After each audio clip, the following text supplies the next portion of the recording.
Bump and Stacy. On Seattle Sports. Streaming through the Seattle Sports app and at seattlesports.com. Now, here are your hosts, Michael Bumpus and Stacy Ross. Here we go now. We went into the weekend saying the Mariners needed to get a win. Little did I know that what they really needed to kind of cure the ill feeling we all had following a bad road trip was for Cal Raleigh to set a new MLB record. He made history yet again, first tying Salvador Perez with 48 home runs. Lopez ready, the stretch, and the 0-1 on the way to Cal, swinging a drive, deep to left field, going and going, goodbye baseball, upper deck. Cal Raleigh has just tied the Major League record for home runs by a catcher in a single season. Number 48 lands in the upper deck of left field here at T-Mobile Park. Number 48 was 448 feet, Bump, the longest home run for Cal, hitting right-handed. Home run number 2, which would set a new record. I thought, well, I wonder how long until he's going to hit that one. Yeah, it turns out just one inning because this is the bottom of the second. And now here's Cal Raleigh, fresh from setting the Major League record, tying it, swinging a drive, deep to left field. More history, goodbye baseball, off the out-of-town scoreboard. Cal Raleigh with his historic 49th home run of the year. Cal has hit more home runs than any catcher in the history of the game of baseball. MVP chances he goes into the dugout, gets the trident, walks through, and then he's kind of ushered back out for a quick curtain call. It was really cool. I didn't know that'd be a thing. They were kind of pushing me out there, and I was like, I don't want to look dumb if I go out there, but it was really cool to see everybody up on their feet, and special moment, so I'll definitely remember that. I like you laughing at the idea that Cal would in any way look down. Cal, they're chanting MVP. They're standing up applauding for you, but I love the kind of like humble nature of being like, you guys, I don't want to look stupid. Yeah, Cal, what if everyone's quiet? Cal had the same feeling I had the dilemma I had when it comes to wearing shades when I was younger, you know? I didn't want to look dumb. I think I can pull it off. That's what Cal was feeling like. He didn't know if he could pull it off. You know, but of course, Cal, you got to go out there and give the people what they want. I had a guy, I believe his name is Eric, and almost every homestand, people hit me up on IG and they ask me, hey, to kick and have a beer at the game. And it's like they always pick the games that I don't go to. I went to the one on Friday, so that was cool. But he said, man, I hope I see Cal break the record. So the first person I thought about was Eric. I believe it's from Yakima. He hit me up. I wasn't there. I said, next time I grab a beer with you. So it was a special moment. So, of course, people are going to stand and cheer for you, man. You've done something we've never seen done before by a catcher. Some caveat for that, too, is Perez had 15 DH home runs. Cal did it with 9. So there's some stats I'm going to rattle off throughout the day just to kind of make it a bit more special because this was pretty cool. And I was making some orange chicken at the time, and I just hear I hear the crack of the bat and turn around real quick. I go, that's got to be gone. So I didn't see the swing until the replay, but I heard the crack. I saw the ball go out, and happy for Cal. I'm really happy for Cal. Also really cool for Cal is that it's August 25th. So, like, another really important difference between him and Salvador Perez. It is not even September, and Cal's already at 49, already set that new record. So now you're just chasing down most for a switch hitter.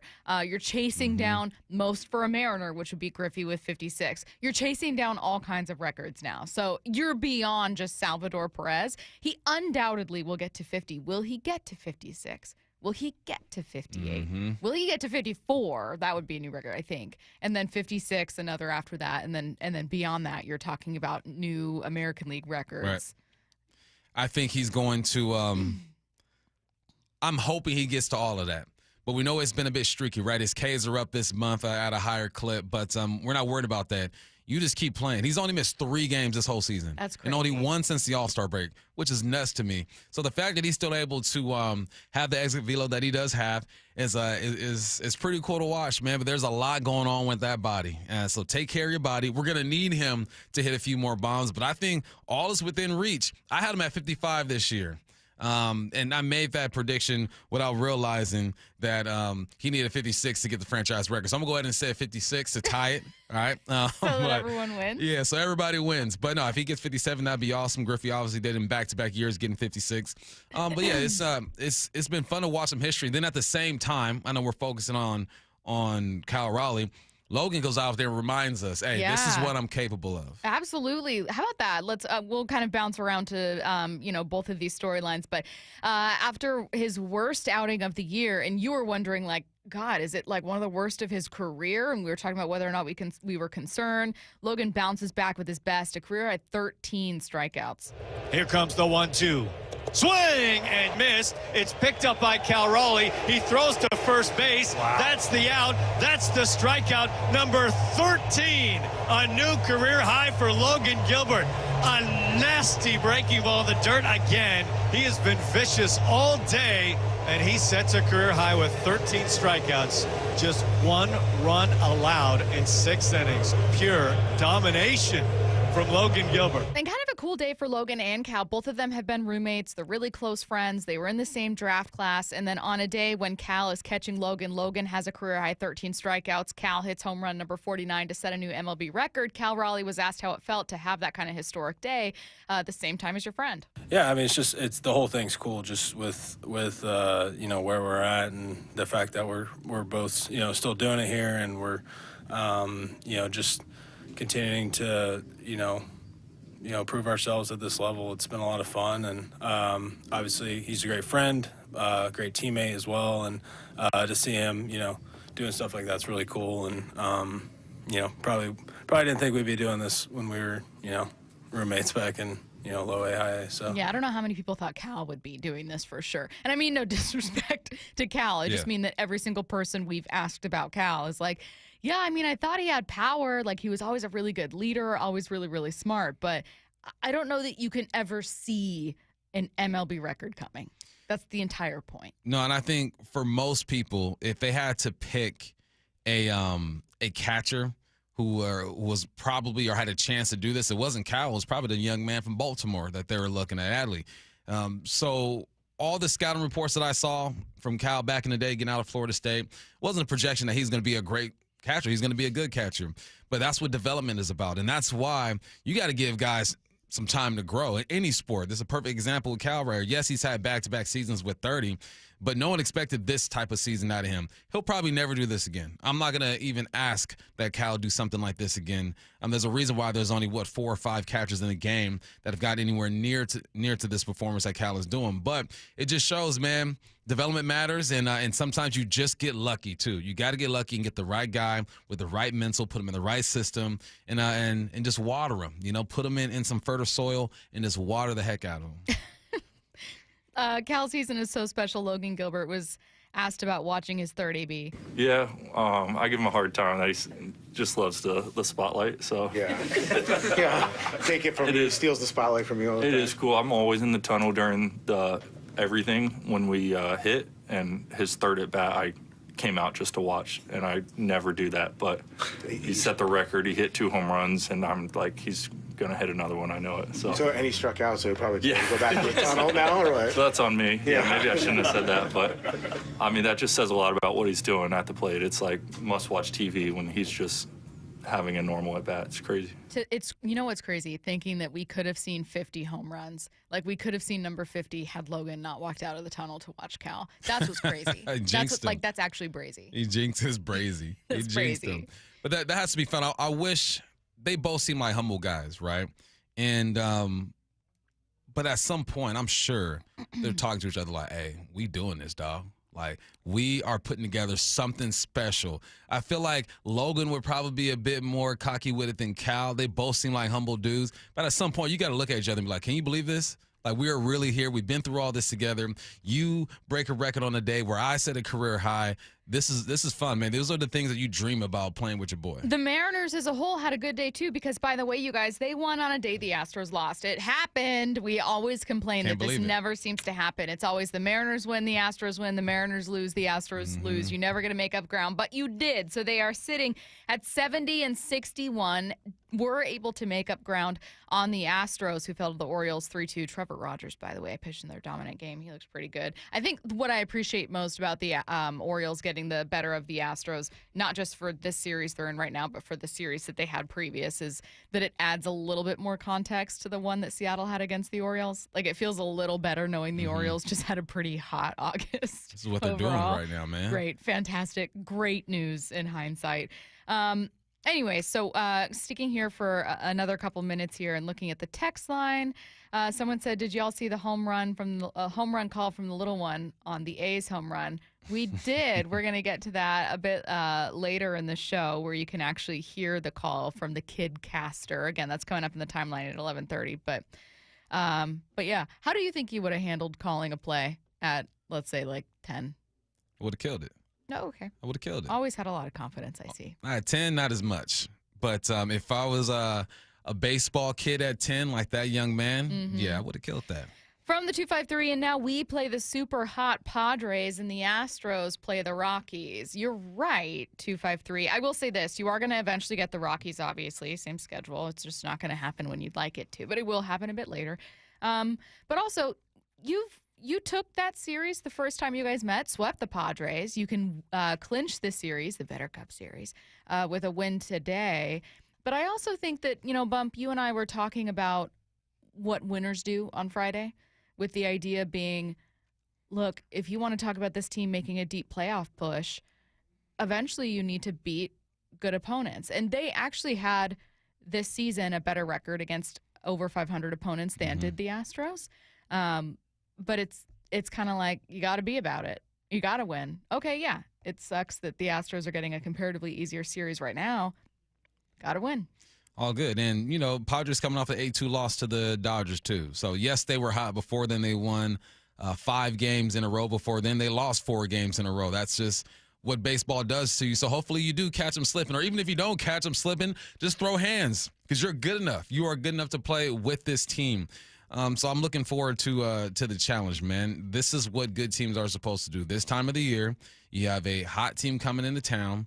You just got to step up. You got to perform. So there's no more excuses. I don't look at this roster, unless you're playing like the Dodgers or the Phillies. I don't look at this roster and think, man, they're just not good enough to compete. Unless you're playing those teams, you should be in the mix. Let's talk MVP. Joe in Bellevue says, how can the greatest single season by a catcher not be MVP? I have 2 things to say about this.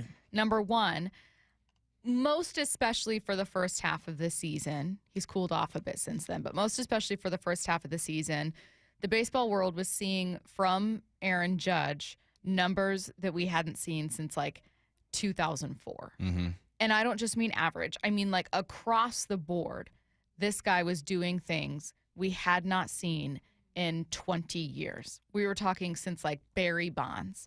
And so I think people were looking at that going, wow, in any other season, Cal would absolutely deserve it. But what Cal's doing is historic for catchers. What Judge is doing is historic regardless of position. So there you go. But Judge has since cooled off a bit. Cal is continuing to add home runs. Larry Stone tweeted from Fangraphs that their Fangraphs war is right now tied. So I think that, in my opinion, Aaron Judge, not only do Vegas odds makers have those odds narrowing and now looking like a race that Cal can absolutely get into, though he's still second, it's also that all these stats that people used to point to with Aaron Judge and go, well, he's got this, they're disappearing. They're leveling out. The gap ain't as big anymore. Right. I mean, if you want to look at average, okay, 324 to Cal's 247. You want to look at I don't care about average with a catcher. No, you're not. But people are going to look at it. They will. It is what it is, right? Okay. They're just going to look at it. When it comes to on base, 353 for Cal, 439 for the big guy. Slugging, 669 for the big guy, 593 for Cal. OPS ain't too far behind him. And if they keep trending in the direction that they are trending, Cal's getting more and more in the mix. But I agree with Joe. If you've done something no other person at your position has done, the gap should be a lot closer than what it feels like when you hear people talk about it. I was watching or listening to Get Up this morning, doing my morning treadmill deal. And at the end of the segment, they say, Cal Raleigh's hot in Seattle, 49 home runs, and then cut to commercial. That's all he got.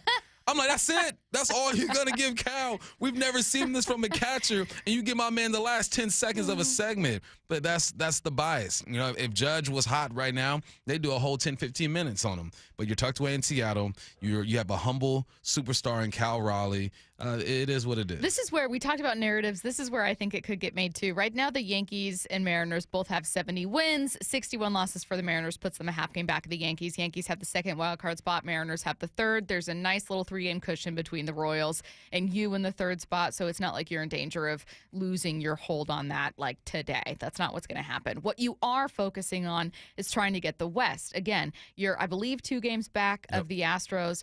I think that there's a world where the Blue Jays, who are 6 games up of the Yankees, end up taking the East. You have the Seattle Mariners if they get the West, and then the Yankees as a wild card. Like these are the kind of narratives that end up helping Cal, where you can point to Cal and go, yeah, would he have one of the lower averages of any MVP winner ever? Sure. But again, important context. He's a catcher.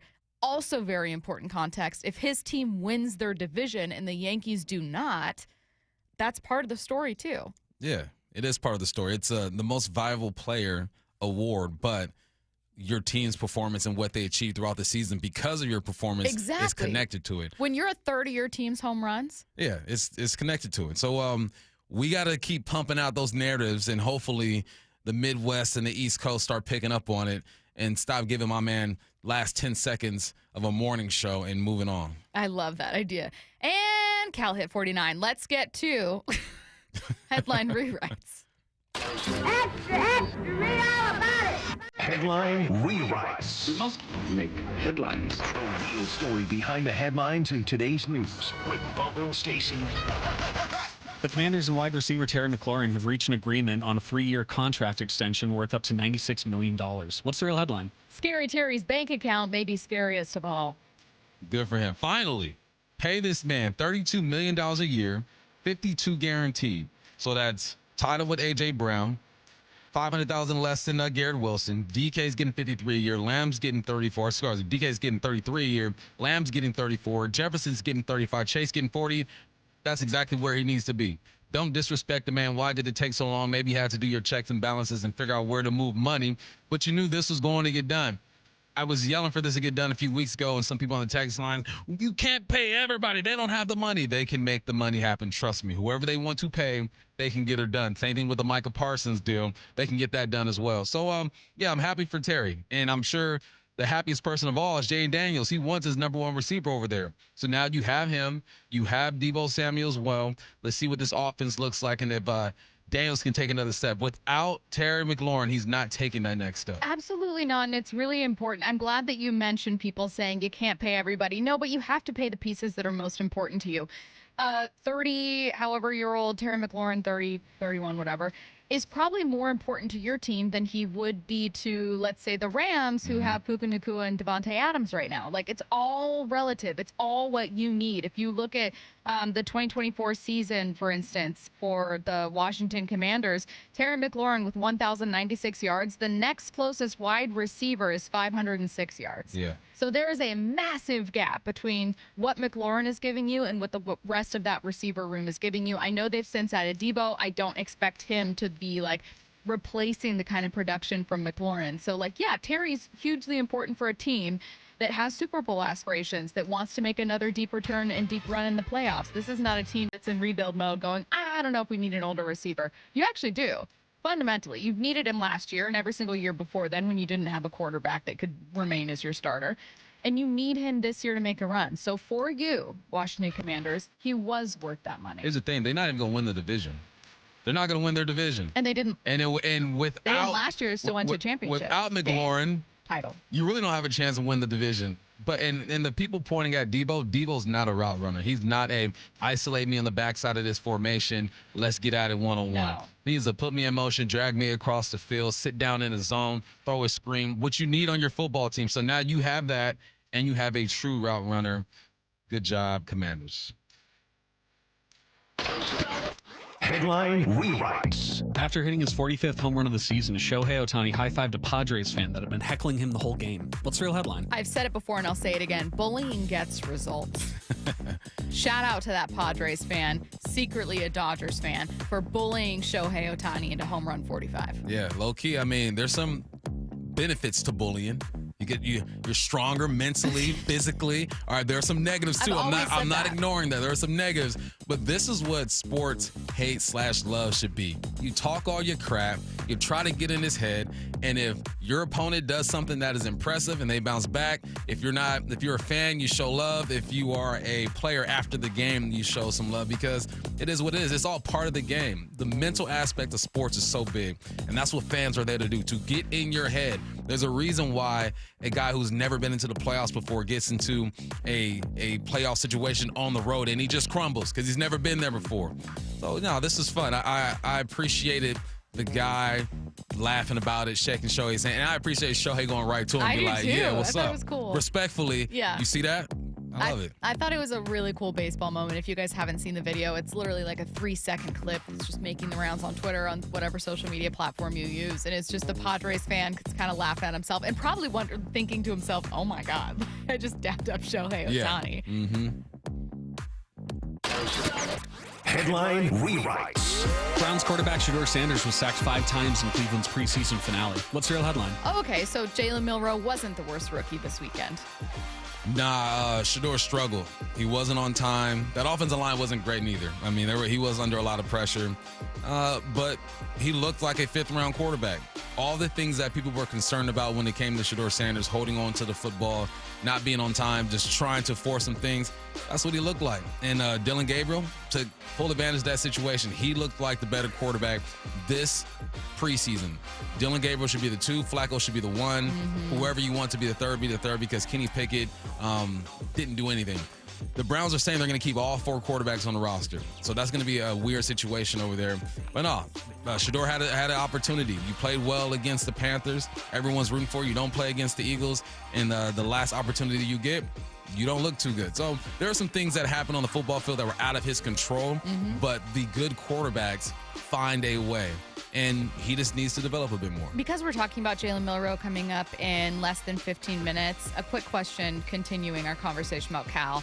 I mentioned that Larry Stone put out a graphic from Fangraphs War about how the Fangraphs War for Aaron Judge and Cal Raleigh is now exactly the same. So no longer is that at least a category where Judge is running away with it.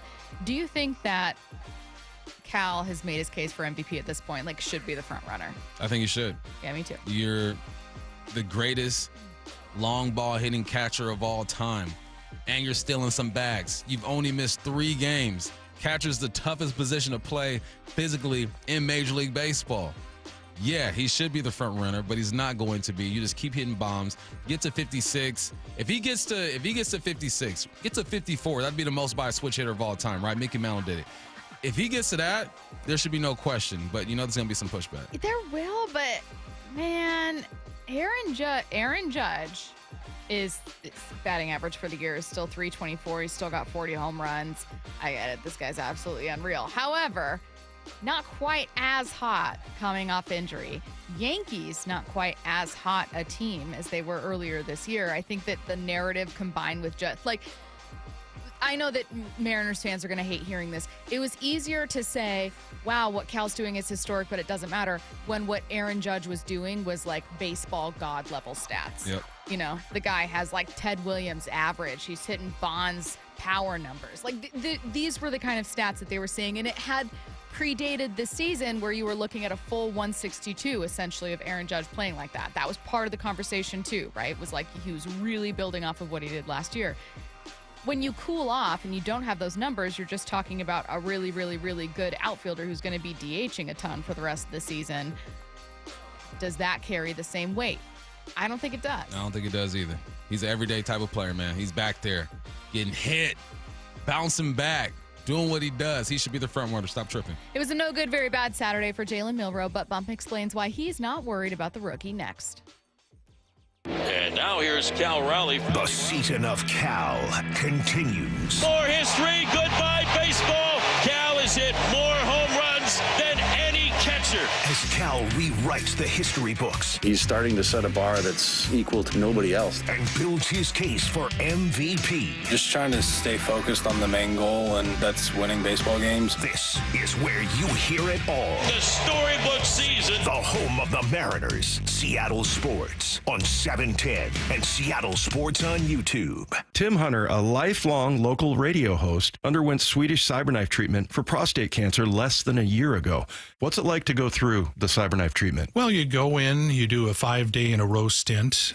You go to the Swedish hospital, and it's they say set aside 45 minutes for each treatment. It's really only about 35 minutes of that little robotic arm dancing around you. There's no pain involved. It was just too easy. Treat prostate cancer with Swedish cyberknife. Go to swedish.org/cyberknifeprostate. It is that time of year. I cannot wait for the weather to get warm like it is now on consecutive days. That means I can break the motorcycle out, ride to work, ride all over the place, and I love it more than just about anything. But I also know that it's not a matter of if, but when you get in an accident, what are you going to do? Well, I'll tell you, when you're injured in a motorcycle crash, don't settle for firms that say they're motorcycle lawyers. Trust the ones who live it. Law Tigers has been a part of the writing community for nearly 25 years nationwide. They're here 24/7, 365 days a year because writers deserve real support when they need it. Law Tigers is the resource writers can turn to when they are in need. Law Tigers is out at all the events and supporting all clubs and shops. The Law Tigers are always by your side. Your case evaluation is always free. There are no fees until your case settles.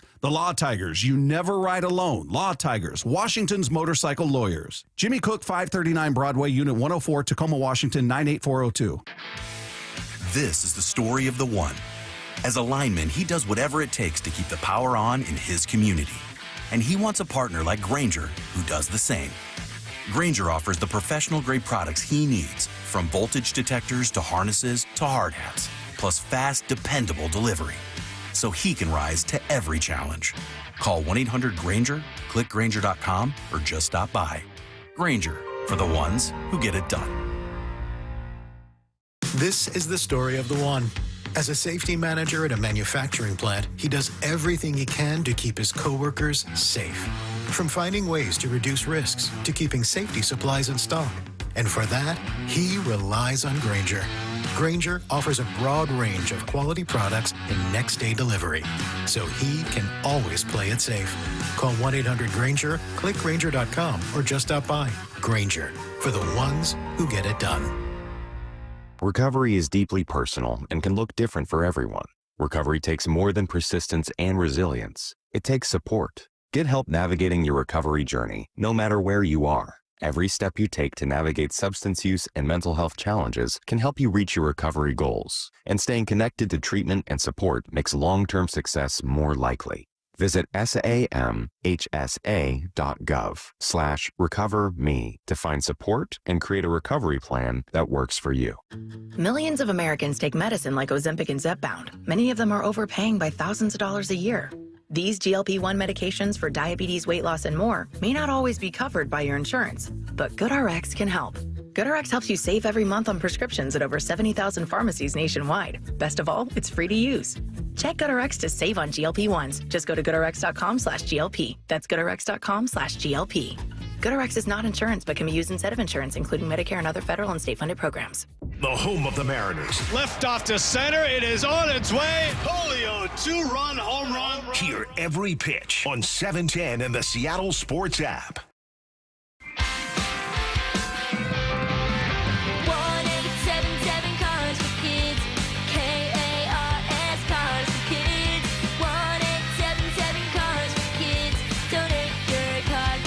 Call 1-877-CARS-FOR-KIDS to reach a friendly live agent. Donation's super easy, and your car can be picked up as soon as tomorrow. Call us now, 1-877-CARS-FOR-KIDS. Donate your car today. Did you know you can donate real estate too? Hey, college students, Safeway is giving you 5% off. That's right, junior colleges, tech schools, universities. Just verify your student ID in the app, unlock exclusive deals, and shop on the app or in person. Better yet, subscribe to Fresh Pass to get free delivery and other special offers. Remember, if you use EBT, Fresh Pass is 50% off and you get savings on fresh produce. For all the details, visit Safeway.com/4U. That's Safeway.com/FOR in the letter U. By texting 64,000, you agree to receive recurring automated marketing messages from Real Success. Message and data rates may apply. No purchase required. Terms apply. Available at OurRealSuccess.com.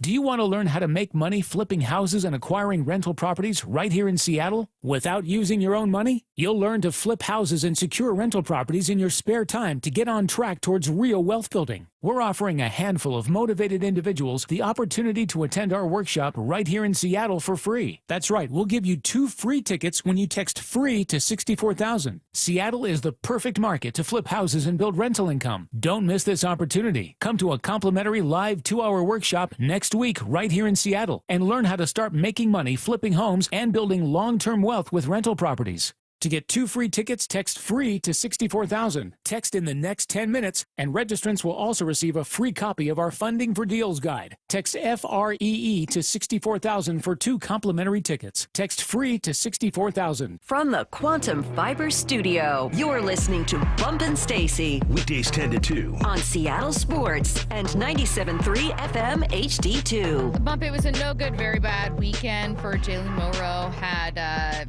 not a great outing. We were excited to see him start the game, finish the game. We'd get a really, really good look at Jalen. And there were 4 turnovers total in this game. You aren't concerned. I started seeing, I think, some people tweeting about like, oh God, this is bad. Like, this is really, really bad. We should have taken this rookie, that rookie, this guy last year, whatever it is. What was your overall takeaway? Why are you not worried about Jalen Milroe? Going into this game, I said I expect mistakes. I expect it. Like, he's a 3rd-round pick for a reason, and we all know that he had some things he needed to work on, didn't throw the ball really efficiently last game. What he needs to work on, take care of the dang football. Absolutely right. You have that many turnovers, fumbles on you. Ball security is job security. I'm with you 100%. On one of those blitzes. Now, I'm explaining, I'm analyzing the game. Now, if you're going to be simple-minded, small-minded, and think these are excuses, these are reasons why things happen. He does need to be better. But these are reasons. On a couple of those fumbles, he was blitzed on 3rd down. He was blitzed on 3rd down, and they brought 6. Your running back is supposed to pick up the 6th guy to his side. He does exactly that, but he gets ran over. Milroe sitting there trying to throw the football, unexpectedly gets hit. Got to have 2 hands on the football, but there is a correlation to why he fumbled that football. The tush-push fumble is just on him. Like, wrap the ball up and let's get ready to go. What he did best at was throwing the meshes, right? Anything down the field, he struggled. I think there was only 1 or 2 passes. He had Cody White one time on the sideline, and I believe Jake Bobo going across the middle, deeper down the field, about 15 yards to the, right before. I don't think they ended up scoring on that drive, but they set him up. Throwing the ball on the sidelines, he's struggling at this point. He's just struggling. And I think that Kubiak could have done a better job setting him up. When we think of a Kubiak offense, we think of guys being under center, right? Under center. Now, he played in like 53 snaps. I charted about 40-something of them. And out of those 40-something snaps, 5, 10, 15, 20, 25, 30 snaps were in shotgun. 30 snaps were in shotgun, so you're not able to get the run game going. But I'm assuming Kubiak is calling the play according to what he feels this young man needs at the time. Because when you're under center, you don't see the 2nd or the 3rd levels like you want to. It's easier for him to sort out what's going on when he's in shotgun. So Kubiak is just saying, I'm going to try to put you in the best position possible to go out there and do it. He did have a good anticipation throw to Jake Bobo. Did good when it comes to the zone option. But is he ready to be a number 2 quarterback? No. I didn't expect him to look like a number 2 quarterback. Mm-hmm. You have that already. But there still were some things that he did. The zone option looked good. Like I said, he threw the couple hitches pretty good in the mesh. But processing coverages and getting off of receivers quicker is something that he needs to get better at, and something that I believe that they are going to continue to work on with him. So he looked worse than I thought that he was going to look, but I also didn't look at this game and say he's washed. Your offensive line had a horrible day. Yeah. There's a young man out there who I just talked to Big Ray about him. Looks like the game is moving way too fast for him. And like I said, if you're not able to set up the run early with Jalen Milroe, you're going to put him in bad situations. That's why I didn't understand why they're in shotgun most of the time. But I do understand because I feel like Kubiak's like, I got to make him comfortable. You get into the third or fourth quarter, then you start to see some under the center stuff a little bit. You get the run game going, and you can kind of see what they're trying to do with this young man. So it was a correlation of a whole bunch of stuff. You got receivers not catching catchable footballs. You have Jalen making poor decisions. You have a offensive coordinator who felt like he was kind of handcuffed to what he can really do in trying to set him up, and you couldn't really get that run game going. And that offensive line had a bad day. They had a bad day. So I'm not worried because I don't expect him to be the number 2. He is a number 3 quarterback. And if he has to go into that game at some point during this year, if we go through our number 1 and our number 2, knock on wood, because of injury, yeah, it's going to look different, and he's probably going to struggle. He is a year or 2 away from even thinking about getting on the field. Okay, so here's one of those low moments. This is first fumble. 3rd down and 7. Milroe, look out. He's going to go down. Ball comes out. Was he down on the ground? The ball's picked up by one of the Packers who's headed to the end zone. It looked like Milroe might have been down when the ball was stripped away. So far, the officials are saying touchdown. You know that's going to be reviewed, as all scores are. It was Kingsley Enagbare who grabbed the loose ball on the ground from Milroe and took off, and Jalen just had no time at all. As he hit his back foot, he was surrounded and Okay, dropped. so this is the play you were talking about where it's like, look, that's just a lot of pressure. You're on 3rd down. That running back's supposed to pick it up. He just gets pulled over, and then he gets sacked. Mm-hmm. Yeah, you want to hang on to the ball, but that's kind of like a welcome to the NFL, guys. Yeah. It's a little harder, even third-string guys. One more thing. Text lines are correct. Kubiak didn't call this game, but he made the game plan. Yeah. It's not like his boy to say, you know what, Coobs, I'm doing my own thing. They called plays according to what they felt he can do. You mentioned liking some of those pass plays, though, so let's focus on that for the latter half of this. I have one to Valdez-Scantling for 27 yards, one to Cody White. Obviously, you can do both. Is there one that you want to get to here? Cody White. Cody White? Yeah. Okay. Milroe takes the shotgun snap, stops, looks, throws, ball is caught, heading to the end zone, touchdown, Seahawks! And it is White again, Cody White with the reception. 3 big plays on this drive, counting the punt return from 18 yards out. The throw just a little high, but it had to be to get over the defender. And White makes the catch, pulls it down in the end zone. 6 points, the Seahawks on the board now, 20-6. So you liked what you saw here? Yeah, and that's what he's best at. When Green Bay Packers showed pressure and they played man coverage, that was the best situation for Milroe because he can lock in on the receiver that he likes. And obviously Cody White has been trustworthy in the last couple of years to get some reps. He's going to stare down Cody White and say, you go ahead and make a play for me. The part that confused him is when he's pushing the ball down the field. You got 2 safeties rolling down to 1. You got a corner who's keeping outside leverage, who's trying to find Ricky Wright on 1. Those are the things where chemistry has to be developed and then just a real understanding of what you're seeing defensively. That play that he threw to Jake Bubble down near the goal line was beautiful. Single high, safety rolls down. Bubble's running a crossing route. That's where he's most comfortable throwing crossing routes. He waits for the flat defender to throws it before Bubble gets to the spot, boom, and that's a flash where I'm thinking to myself, okay, there you go. There was a zone option where he ran for a couple first downs. I'm thinking, okay, there you go. So, yeah, once again, Kubiak didn't call the offense. He game planned for that thing. And the game plan from what I saw was that we got to make him comfortable in shotgun so we can see the defense. As the game went along, they said, all right, now we got to get him under center, try to get this run game going. I wish they would have treated him just like Sam Darnold when he was in there and put him under center. Get the run game going because now when you're play action in the football, there's more influence, right? They're trying to run play action in shotgun, and that's what got Grubb in trouble last year. You're trying to run all this play action in shotgun. Man, linebackers got eyes on you the whole time. They see whether you're handing that football off or you're not. There's just less influence. There's a time and a place for that, but there's a reason for why they call the game the way they did, right? I'm not at practice with these guys every single day, and I understand why they did it, but I just felt like when he got into the second half and you got under center and you called it as if Sam Darnold was in there, he had a bit more success. I think it's also all relative. This day was only really disappointing to you if you thought that Milroe had any shot to be the future right now. Yeah. I don't think the majority of Seahawks fans did. I think the vast majority of Seahawks fans saw Milroe taken as kind of a flyer in the 3rd round and were like, oh, cool, we'll see if he works out. Right. That would be really cool if he did. If not, always good to have some extra depth at quarterback. Maybe you have some special packages where you're working him in, but this is Sam Darnold's team, and Drew Lock is the number 2 guy. That's how the vast majority, I think, of Seahawks fans have seen that quarterback room stacking up. There's just kind of the odd person out that understandably wants a little bit of excitement or a little bit of surprise from that room. That's the only person disappointed from this game. Yeah. Your expectations were just a bit different. Yeah. You expected him to look like a backup. We already got one of those. Yeah.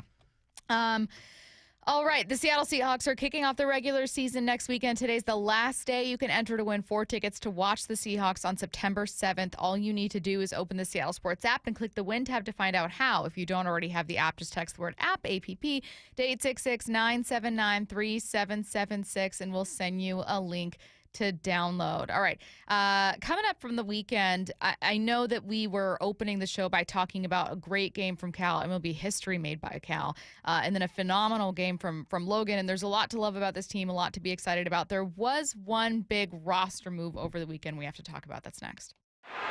That roar coming from the corner of Edgar and Dave, it's different. This place is electric when we get crowds like this. The Mariners have T-Mobile rocking with playoff fever. Cal Raleigh with his historic 49th home run of the year. Tonight, it's the first of 3 between 2 teams locked in tight division battles. Mariners, Padres. First pitch at 6:40. Wyman and Bob take you up to pregame at 5:30 on Seattle Sports, the home of the Mariners. Homeowners, federal tax credits on heat pumps end soon. Home Comfort Alliance can help you save up to 75% on new in-stock heat pumps with combined discounts, utility rebates, and expiring federal tax credits on systems installed by December 31st. These are new in-stock high-efficiency models that will make your home comfortable year-round. Federal tax credits expire December 31st, so don't wait. Visit HomeComfortAlliance.com. For all your heating, cooling, plumbing, and electrical needs, it's Home Comfort Alliance, the comfort people. The Mariners postseason push is on, and there's a whole new way to be part of the action. Introducing the Home Stretch Flex Plan, a $500 membership that gives you the freedom to choose your games and seats for the rest of the season, all while saving 5% on tickets and no fees. Plus, you'll get priority access to our postseason presale. Game winner, walk-off fashion in the 9th inning. Come on board today at Mariners.com/homestretch. You're listening to Leaf Filter Radio, and the guru of gutter protection himself, Chris Coonahan, is here to take your most pressing leaf-related questions. Hey, everybody. Chris here. I understand we have Ron on the line. Ron, where are you calling from? Uh-oh. Ron, are you calling from a ladder? Well, I was. I wanted to ask Chris what I need to do to get my gutters ready to have Leaf Filter installed. Oh, Ron, you don't have to do anything. A Leaf Filter Trusted Pro will come out and clean out your gutters, realign and seal your gutters, and install Leaf Filter, America's #1 gutter protection system. So I didn't need to get on this ladder? Ron, Leaf Filter Trusted Pros are in your neighborhood and ready to help. Just visit leaffilter.com/deal to schedule your free gutter inspection and get up to 30% off. Thank goodness.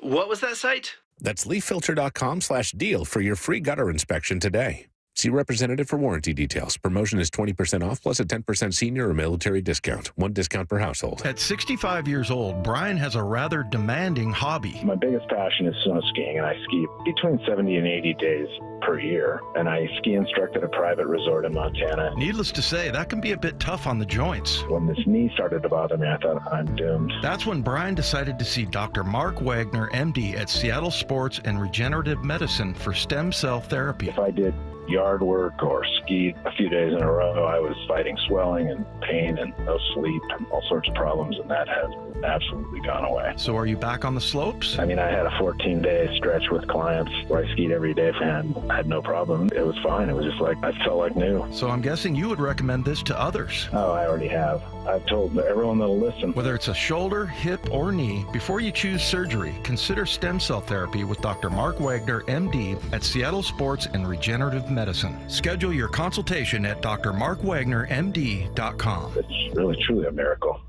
Seattle Sports has your chance to win 4 tickets to the Seahawks season opener on Sunday, September 7th. Open the Seattle Sports app, click the Win tab in the bottom right corner, and enter to win. You can enter once per day, so the more times you enter through the Seattle Sports app, the better your odds of winning 4 tickets to the Seahawks season opener. Do it every day, August 19th through August 25th. Details and rules at seattlesports.com/win. Only from the home of the Seahawks. Seattle Sports, the home of the Mariners. One hopper snared at short. On a quick hop by J.P. Crawford. That guy's a magician over there at shortstop. Seattle Sports. Download the Seattle Sports app. Start having fun. Caesar Sportsbook at Muckleshoot Casino Resort is your #1 place to eat, drink, watch, and have fun. Keep up with your favorite sports anywhere and everywhere on property with the mobile app. Visit muckleshootcasino.com today. Scan the QR code and let the play begin. Muckleshoot. You've heard the saying, you never get a second chance to make a first impression. Since 1926, my family's been helping local businesses make great first, second, and long-term impressions. We know how to make your company look good with quality uniforms, logoed apparel, floor mats, linens, and more. If you're paying for linen service or doing it yourself, let's have the conversation. The information and quote are free, but the savings and service can really add up. Visit suplinen.com. Superior Linen Service. It's what we do. We live for the jaw droppers. Gets hit in the backfield and dropped. Guess who? Witherspoon. The deep balls sent sky high. Gonna throw right down the seam. Touchdown, Seahawks! Big moments that throw you out of your seat. And it's intercepted. Richard Sherman with a leaping interception. Questioning the laws of physics and worthy of the celebration. Celebrating 50 seasons of Seahawks football. Visit Seahawks.com/tickets today. This is the story of the one. As a lineman, he does whatever it takes to keep the power on in his community. And he wants a partner like Grainger who does the same.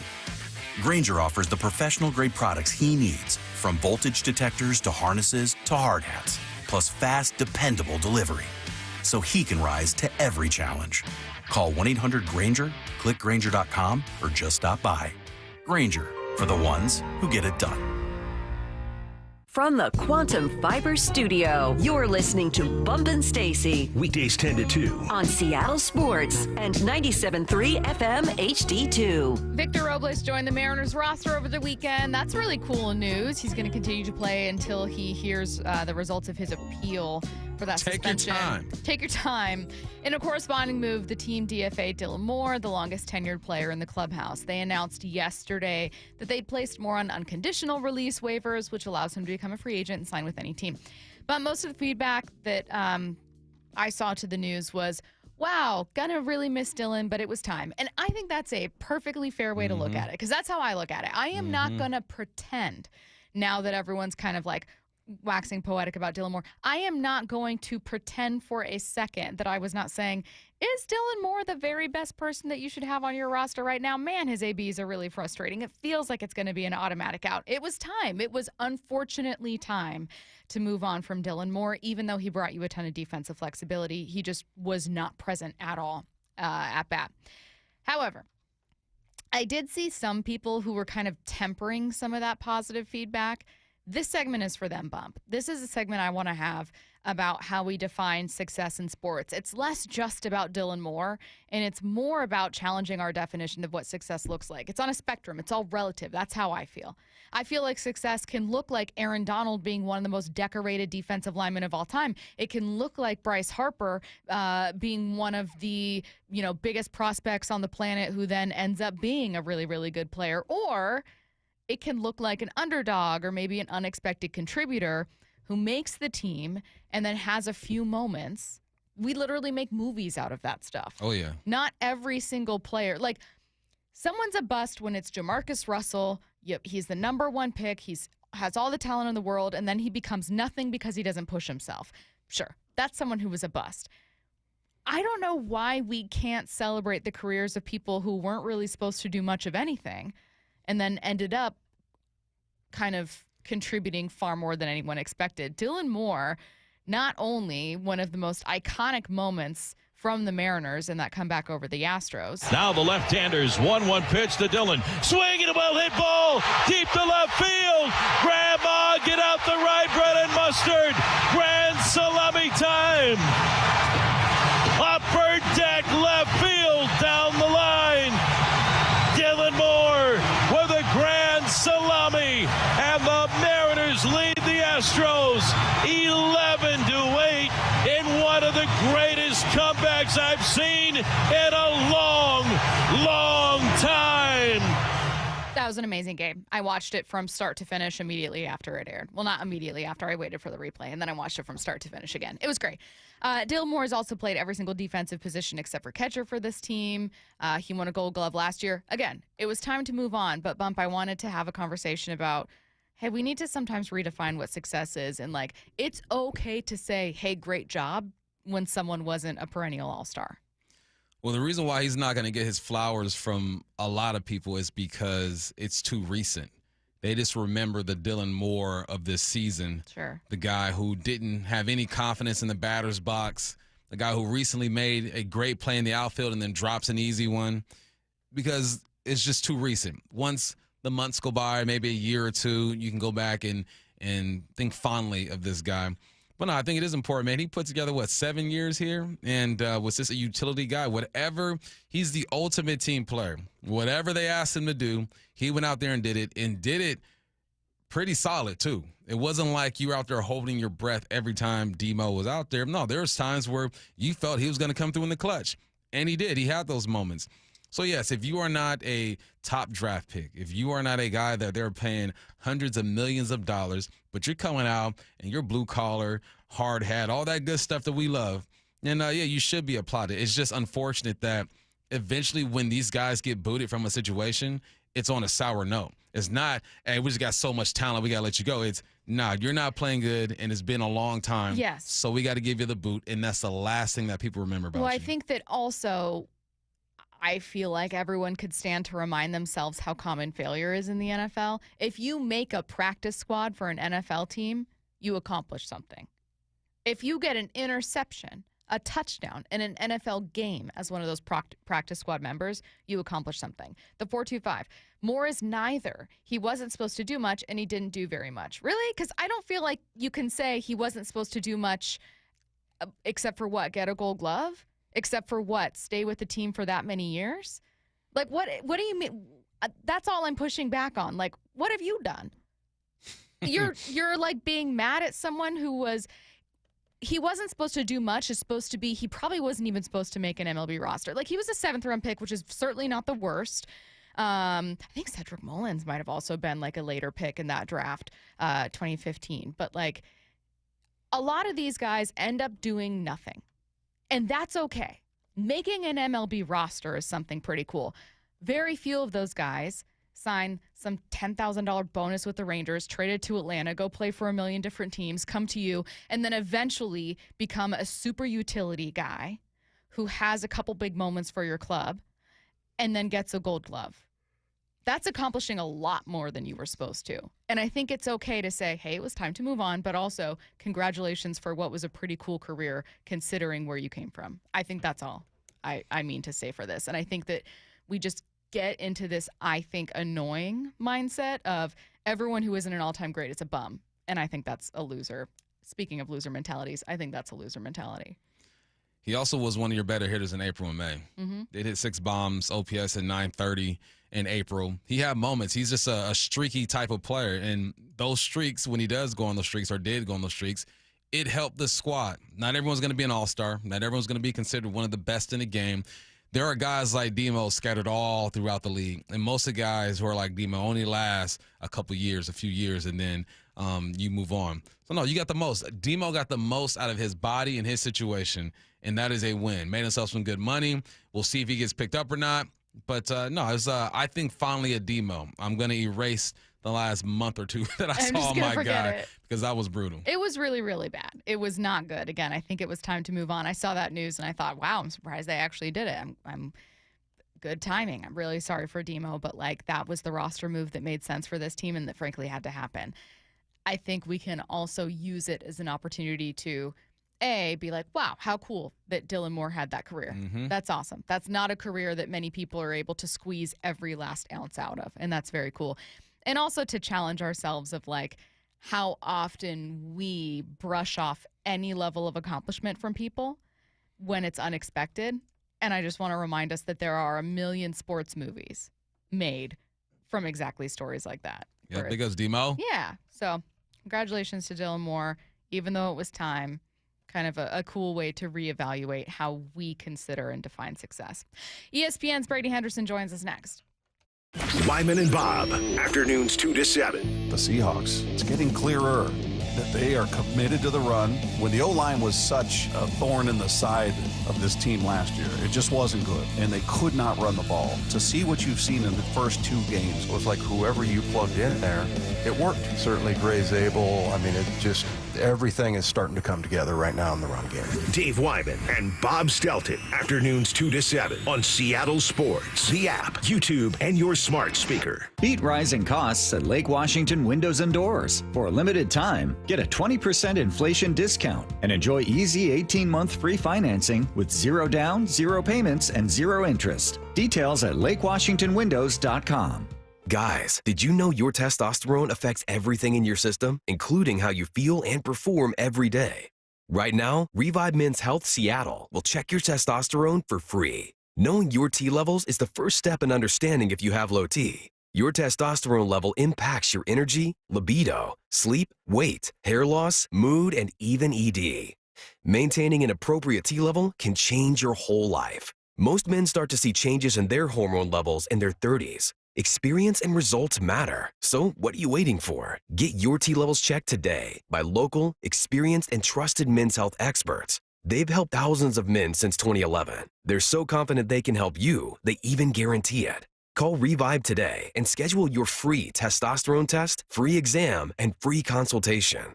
Call Revive Men's Health at 206-529-1111. That's 206-529-1111. Or visit ReviveMen'sHealth.com. Free consultations, no fee guarantees, 5-star reviews. JP Pendergast with Pendergast Law explains the importance of going beyond these familiar offerings. Accident victims want an attorney, Tom, that satisfies their needs. Someone who handles those needs with the highest degree of care. Pendergast Law offers the no-fee guarantees and free consultations, but these only scratch the surface. Okay, explain more. We make sure that every member of our team is genuinely passionate about helping others.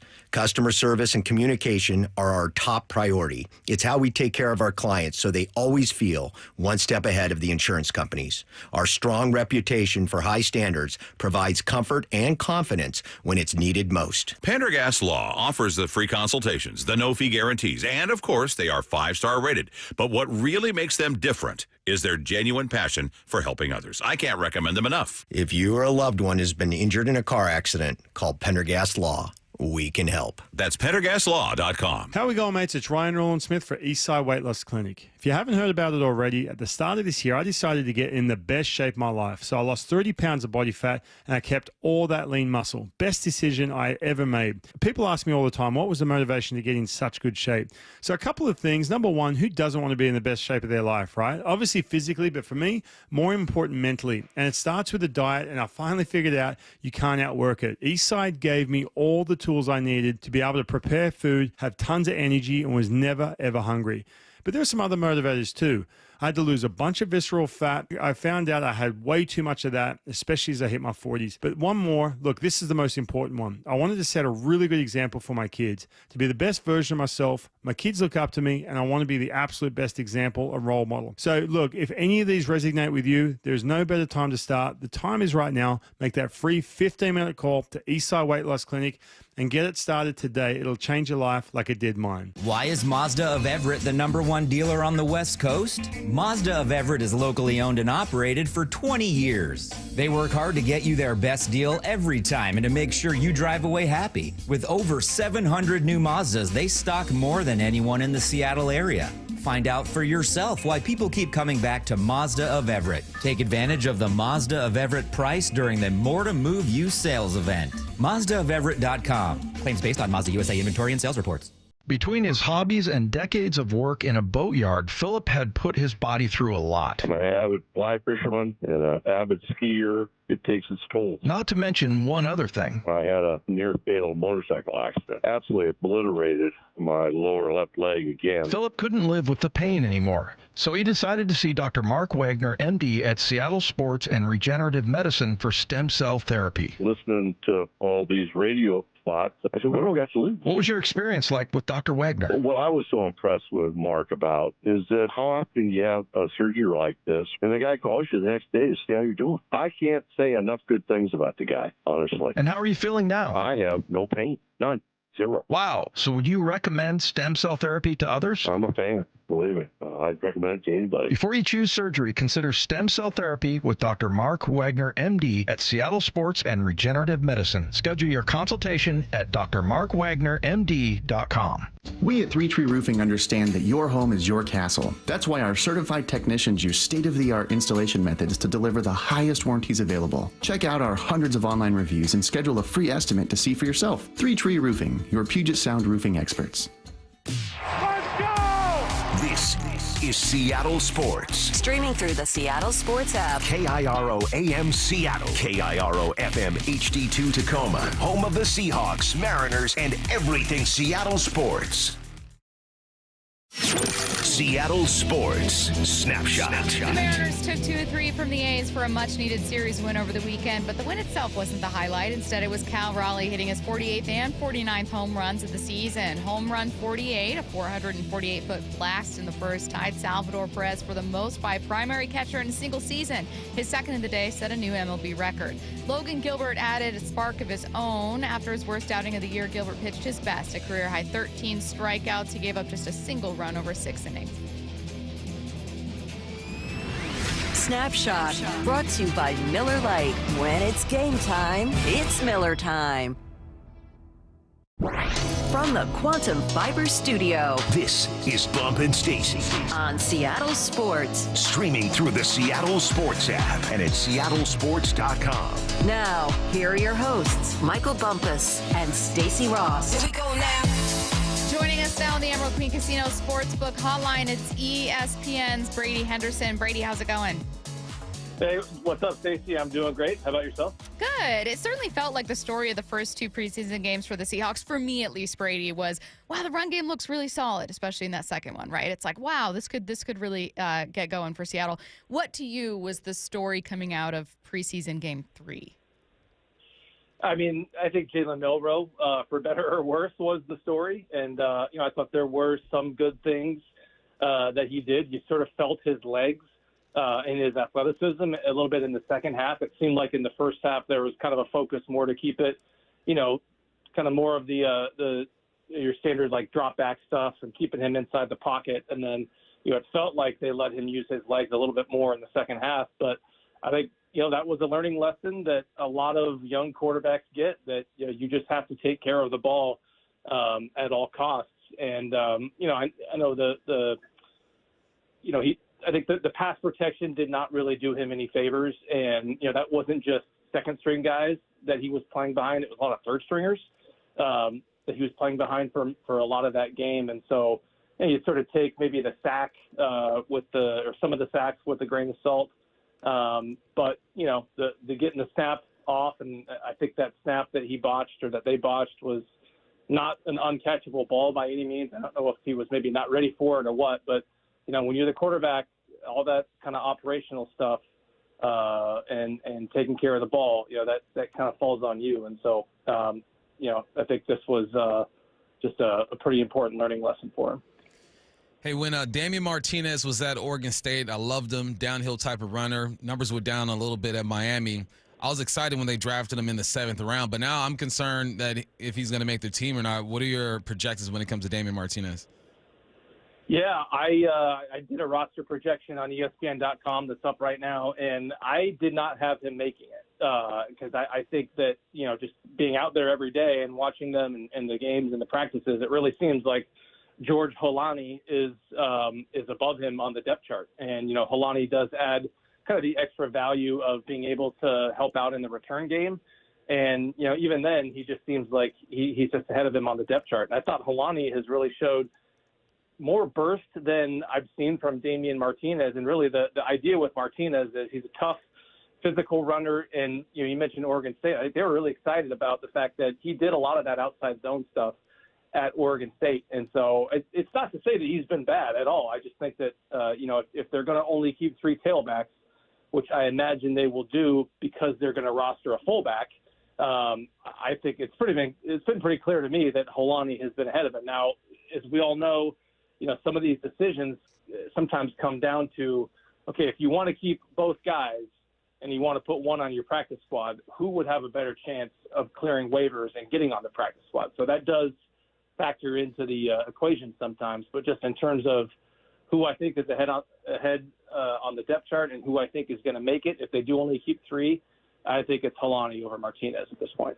As part of that same roster projection for ESPN, you wrote that Marquez Valdez-Scantling looks like a candidate to be traded or cut. Where are you standing on him for this roster?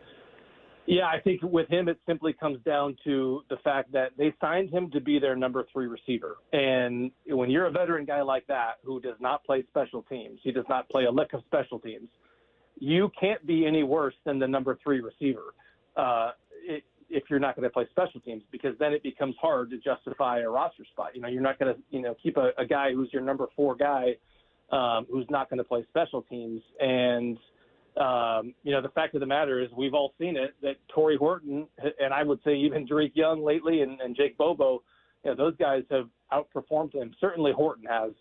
The one of the reasons I've been, for a time, I was higher on his chances of making it, despite the fact that other guys have been more productive.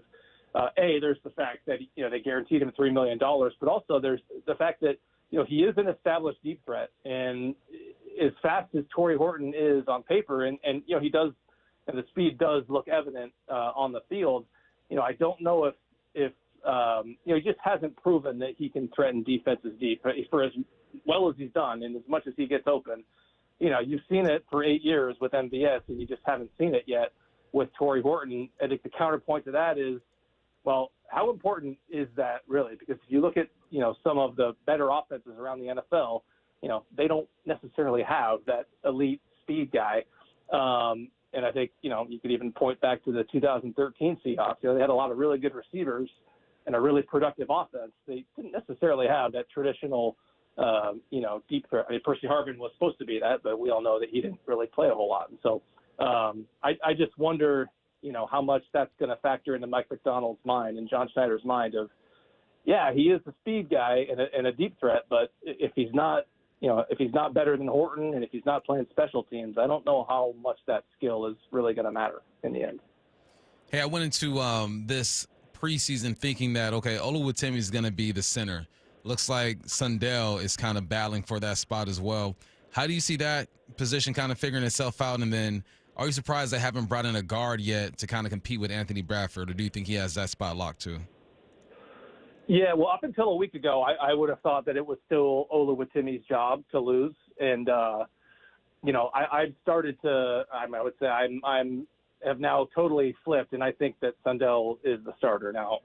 I don't know that for a fact. That's just my read on it because of the fact that Oluwatimi has been back the last few days, and they've still had Sundell playing center with the number 1 offense. And I would have thought that, if you weren't going to play your starters in the preseason game, and if that, joint practice in Green Bay was, kind of one of your last chances to really get those guys some live game reps, if they were still thinking that Olu was going to be the starter, I would think that they would have had him with the number 1 group there, but it was still Sundell. So my guess is that Sundell is the starter. I think Bradford has been the starter.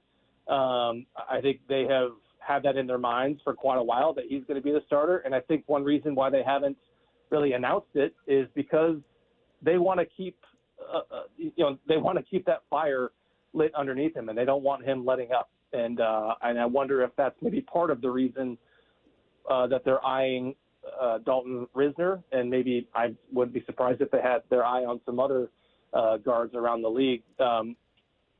Maybe wanting to, just kind of have someone in there to push Bradford.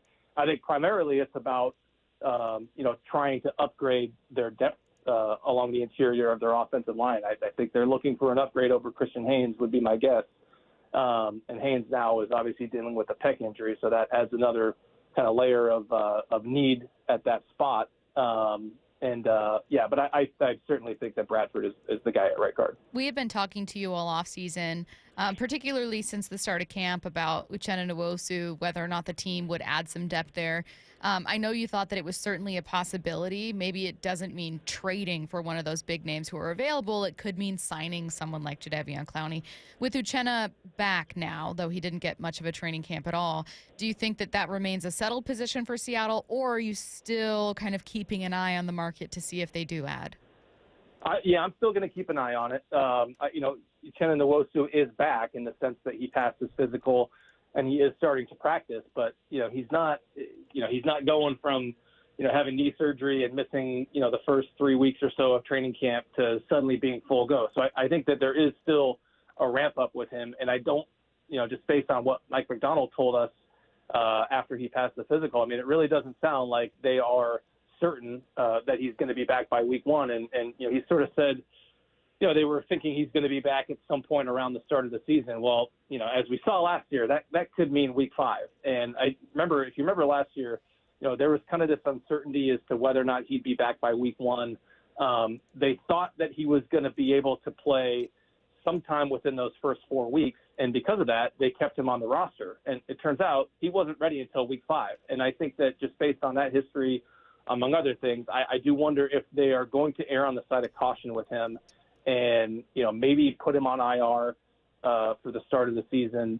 And that way you play it safe. You make sure that he's all the way back and ready to go, and you don't burn a roster spot for a few weeks in the meantime. So I don't know that. I think in my projection I had him making the 53, but I do still wonder if that's a possibility, just, with an eye towards making sure that he's all the way back when he does return. And if that's the case, I think that definitely brings someone like Clowney or another, reasonably priced veteran in play. And when I say reasonably priced, I mean, don't hold your breath on Micah Parsons or Trey Henderson. Don't think either of those things are have any real shot of happening. But Clowney, certainly, I think they've kept Clowney. I think they've been keeping an eye on Clowney. And remember, even before camp, I think I've mentioned this before, that, they were in serious discussions with Von Miller and thought there was a good chance they were going to be able to land Von Miller. So this is something that they have been looking at for a while. Which position group do you think is the strongest? Like, I have an idea where you might go, what side of the ball that it's on, but what position group do you think is leading the charge so far as just talent and depth? Gosh, I mean, I think the secondary looks pretty good. I think that they feel really good about their quarterback room. And, that's not to say that Sam Darnold is necessarily like a top 10 guy, but just in terms of the depth and the makeup of that room and how those guys interact with each other, I think they're really happy with the quarterback room. In terms of other position groups, I think the D-line has a chance to be pretty good. It's just, I think there's still a big question mark of when Jonathan Hankins is going to be back from that back injury. And I have not gotten any sort of impression that he's close to returning. And so that's been kind of a weird situation, it sounds like. And so I would not be surprised at all. In fact, I think I predicted this, that he starts the season on NFI and has to miss the first few games. And so I have Brandon Peely making it, and but I wonder too if maybe there's room for both Brandon Peely and Quentin Bohanna if Hankins if he is in fact not ready by week 1. The Ringer's Sheil Kapadia, formerly of ESPN, ranked his offenses and defenses heading into the season, had the Seahawks offense at number 24, the defense at number 1. Do those two rankings feel fair to you? Does it feel like the offense could be higher, maybe even the defense lower? I don't know. What do you think? Yeah, I would say both of those things. Look, they were a top 10 defense by the end of last season in terms of scoring. And, we've talked about how much continuity they have on that side of the ball between the scheme itself, between the coaching staff and, all the players. It was, of the 16 players who played at least 300 snaps for them defensively last year, 13 of them are back. And they made a couple of, what have a chance to be pretty key additions in DeMarcus Lawrence and Nick Emanwari. So I certainly think that top 5 is very much within reach for that defense. I hadn't necessarily thought of it as number 1, but I think top 5 is certainly a fair goal for them. And with the offense, I think a big reason why kind of people from afar are not as optimistic on that group is just with all of the newness there. And definitely when you trade away a player like DK Metcalf, that's going to get a lot of people's attention. And so I think between not having DK there and just having all of that newness on offense, I think it's a totally fair question as to how just quickly all of those new pieces are going to come together. And, I think kind of the national perception of Seattle's offensive line think that is probably working against them to some degree, even though I think that group has a chance to be quite a bit better than it has been between just the personnel boosts and the scheme itself, making life easier on that group. So I would maybe go a little lower on the defense, and I would go a little higher. I would go quite a bit higher on the offense. I know this is definitely answered on your 53-man roster for the Seahawks, but I'm going to ask it anyway because I have some people who are interested.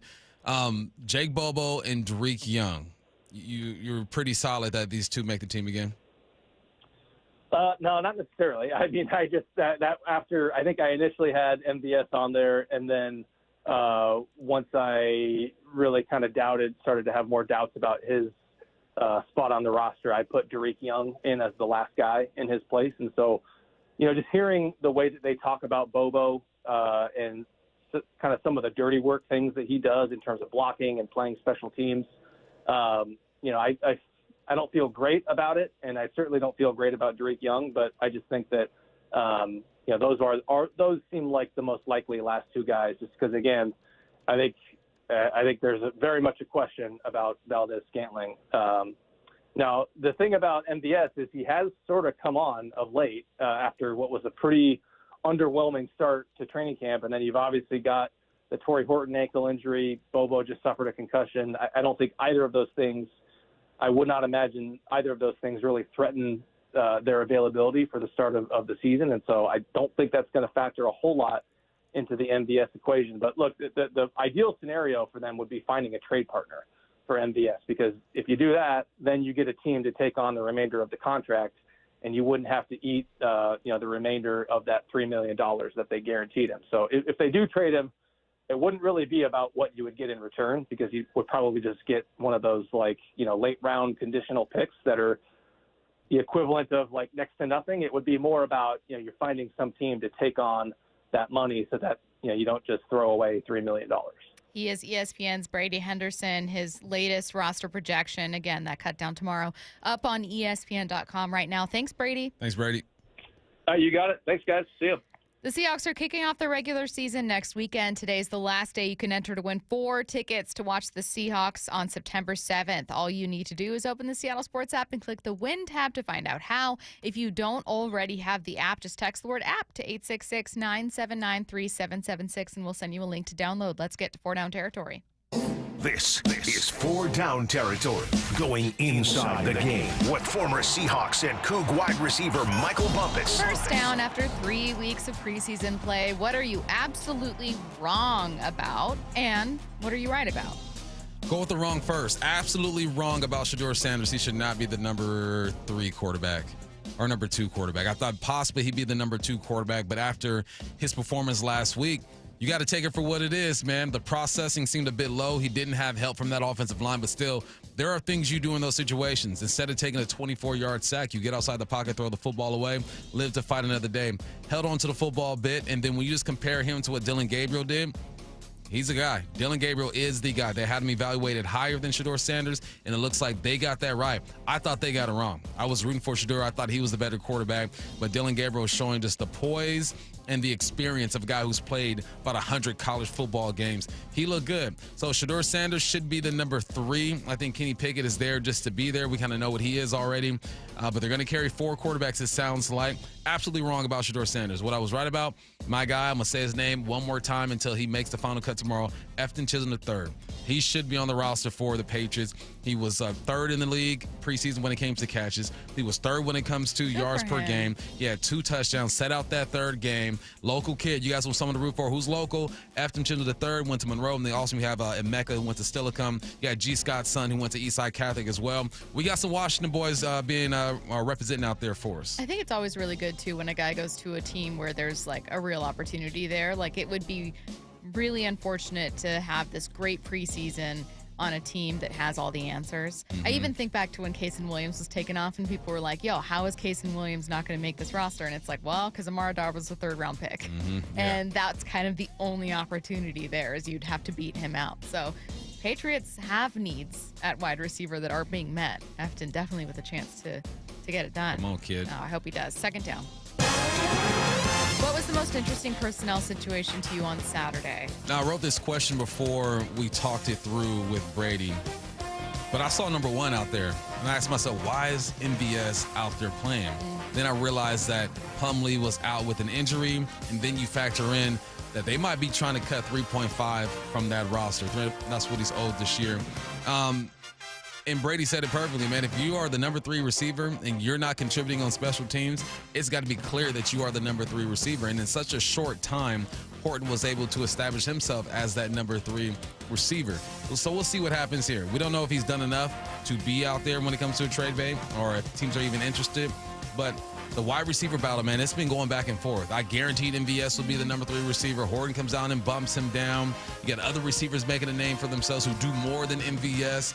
He's in a weird position because 7-8 years in a game and you're a receiver, you ain't trying to run down and tackle nobody on special teams. So if he can't get in a situation where he can just be a wideout, it might be it for him here. But we'll see because somebody's got to want to trade for him. Third down. What's a name you feel will be on the roster no matter what happens at his position? Is it Sam Darnold? No. Okay. Derek Young, once again, put together a solid preseason. He is the one receiver on this team that will go down and hit you. Jake Bobo will do it as well, but it looks different when Derek Young does it. He can play any position you want. Gunner, he can be a tight end on your punt team. It does not matter, man. And he's fighting for his life. He came back looking great in shape this year, and he's been performing. So no matter what happens, MVS is there. He goes. They bring in somebody else. Derek Young, in my opinion, has done enough to be on this roster and fight for an extension. I'm happy for that dude. He doesn't talk much, keeps his head down, goes to work. Those are the type of glue players you need on your roster. Derek Young, he's going to be here. Fourth down. Anything stand out from our conversation with Brady Henderson? Yeah, you talked about waiver guys. Guys you think you can sneak through waivers into the practice squad. And Cody White had himself his best game of the preseason. He still might be a guy who can sneak out there because as a receiver, you have to be extremely explosive.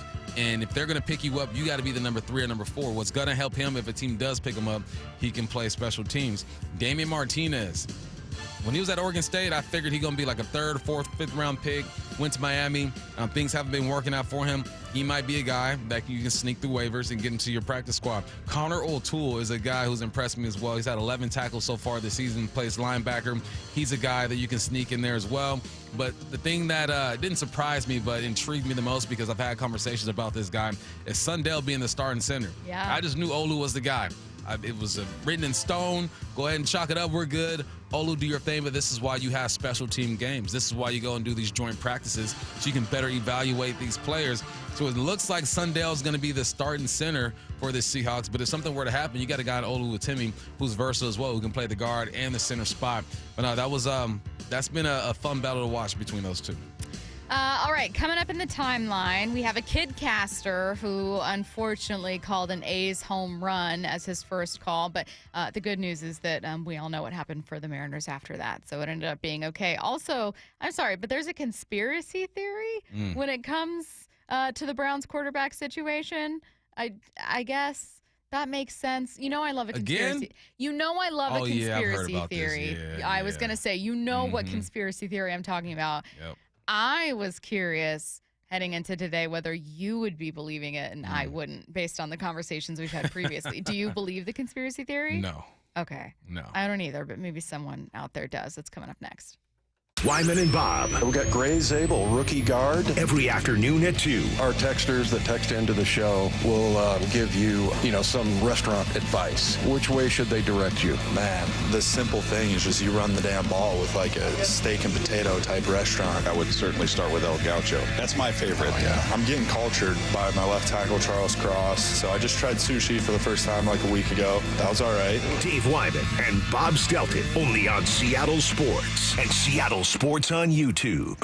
Homeowners, federal tax credits on heat pumps end soon. Home Comfort Alliance can help you save up to 75% on new in-stock heat pumps with combined discounts, utility rebates, and expiring federal tax credits on systems installed by December 31st. These are new in-stock high-efficiency models that will make your home comfortable year-round. Federal tax credits expire December 31st, so don't wait. Visit HomeComfortAlliance.com. For all your heating, cooling, plumbing, and electrical needs, it's Home Comfort Alliance, the comfort people. Mike Rowe here with a quick question. Have you noticed cracks in your drywall, chimney, or exterior walls?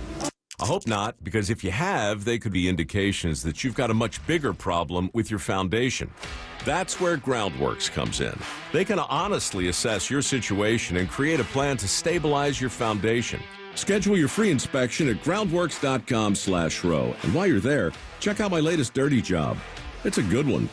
Licensed in all states where work is performed. See website for details. Have you considered surgery or even joint replacement? Hey, it's Dave Wyman, and before you make that decision, see Dr. Mark Wagner, MD, at Seattle Sports and Regenerative Medicine. Why? Because he gives it to you straight. Dr. Wagner said my right knee needs replacement, and I appreciate his honesty and expertise. My left knee is fine right now, but the minute it isn't, I'm heading to Dr. Wagner for his expert opinion.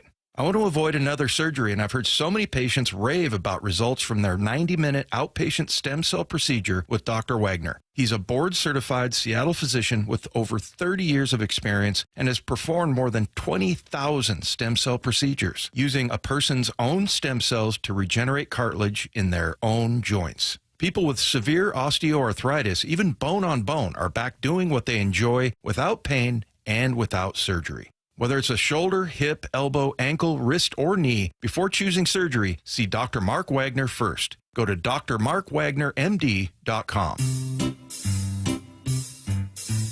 1-877 Cards for Kids. KARS Cards for Kids. 1-877 Cards for Kids. Donate your card today. 1-877 Cars for Kids. KARS Cars for Kids. 1-877 Cars for Kids. Donate your car today. Ready to get rid of that old car? Donate it to Cars for Kids. Call 1-877 Cars for Kids to reach a friendly live agent. Donation's super easy, and your car can be picked up as soon as tomorrow. Call us now, 1-877 Cars for Kids. That's Cars with a K to donate your car today. 1-877 Cars for Kids. Donate your car today. Did you know you can donate real estate too? Go to carsforkids.org. That's carsforkids.org. Beat rising costs at Lake Washington Windows and Doors. For a limited time, get a 20% inflation discount and enjoy easy 18-month free financing with 0 down, 0 payments, and 0 interest. Details at lakewashingtonwindows.com. John here with Happy Hauler. Furniture and household items you plan to throw away? We work with organizations all over Western Washington to donate used items. Happy Hauler is Seattle's eco-friendly junk removal. HappyHauler.com, hauling with a heart. The Bump and Stacy Show is powered in part each day by the caring and compassionate team at Pendergast Law Personal Injury Lawyers. Go to pendergastlaw.com. Now is the time. We talk about it year-round, but roofing season really is upon us. It's Mike Salk here. So what makes it roofing season? Long, dry days where roofing crews can work realistically sun up to sundown. They're cranking out projects all over our region, and Riverside Roofing is, of course, leading the charge. Local to Marysville, Riverside Roofing serves the entirety of Western Washington. They do amazing work. They've earned my recommendation, plus industry awards like GAF Master Elite's President's Club, a status fewer than 1% of roofing companies in the entire country actually achieve. Get a roofing quote in less than 60 seconds using Quick Quote directly on riversideroofingllc.com. It'll pop up as soon as you go on their website. During and after your roofing job, you can expect a yard and driveway totally clean of debris.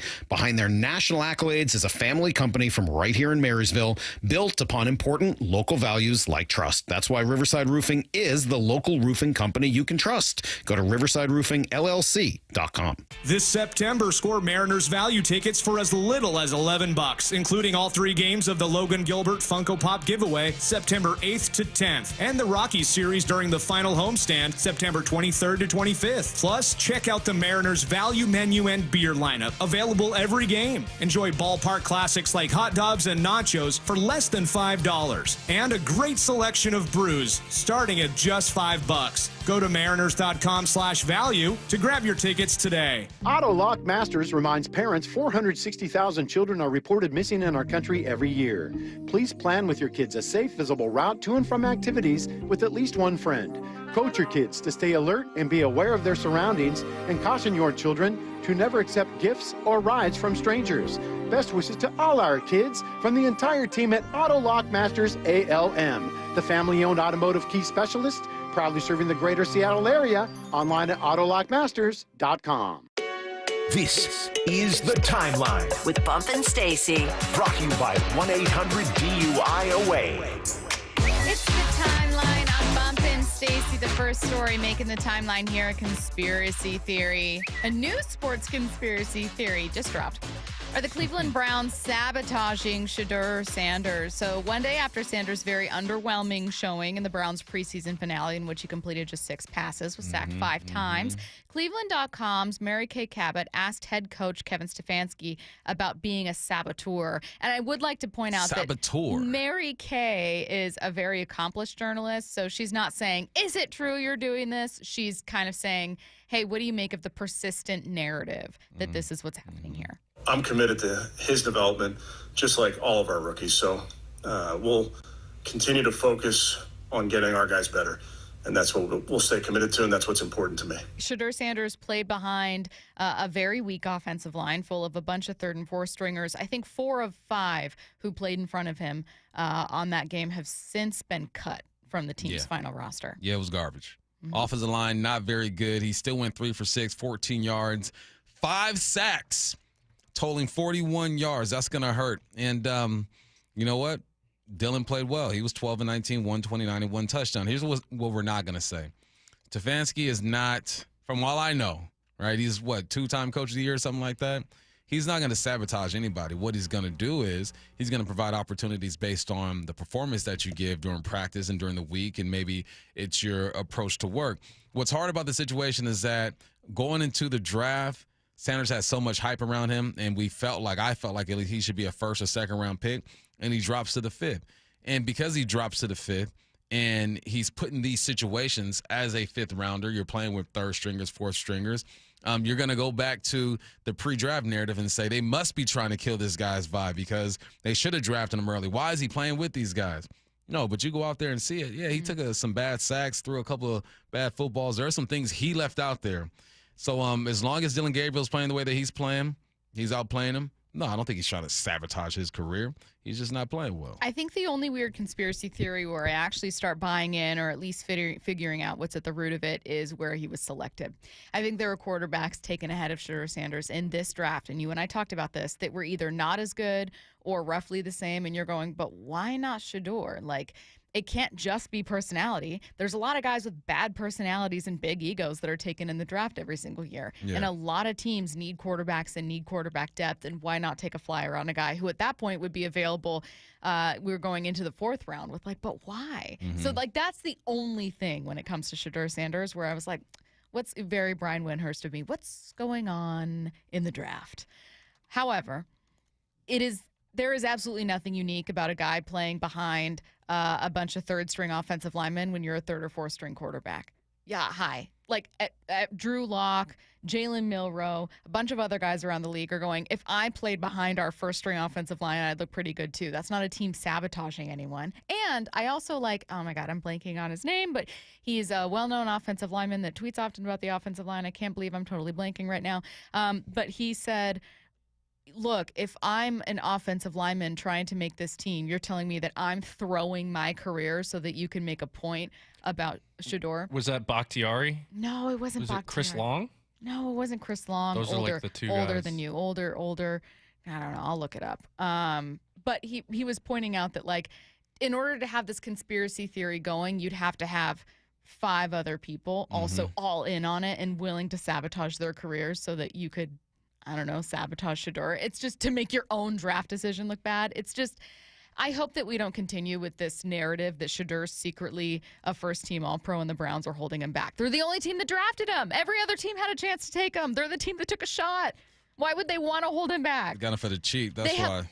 They have no one starting for them. Joe Flacco, at 47 years old, is starting for the Browns. If Shedeur Sanders looked good, the Browns would be playing him. He'd be selling jerseys, selling out stadiums, and looking great. He's selling jerseys. But that's what I'm saying. I'm like, he's definitely doing why? Why would the Browns not want Shedeur playing if he was really, really, really good? They're the last team that wants to sabotage him would be the Browns. So, I don't know. I'm not buying it. No, I'm not buying you. Yeah. Seattle Mariners Kids Club kidcaster Russell, joined announcers Aaron Goldsmith and Angie Mentic in the broadcast booth and called part of the second inning of Sunday's game against the A's. The youngster's broadcasting career got off to a notable start, but it was probably not what he'd hoped for. Up next to bat, Jacob Wilson, number 5. Batting just over 300 this year. It's a good hitter. Yeah, I would say so.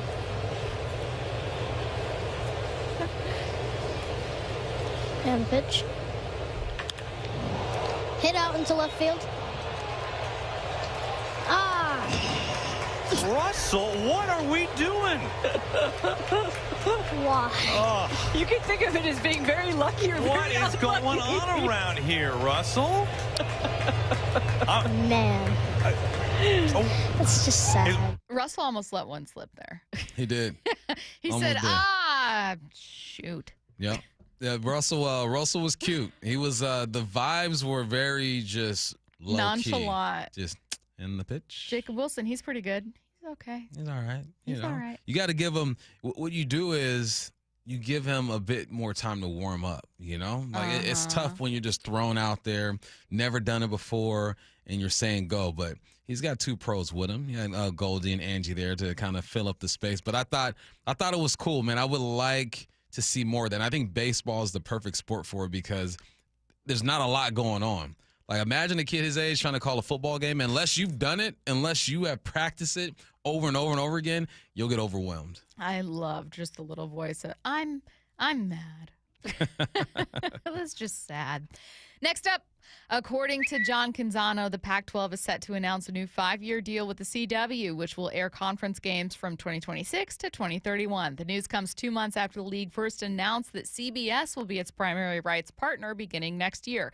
Per Canzano, the details of the new deal with the CW are expected to be announced as early as this week. The agreement effectively marks an extension of the CW's current partnership with the Pac-12, which first began in 2024. Bump, congratulations.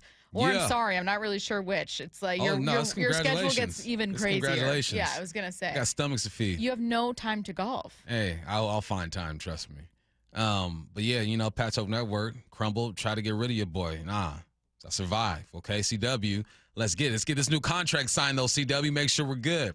The most important part is that the Pac-12 has a home. You have a home, and it's not a network that is going to be buried with all the other networks, and you're not going to be able to see many games. Games are coming on at midnight. Some of the games are going to come on at midnight, but it'll be easier to watch. CW is a national network. So, no, it's a great situation for anyone who cares about Pac-12 football and your boy's pocket. So I'm annoyed that none of the numbers and the number conferences mean anything anymore. None of the what? That's been that for a minute, but like the Pac-12, Big Ten. It'll get back. Pac-12 will be back to 12. What's the Big Ten going to do? Get rid of 6? Nah, you just got to stay there. That's what I'm saying. I don't like that the numbers don't mean anything now. I don't like it. It's like your OCD coming in or something? Yes, that's exactly what that is. It's really bothering me. All right, well. That's how I feel it when I go to people's houses and they have a bunch of dust on the floorboards. Like, the little, the molding above the floor. And they have, I'm like, oh, I want to clean it. You should just do it one time. Well, no, that's weird. Do we get Pac-12 After Dark back? No idea. I'll let you know when I know. I didn't know I was gonna miss the Pac-12 After Dark until I didn't know what I had until I lost it. The one thing I didn't like about Pac-12 After Dark, but I will do it. Don't get me wrong. Is that I had a 6 a.m. flight the next day, Had to be out of my hotel room by like 4. I didn't get to it until about 12. So that was a quick turnaround for your boy. Oh. But I'll do it. For the fans, Bump. Yeah, I'll do it for the people. Thank you for making that sacrifice. I got you. Last one quickly here. Marlins Tyler Phillips collected his second save of the season. Good for him after throwing 32 pitches in yesterday's win over the Blue Jays. Afterwards, he gave a wild walk-off interview. All right, Jack, thank you very much. Tyler, you threw 32 pitches yesterday. When did you know you were going in tonight? When they call down. And you were ready to go? Yeah, I'm ready. They call down, I'm pissed off, I'm ready to go. Why do you get so pissed off? I don't like hitters. How did you get through that 9th? Throw the ball over the plate. How long does it take you to cool down after a win? I never cool down. And the slapping, what was the level of slapping when you came on? Pretty hard, my face is hot. Yeah. How important was it for your team to get this win today? It's big. I mean, every win's big. It doesn't matter what the record is. Every win's big. That's what we're here for. It's to try to win the game. What has this organization helped you unlock for your career this year? I think just be yourself. Go out there, do what's you. Whatever's going to make you successful, that's what you do. And this team, I see it. We're a lot of young guys, and when you play for each other, have some fun with it, that's what you got to do. Great win. You're scaring me. Go to the clubhouse. Thank you very much. Shout out to Steven Strom, by the way. He works for the Marlins radio broadcast who did that interview. Going. He did a great job keeping it going. That's tough when players give you nothing. 3-word answers and you got to carry that thing. But he carried it, and then Tyler came in at the end and rewarded him for carrying it. I don't like hitters. My face is still hot. That was it. That was I laughed a lot. No, my face, like, bro, did you just have a whole thing of creatine? Like, what are you doing right now? Just absolutely losing it. Why does the Ringer's Sheil Kapadia have so much faith in the Seahawks defense? Just as importantly, why does he have so little in Sam Darnold in the offense? That's next. Historical. Are you buying it? You like that? Historical. Brock and Salk. It sounds too much like Dangerous. That's my problem. Morning 6 to 10. Can you get to 54 to tie Mickey Mantle or pass him at 55 for switch hitting home runs in a season? Can you get to 56 or 57 to tie or pass Junior? For me, it would be Griffin. Hitting in the Kingdome for those years, a totally different era from pitching. I think even Ken would go, oh my gosh. Yeah. Only on Seattle Sports. Saving for retirement was tough enough for us. Yes, and navigating markets can be challenging at times. I understand. That's why at Fisher Investments, we take a disciplined approach with your investments. Tell us more about that. We take an active approach to money management, positioning your portfolio for opportunities we see ahead. So all your clients get the same portfolio? No, we tailor your portfolio to your individual goals and needs. What about communication? We don't like being left in the dark. We check in regularly to keep you informed on the markets and your portfolio. Which means you'll help us stay on track. Yes, our goal is your comfortable retirement. And as a fiduciary, we always put your interests first, because we do better when you do better. At Fisher Investments, we're clearly different. Learn more at FisherInvestments.com. Investing in securities involves the risk of loss. You're listening to Leaf Filter Radio, and the guru of gutter protection himself, Chris Coonahan, is here to take your most pressing leaf-related questions. Hey, everybody, Chris here. I understand we have Ron on the line. Ron, where are you calling from? Uh-oh. Ron, are you calling from a ladder? Well, I was. I wanted to ask Chris what I need to do to get my gutters ready to have leaf filter installed. Oh, Ron, you don't have to do anything. A Leaf Filter Trusted Pro will come out and clean out your gutters, realign and seal your gutters, and install Leaf Filter, America's #1 gutter protection system. So I didn't need to get on this ladder? Ron, Leaf Filter Trusted Pros are in your neighborhood and ready to help. Just visit leaffilter.com/deal to schedule your free gutter inspection and get up to 30% off. Thank goodness. What was that site? That's leaffilter.com/deal for your free gutter inspection today. See representative for warranty details. Promotion is 20% off plus a 10% senior or military discount. One discount per household. By texting 64,000, you agree to receive recurring automated marketing messages from Real Success. Message and data rates may apply. No purchase required. Terms apply. Available at ourrealsuccess.com. Do you want to learn how to make money flipping houses and acquiring rental properties right here in Seattle without using your own money? You'll learn to flip houses and secure rental properties in your spare time to get on track towards real wealth building. we're offering a handful of motivated individuals the opportunity to attend our workshop right here in Seattle for free. That's right, we'll give you 2 free tickets when you text FREE to 64,000. Seattle is the perfect market to flip houses and build rental income. Don't miss this opportunity. Come to a complimentary live 2-hour workshop next week right here in Seattle and learn how to start making money flipping homes and building long-term wealth with rental properties. To get 2 free tickets, text FREE to 64,000. Text in the next 10 minutes, and registrants will also receive a free copy of our Funding for Deals guide. Text FREE to 64,000 for 2 complimentary tickets. Text FREE to 64,000. Seattle Sports has your chance to win 4 tickets to the Seahawks season opener on Sunday, September 7th. Open the Seattle Sports app, click the Win tab in the bottom right corner, and enter to win. You can enter once per day, so the more times you enter through the Seattle Sports app, the better your odds of winning 4 tickets to the Seahawks season opener. Do it every day August 19th through August 25th. Details and rules at seattlesports.com/win. Only from the home of the Seahawks. Seattle Sports, the home of the Mariners. It is gone! Cal Raleigh, 2-run home run! Hear every pitch on 710 and the Seattle Sports app. If you've been considering upgrading your siding, now is the perfect time. Hi, I'm Justin Shirley, CEO of State Roofing and Exteriors. In the Pacific Northwest, moisture is the enemy. Old failing siding leads to hidden water damage, rot, and mold. State Roofing and Exteriors is a James Hardy preferred contractor with over 55 years of siding expertise. Call 866-ROOF-ROOF or visit stateroofing.com to schedule your siding inspection today. State Roofing and Exteriors, held to a higher standard since 1968. State Roofing, the best roof you'll ever need. When it comes to the security of your business, doubts can creep in about who you're trusting to protect it.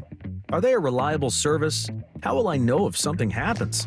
Are they keeping everyone safe? At Bay Alarm, we got you. For nearly 80 years, we've been putting our customers' minds at ease with our advanced technology and personalized support. Feeling insecure about your current security service? Visit bayalarm.com today to talk to a local security expert. Why is Mazda of Everett the #1 dealer on the West Coast? Mazda of Everett is locally owned and operated for 20 years. They work hard to get you their best deal every time and to make sure you drive away happy. With over 700 new Mazdas, they stock more than anyone in the Seattle area. Find out for yourself why people keep coming back to Mazda of Everett. Take advantage of the Mazda of Everett price during the More to Move You sales event. MazdaofEverett.com. Claims based on Mazda USA inventory and sales reports. Seattle, your waterfront park is here. Celebrate the opening of 20 acres of world-class public space on the downtown shoreline at the grand opening celebration September 6th. Enjoy free live performances, family activities, cultural experiences, and more across the entire park. From Overlook Walk to Pier 62. Join Friends of Waterfront Park in the city of Seattle for this once-in-a-generation event. Be part of history. Plan your visit at waterfrontparkseattle.org. From the Quantum Fiber Studio. This is Bumpin' Stacy. Weekdays 10 to 2. On Seattle Sports and 97.3 FM HD2. Matt labeled this one as Sheil Kapadia. I love an annoying joke to start a segment. I think it's what I bring to the table. I think so, too. Try to get you. Sheil Kapadia, the latest sound from Sheil Kapadia. Ringer analyst who in his preseason rankings put the Seahawks offense at number 24 and the Seahawks defense at number 1. Now, ESPN's Brady Henderson joined us earlier this hour, and we asked him whether or not that was fair. He said, I'd probably have the defense a little lower, though they certainly should be a top 5 defense. Mm-hmm. Like there's a little more room for error there. And he said he'd have the Seahawks offense much higher. Sheil Kapadia himself joined Brock and Salk this morning to explain his ranking. Let's start by talking about the Seahawks' 24th ranked offense. But I see a lot of sort of betting on exceptions with the Seahawks offense, and they could hit, but it's just the track record with a lot of these things that I think some people who are bullish on the Seahawks offense, the things they're pointing to, for example, the offensive line could be better. It could be better. I don't know that it's going to be better. Clint Kubiak could scheme around the offensive line. Maybe he'll do that. I don't know that he has a long track record of being able to do that. Sam Darnold, he could be the same guy he was with the Vikings last year. Maybe there were 5 or 6 years before that where he didn't look like that guy. So again, it could all come together. I understand the plan. I understand it's really only a 1-year commitment. But when I'm looking at all the teams in the NFL and who do I feel sort of better about, who do I feel more sure about, I had other teams ahead of him. Mike Salk and Kapadia later got into not even a debate, but Mike kind of made the point of, hey, sometimes you need to just go off of like a spec. You just need to go off of what you think might happen, and that has to be enough. And Sheil said, look, I totally hear you. And like they may end up being better. But when I'm ranking all offenses, I'm looking at 32 teams. I have no choice but to go off of what we know to be true, what we've already seen, who has a track record and what that looks like. Because that's the fairest way to do it. You know what I mean? Like, belief or not in things requires a little bit of bias. If you think the Seahawks are a really smart team, you have more belief in the offseason moves they've made.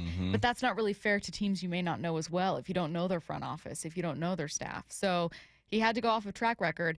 The Seahawks have pieces that don't have extensive ones. Clint Kubiak has been an offensive coordinator twice at previous locations and for no more than 1 year. Even though having an offensive coordinator with NFL experience is an upgrade over one who doesn't have it, it's not like he brought in Kyle Shanahan.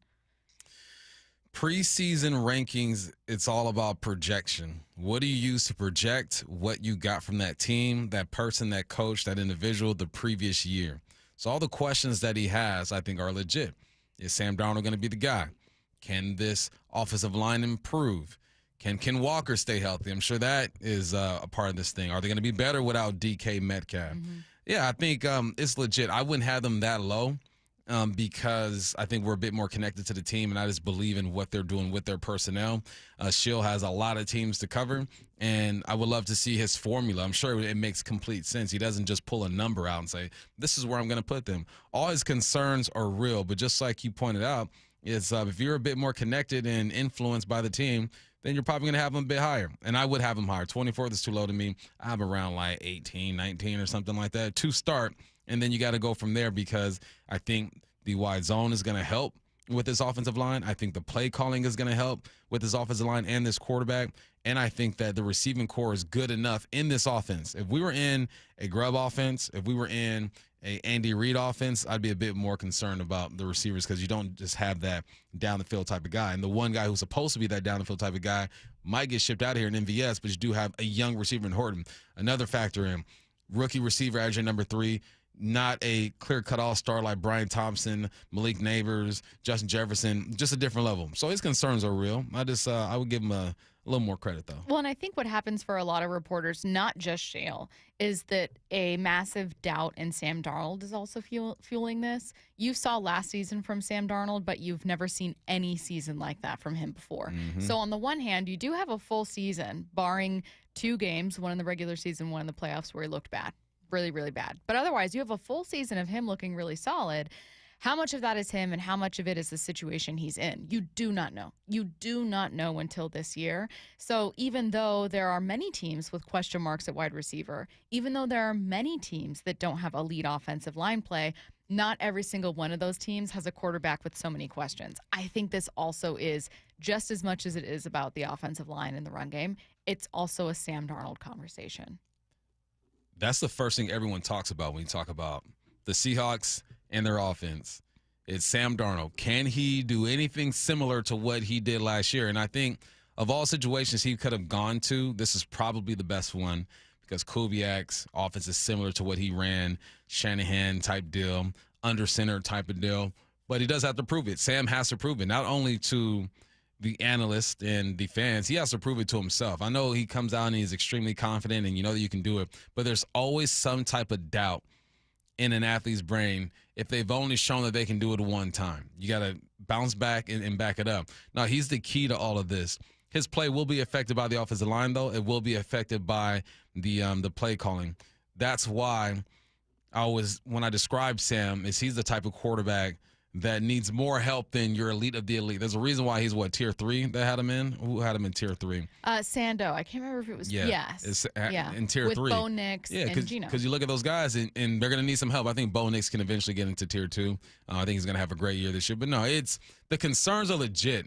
Like, you can not agree with his ranking, but you can't be upset with his reasoning. He's not just making stuff up. He's not saying, because I don't like Sam. Offensive line, Kubiak. Let's see what they can do. No, it's all legit. All right. Well, that being said, he is really, really, really high on the Seahawks defense. He has them as the number 1 defense in his projections. Because I've seen Mike McDonald now do it for 3 years. 3 straight years he's produced a top 8, top 10 defense. I was bullish on him last year. Early on, it looks a little shaky, but man, you saw the second half of the year, their defense was playing as well as anyone in the NFL. So I look at that. So I like the scheme.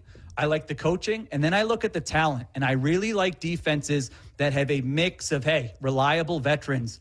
Leonard Williams, you signed DeMarcus Lawrence. There are guys I can trust on that defense, but then you have some young wild cards. You know, maybe it's Byron Murphy. Maybe it's Nick Eamon-Warrior, where all of a sudden we could be saying, whoa, this guy is really an impact player, and we didn't see that coming. So I really like the mix of those two things.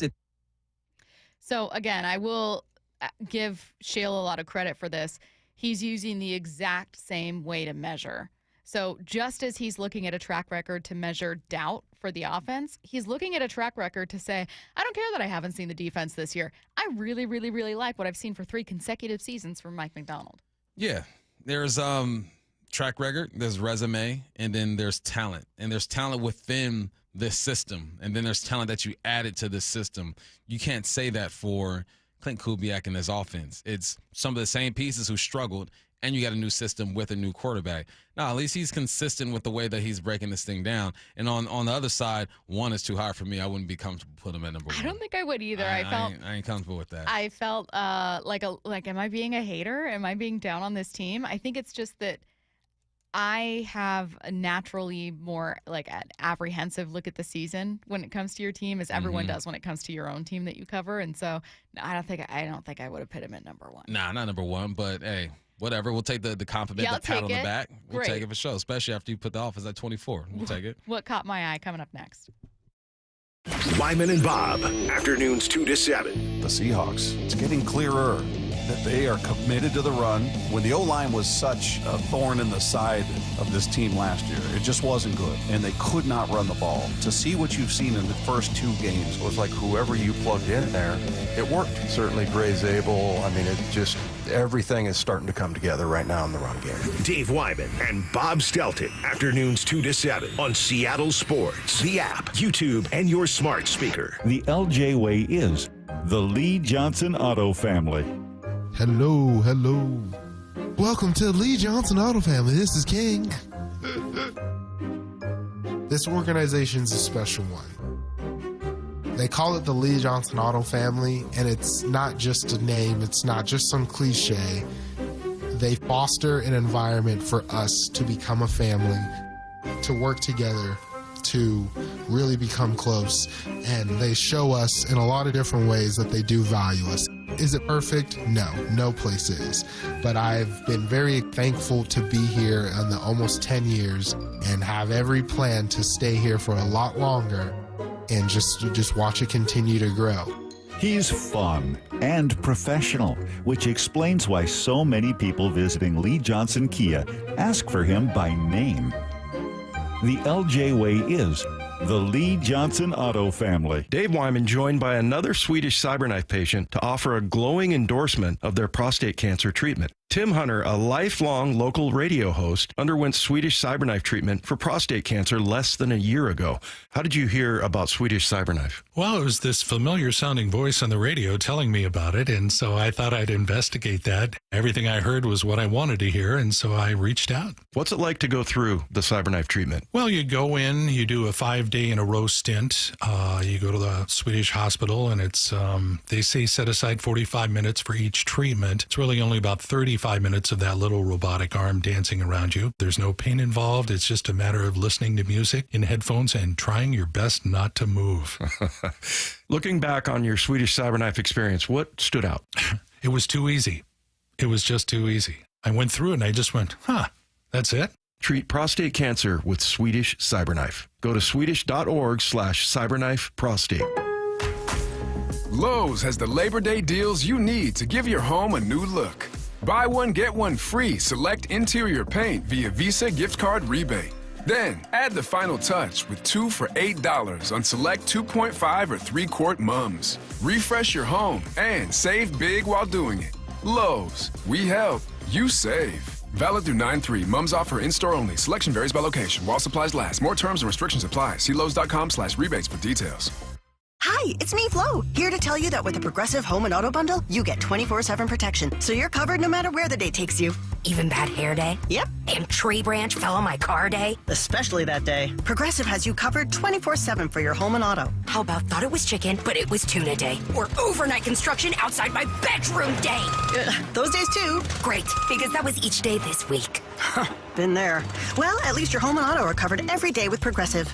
Progressive Casualty Insurance Company affiliates and other insurers. Not available in all states. Start having fun. Caesar Sportsbook at Muckleshoot Casino Resort is your #1 place to eat, drink, watch, and have fun. Keep up with your favorite sports anywhere and everywhere on property with the mobile app. Visit muckleshootcasino.com today. Scan the QR code and let the play begin. Muckleshoot. You've heard the saying, you never get a second chance to make a first impression. Since 1926, my family's been helping local businesses make great first, second, and long-term impressions. We know how to make your company look good with quality uniforms, logoed apparel, floor mats, linens, and more. If you're paying for linen service or doing it yourself, let's have the conversation. The information and quote are free, but the savings and service can really add up. Visit suplinen.com. Superior Linen Service. It's what we do. For Riverside Roofing, beyond the national accolades is a family company from right here in Marysville that's built upon important local values like trust. That's why Riverside Roofing is the roofing company you can trust. Find them at riversideroofingllc.com. Overburdened with a bunch of stuff you don't want anymore, but feel bad throwing it away? John here with Happy Hauler, Seattle's eco-friendly junk removal. We prioritize donating and recycling. We'll help get your items to those in need instead of going to the landfill. At Happy Hauler, we pride ourselves on responsibility, community, and sustainability. We're a family-run small business that provides junk removal, donations, and recycling. Make yourself, your community, and the planet happy. It's time to reclaim your space. HappyHauler.com, hauling with a heart. Hey homeowners, John Curley here. Why not improve your home's comfort and efficiency now? Plus, save 50 to 75% by combining tax credits, rebates, and incentives on a new heat pump from Home Comfort Alliance. Visit homecomfortalliance.com. Let's go! This is Seattle Sports. Streaming through the Seattle Sports app. KIRO AM Seattle. KIRO FM HD2 Tacoma. Home of the Seahawks, Mariners, and everything Seattle sports. Seattle Sports Snapshot. The Mariners took 2 of 3 from the A's for a much-needed series win over the weekend, but the win itself wasn't the highlight. Instead, it was Cal Raleigh hitting his 48th and 49th home run of the season. Home run 48, a 448-foot blast in the first, tied Salvador Perez for the most by a primary catcher in a single season. His second of the day set a new MLB record. Snapshot, brought to you by Miller Lite. When it's game time, it's Miller time. From the Quantum Fiber Studio, this is Bump and Stacy on Seattle Sports. Streaming through the Seattle Sports app and at seattlesports.com. Now, here are your hosts, Michael Bumpus and Stacy Ross. Here we go now. The Seahawks are kicking off the regular season next weekend, and today is the last day you can win 4 tickets to watch the Seahawks game on September 7th. All you need to do is open the Seattle Sports app, click the Win tab to find out how. If you don't already have the app, just text the word app, APP, to 866-979-3776, and we will send you a link to download. Right now, it's time for What Caught My Eye from the Seahawks preseason finale. Bump, why don't you get us started? Let's get it. What caught my eye? Cody White doing what Cody White does. My man had a great punt return, a catch before the touchdown catch, and he continues to give the Seahawks reasons why they want to try to get him on this practice squad. Last year, we all remember his game against the Rams, blocks a punt, big 4th down, not catch, but draws an interference, and then catches a full ball inside the 10-yard line to set some things up. Unfortunately, Geno did what Geno does and threw a red zone interception. But Cody White, man, he's a guy who deserves to be in the NFL, To what capacity, that's up to the team that's going to pick him up. But he could be a number 4 on a receiver that's not as talented. He could be a guy who's just a special teamer. Either way you slice it, he's smart enough. He's athletic enough. He belongs in this league. Cody White, keep doing your thing. When we hear comments about like, oh, you try to sneak him through waivers maybe and like get him on your roster, what kind of teams are you eyeing to add? Because I'm wondering if a team like the Minnesota Vikings with Jordan Addison serving a suspension, they've had an injury to at least one other wide receiver. If someone like Minnesota is eyeing someone like Cody White going, yeah, John Schneider, why don't you decide to cut him? Why don't you decide to do that? Maybe, man, because Minnesota receivers on a different level, though. I think we got to look at like the Titans or the Panthers. Well, someone that's also going to be a little higher on the. Yeah, you're right. Yeah, I mean, I think he could do it, but Minnesota bougie with their receivers. They really are.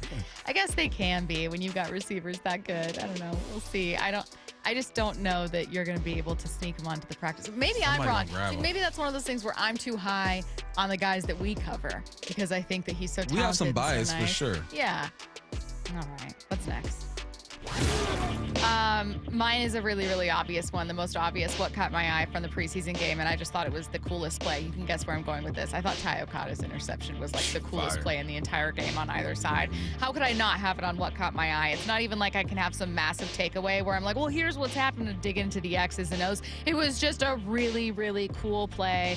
By far the biggest highlight in what was otherwise like a fairly ugly game, especially for the Seahawks offense. The defense tried to do their thing. The offense didn't put them in good spots by any means with all those turnovers. But I just thought that this was a moment where if you're a guy like Ty, you're trying to put together, the best tape that you possibly can. And this is also a team that has a lot of guys that are like that, where it's like on a worse version of this team, they make it. That being said, Brady Henderson's 53-man projection has Ty Okada making the spot.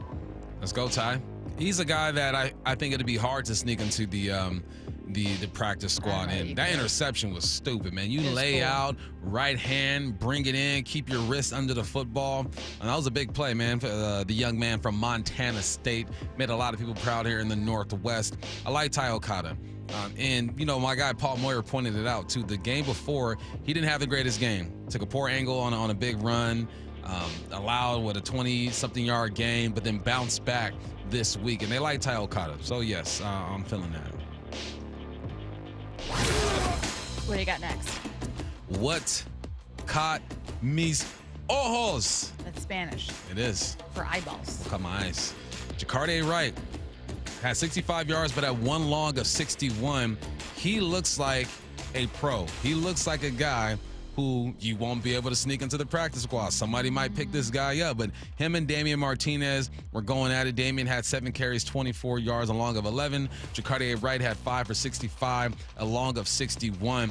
He's just built like an NFL running back. And there's one of his runs, a 61-yard run was impressive, but there's another one where it's a zone left. He squeezes the B gap, and there's a guy flying towards the left side. I'm surprised he saw him. Does a little step back, lets him fly by, gets some extra yards. He looks like he can be very serviceable. Jacarde Wright is one of the guys that you have to look for. I don't think he makes the practice squad if they let him go. I think that he can be a nice little number 3 for someone here in the league. I like number 31. Sticking with the running back conversation as a whole, are you surprised we didn't see more from Damian Martinez? And I don't just mean in this game. I mean like in camp at all. I did not expect, and I don't mean to disrespect George Halani, I did not expect that Damian Martinez would be such a non-factor when we were having these conversations. And he's young. He's going to learn. He's going to grow. He's going to figure it out. But no, I was a big Martinez fan. I mean, I called 2 of his games, and he was in college, and he was killing it. He got downhill. He looked quick. He just didn't have the burst in the preseason that I thought he had. Meanwhile, George Halani, Jacarde Wright, obviously Zach Charbonnet, all showed that burst. So maybe it's just a reps type of thing. I don't know how many reps he's getting during practice, but he just didn't have the burst that I thought he had. But I also think that other teams might see value in him. He could be a return guy. But yeah, a little disappointed with Damian Martinez. But like you said, he's young. He could grow. Next up. Mine is a takeaway, a basic stat from this game that really tells the story of what happened offensively. You can guess where it's going, but I'm also going to flip it and turn it into a question about how you would handle things if you were a coach. So here we go. The 4 turnovers. This is something where you are going to lose a game most of the time. In fact, it was a whole storyline when we were talking about the Lions turning the ball over 5 times, Jared Goff having 5 interceptions, and then they end up winning that game. That's something that typically will lose you a game. Like, it should be 10 times out of 10. It's not, as we know, but most of the time, the story of the game is, the Seahawks offense with Jalen Milroe on Saturday had more total yards gained than Green Bay. Doesn't matter. Turn the ball over. So here's my question for you.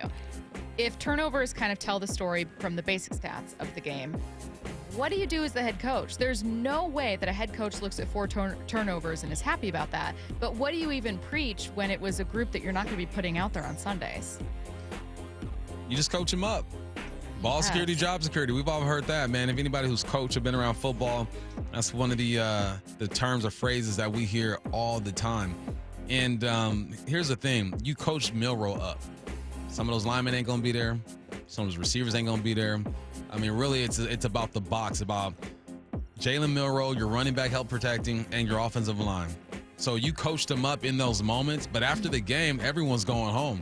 So what you do is you coach up Milroe. You focus on him because we know he's going to be here. I forgot who the running back was. It might have been Kapadia, right? So you coach him up maybe if he stays. But you start to place value on your time now. Everyone don't get the same time they got week 1 because you're trying to develop and see who's going to be here. After week 3 of the preseason, and coaches are brutal. Let me tell you one thing about coaches. In the coaches' room, they are talking so much crap.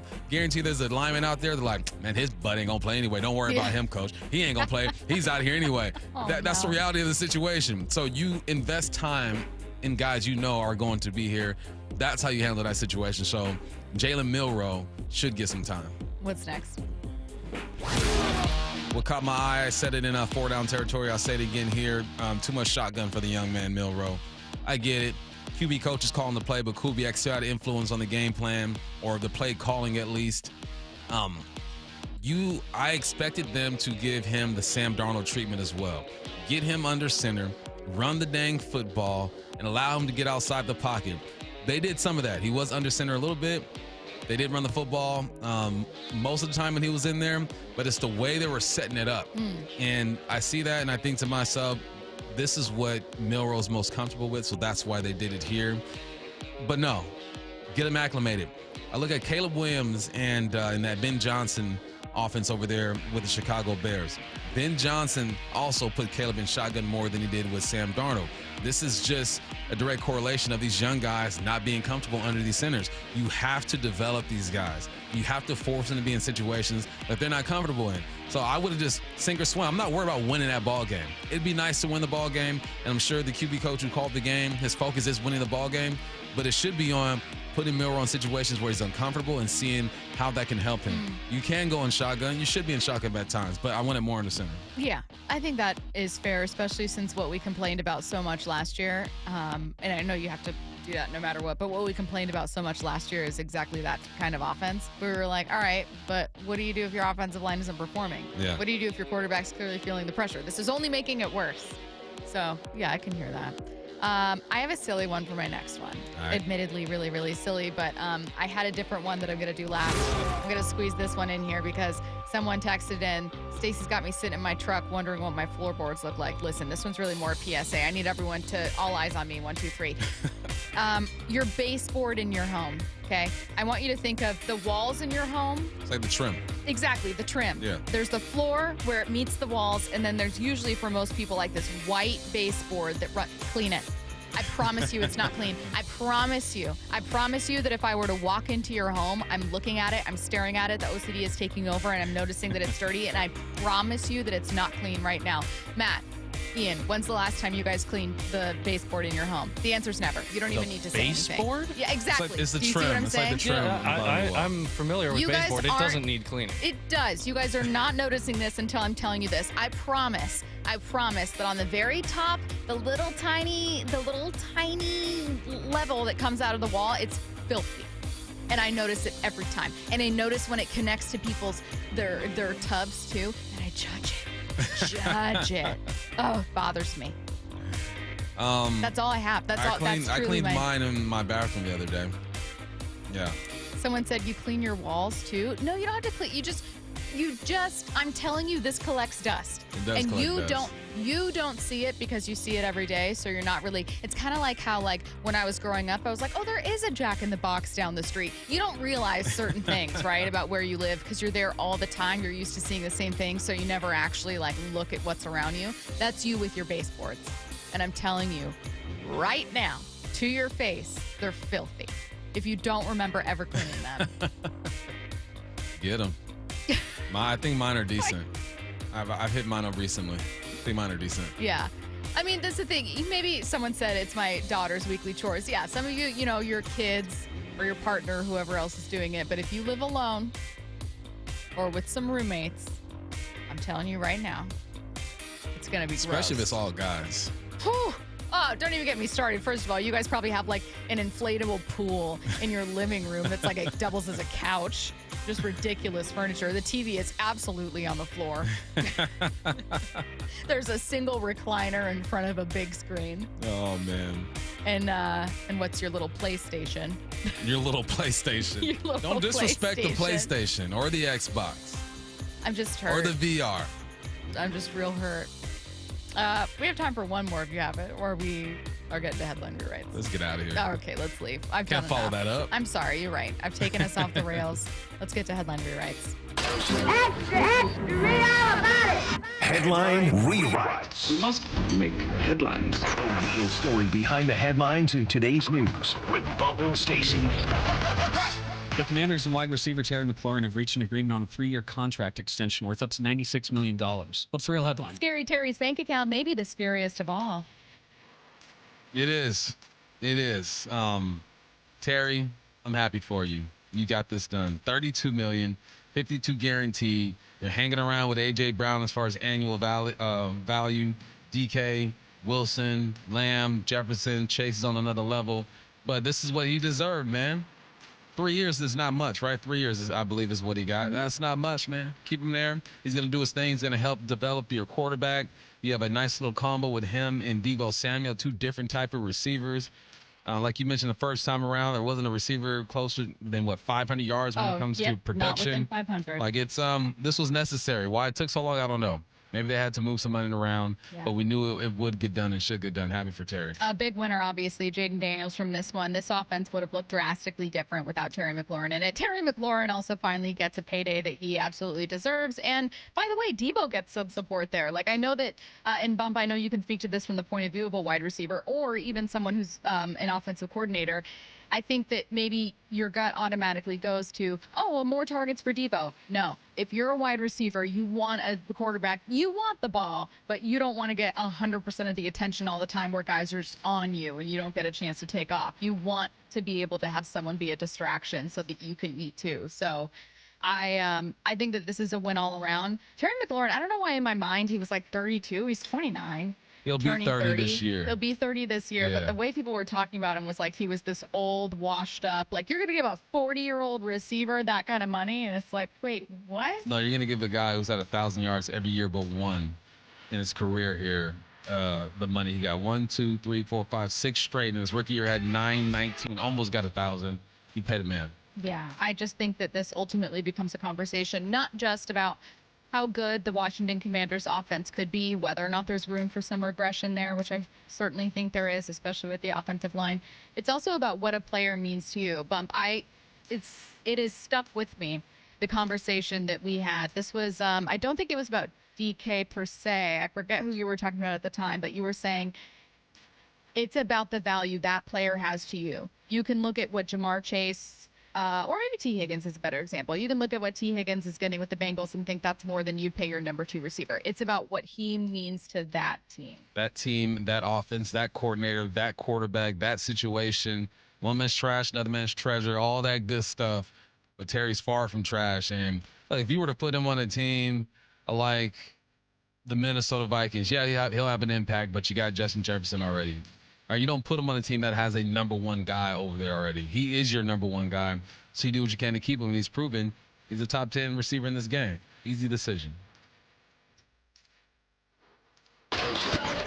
Headline rewrites. After hitting his 45th home run of the season, Shohei Ohtani high-fived a Padres fan that had been heckling him the whole game. What's the real headline? I've said it before, and I'll say it again. Bullying gets results. That's going to be the slogan of the show. Bring back bully culture. Not bully culture. I mean, back in our day, kids got bullied. Kids in lockers. Kids got bullied back in my day. Was I bullied? Mm-hmm. Yeah, a little bit. For a little bit. Did you ever bully? Nah, that's not me. Not at all. I believe that. Nah, that's not me. But, it did make me stronger. It made me tougher, Learn how to fight real quick. But back to Ohtani. This is what sports is about. You should be able to hate on somebody respectfully, right? Tell Shohei he ain't nothing. You're not going to break any type of records. You're overrated. Why they pay you so much? And then when he does what he does and he goes yard, you got to laugh at yourself because in your right mind, he is one of the best to ever do this. You're just trying to get into his head. It's gamesmanship. It's like playing on the road. I had an old lady stop our bus when we played at Auburn, walk in front of our bus and gave us a couple birds. And we started laughing. We're like, get us. I've had people call me out my name going through the tunnel. I mean, I've heard it all. As long as just in the right spirit. As long as you're not getting personal and disrespectful. It is what it is. I expect you to boo. Boo, talk your stuff. But then bow your head when Shohei does what he does. I think there's a way to do it that's harmless, and there's a way to do it that is toxic. The way to do it that's toxic is when you're throwing stuff at players, right? You're throwing things onto the court, onto the field. And I don't mean like a home run ball and you throw it back. I mean like when people are throwing adult toys on the field at WNBA games, or they've done that at like Buffalo Bills games, at football games. When people are throwing bottles of beer or cups of beer at athletes, like batteries. That's when it's trashy. Yeah. That's when it's like, come on now. You would never in a million years throw something at this 6'5", 265-pound dude. You would never do it. You're only doing it because it makes you feel big right now to be able to, knowing he can't swing back. Talk all you want to. Exactly. Tell me I'm garbage. Yeah, but you can talk your trash. And I love it when people are silly about it. Like, I thought this was, even though it does involve trash talking, like a wholesome interaction. The Padres fan is just laughing to himself. He's like dying when Shohei comes up. Shohei is clearly laughing about it. Like, I thought it was just a genuinely cool moment. It's sports. That's what it's about right there when you're on the road. Headline rewrites. Browns quarterback Shedeur Sanders was sacked 5 times in Cleveland's preseason finale. What's the real headline? Oh, okay, so Jalen Milroe wasn't the worst rookie this weekend. No. And who didn't have a great weekend too? Shuck didn't play well. There were a couple other guys who didn't do their thing, but obviously we felt it more here in Seattle, fumbling the football the way that he did, not looking as smooth as some people expected. My expectations were a bit lower than that. There was some good there. But yeah, it's all good. Shedeur, though, my man is clearly the number 3 quarterback. Took a step back, didn't take a step forward. The offensive line was not the greatest, I get that, but some decisions were just unacceptable. You don't hold the football and drop back 24 yards and take that sack. You get outside the pocket, you throw it away. You do the little things just to survive. In that situation where you have an offensive line that's not going to be great, you just try to survive, and you show the coaches that even under stress, I can make the right decisions. Yeah. Someone said, I can never tell sometimes whether people are referencing movies or not. What happened? They said, I got told to go back to my seat for telling an Orioles reliever to throw it right down the middle at T-Mobile. I think he just said that. I don't think there's no movie reference there. I love the idea. Right down the middle. Right down the middle. Then toss one up for us. 89 miles per hour. Right there. I had a friend when this is high school heckling. It would be way funnier as an adult because it would be even more obnoxious. But he would yell, like, let's say it's before free throw or something like that. He'd be like, I'll buy you Cinnabon for life if you make this. I feel like the more abstract, the funnier, in my opinion. Yeah. Be funny, be creative. Yeah. Don't be insulting, but not like personally. Like, you don't talk, someone texted us in, I agree 100%. You don't talk like families. Yeah. You don't talk about racial stuff. Leave that stuff alone. Right? If you're a short guy, you can talk about being short. If he's tall, you can talk about being tall. You can say someone's throwing ducks. Yeah. Keep it to the game. Keep it to the game and all as well. I mean, SC, because I was committed to USC, man. I played there. They were talking about my grandma by her name, my mom by her name. I'll swing on someone if they mention Renee or Grandma Love. But the jacked up part is I knew we were going to lose, so I couldn't even I still scored a touchdown, but I'm like, yeah, we're probably going to lose this game. So I still got to go out there and be a professional, not react, knowing we're still going to lose this game. 360, I think athletes should get one free fight with a fan. The fight has to take place at home plate or midfield, only hand-to-hand, and to the death. I don't know about to the death. I do think, though, that there's every single time someone says anything to an athlete, I always think, this guy, if he didn't have to worry about losing his job and being punished by the league, regardless of league, would handle you. Most of them, You know what I mean? It's like, it'll be like some out-of-shape jabroni yelling at like a defensive end who's 25, and you're like, bro, I'm sorry, but Derek Hall will kill you. Yeah, but I guess keep trying. Like, whatever makes you feel in that moment. Like, I guess you're bigger. Yeah. Sure, but I like the idea of hand-to-hand combat to settle things. Just you get one fight, one free fight. That's it. You got to put gloves on because we need that athlete to be available next week. Jack your hands up. Gotcha. Okay, that's smart. That's smart. Okay. So the Celtics coach Joe Mazzulla has like sort of loosely submitted this rule to the league where every player gets a fight coin that they can use during the season on a fan or on an opposing player or on a coach. And when they need to get a little anger out, they flip their coin. And if it's heads? I don't know if it's a flip or not, or you just like use it and then it's used up. You can't fight anybody for the rest of the season, but every player gets one coin that they can use on a fight. I do love the idea of, it feels very Survivor drawing rocks, or like your, what's it called? Someone's going to yell at me that I don't know this. I hate that Curtis isn't here. It would be cooler if you could like flip a coin and then you still have to have it land on heads in order to fight. What do you mean? You just... So like you have heads no matter what? No. So you have a coin. It's like a coin, like heads or tails coin. And you only got to use it once, but it still is only a 50-50 shot whether you can actually use it to swing on someone. It's always a 50-50 shot. No, I'm saying, but you don't get to automatically, like, here's my token, I get to automatically use it. Like, it's still like, all right, you want to go fight that other player over there? You still got to flip the coin. And then if it's on tails, it's like, dang. And then you lose it? And then you lose it. Dang. Isn't that intriguing? That is intriguing. See, maybe you should be watching Survivor so you can see a shot in the dark played. I will spend the break explaining to you why rules at Tribal are very, very important, and we will come back and take a look around the NFL. That roar coming from the corner of Edgar and Dave, it's different. This place is electric when we get crowds like this. The Mariners have T-Mobile rocking with playoff fever. Cal Raleigh with his historic 49th home run of the year. Tonight, it's the first of three between two teams locked in tight division battles. Mariners, Padres. First pitch at 6:40. Wyman and Bob take you up to pregame at 5:30 on Seattle Sports, the home of the Mariners. Are you in pain? This is Dave Wyman, and if you're experiencing pain in your shoulder, elbow, wrist, hip, or knee, do what my friend and co-host Bob Stelton did and go see Dr. Mark Wagner, MD, at Seattle Sports and Regenerative Medicine for stem cell therapy. It's been a huge game changer. After 13 years of jiu-jitsu, I had a lot of issues with my hip. It was bad, so I'd heard a ton of patients raving about the results from their 90-minute outpatient stem cell procedure with Dr. Wagner, so I had to check it out. Dr. Wagner is a board-certified Seattle physician with over 30 years of experience performing more than 20,000 stem cell procedures using a person's own stem cells to regenerate cartilage in their own joints. Now, people with severe osteoarthritis, even bone on bone, are back to doing what they enjoy doing without pain and without surgery. Whether it's a hip like Bob had, a shoulder, a knee, a wrist, an ankle, before you choose surgery, consider stem cell therapy with Dr. Mark Wagner, MD, at Seattle Sports and Regenerative Medicine. Schedule your consultation at drmarkwagnermd.com.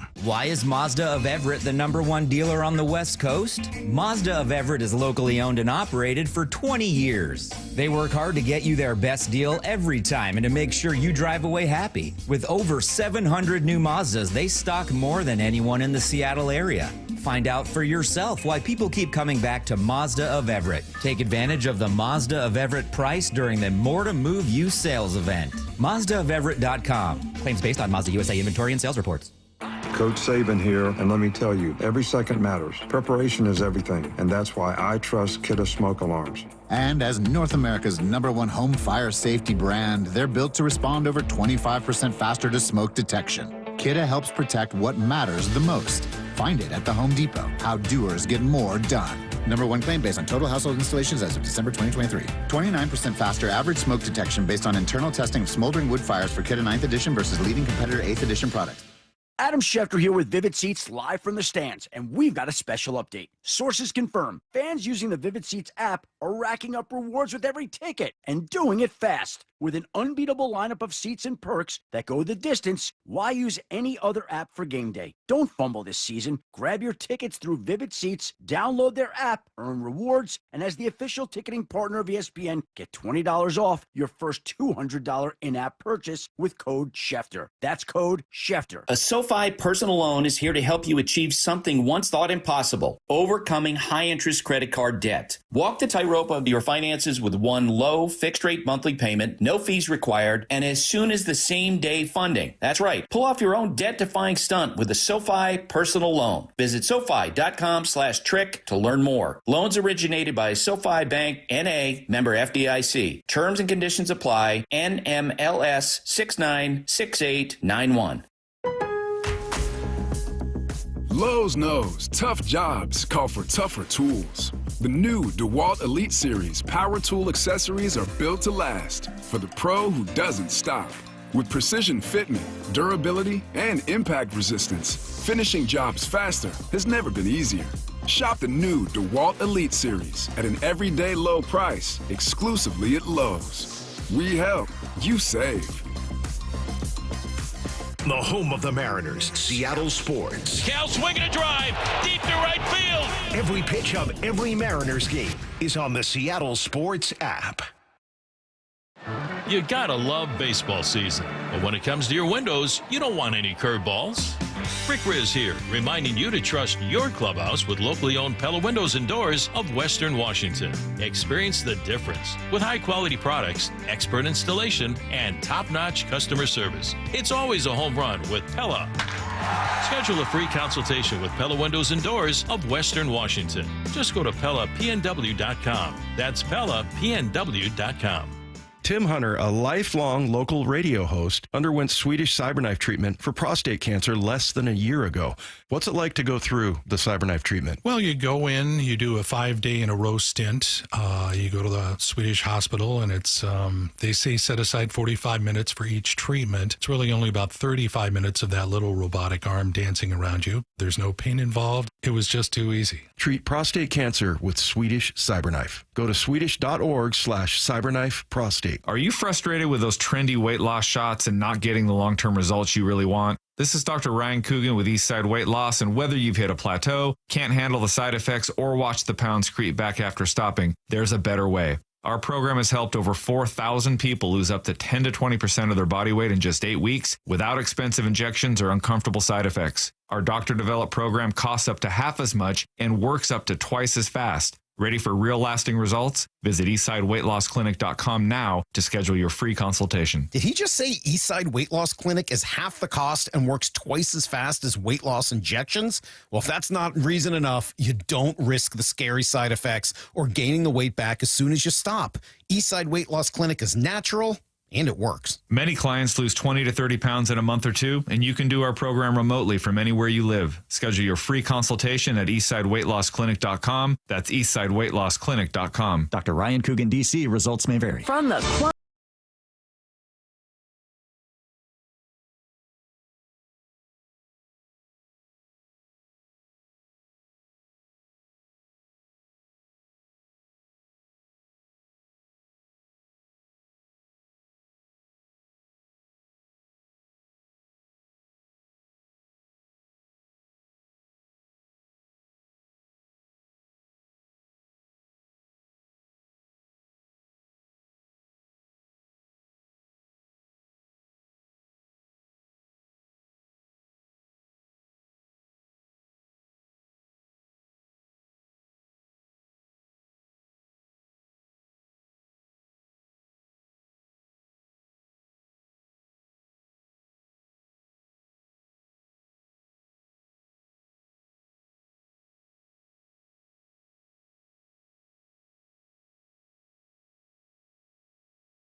mean, but let me tell you what, if the apple didn't fall far from the tree, he wouldn't have been a 5th-round pick. So what are you talking about? He'd be balling. If that apple was connected to that tree, let me tell you what, I'd be like, first overall, take that guy. I don't know what that's supposed to mean. The apple actually fell a little further from the tree because he's not as athletic as his dad. He seems like an okay kid now. Yeah, he's I love all right. Shiloh. I think they're thinking of Shiloh, who did swing on someone. Shiloh, though, had hands thrown on him, too. I like Shiloh. I don't care.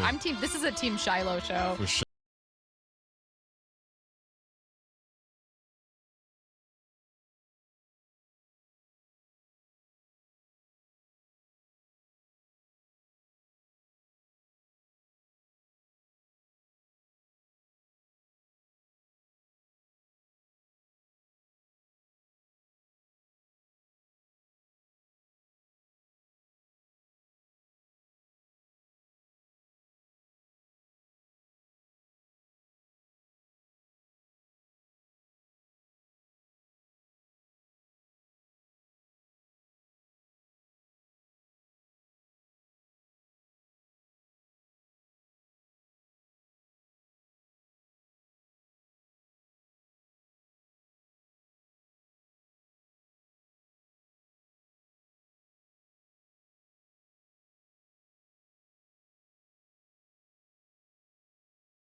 tonight's game.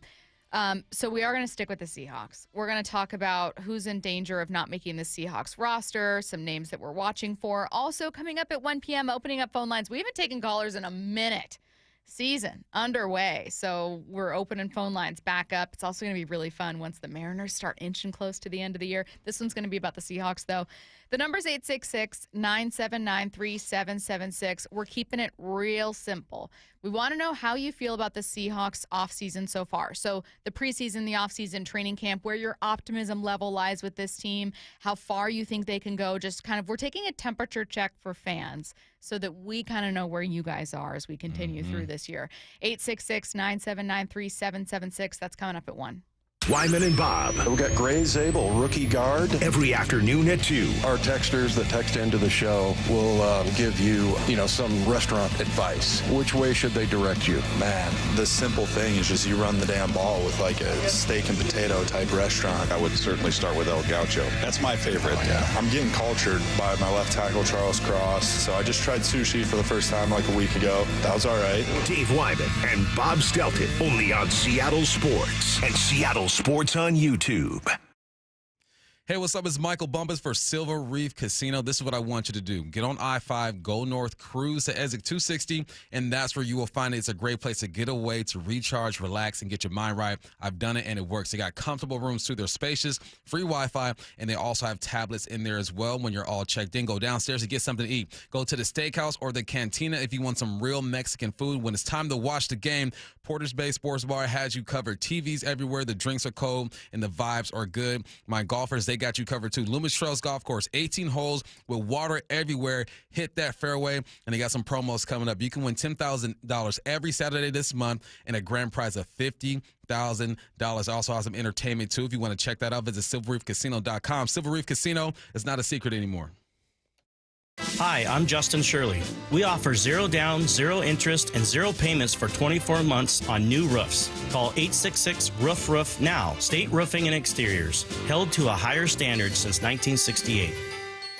Old windows cost you money and security. Lake Washington Windows and Doors installs energy-efficient, high-security windows that lower your bills and increase protection. With leak armor installation and lifetime warranties, you're protected for life. Choose LakeWashingtonWindows.com today.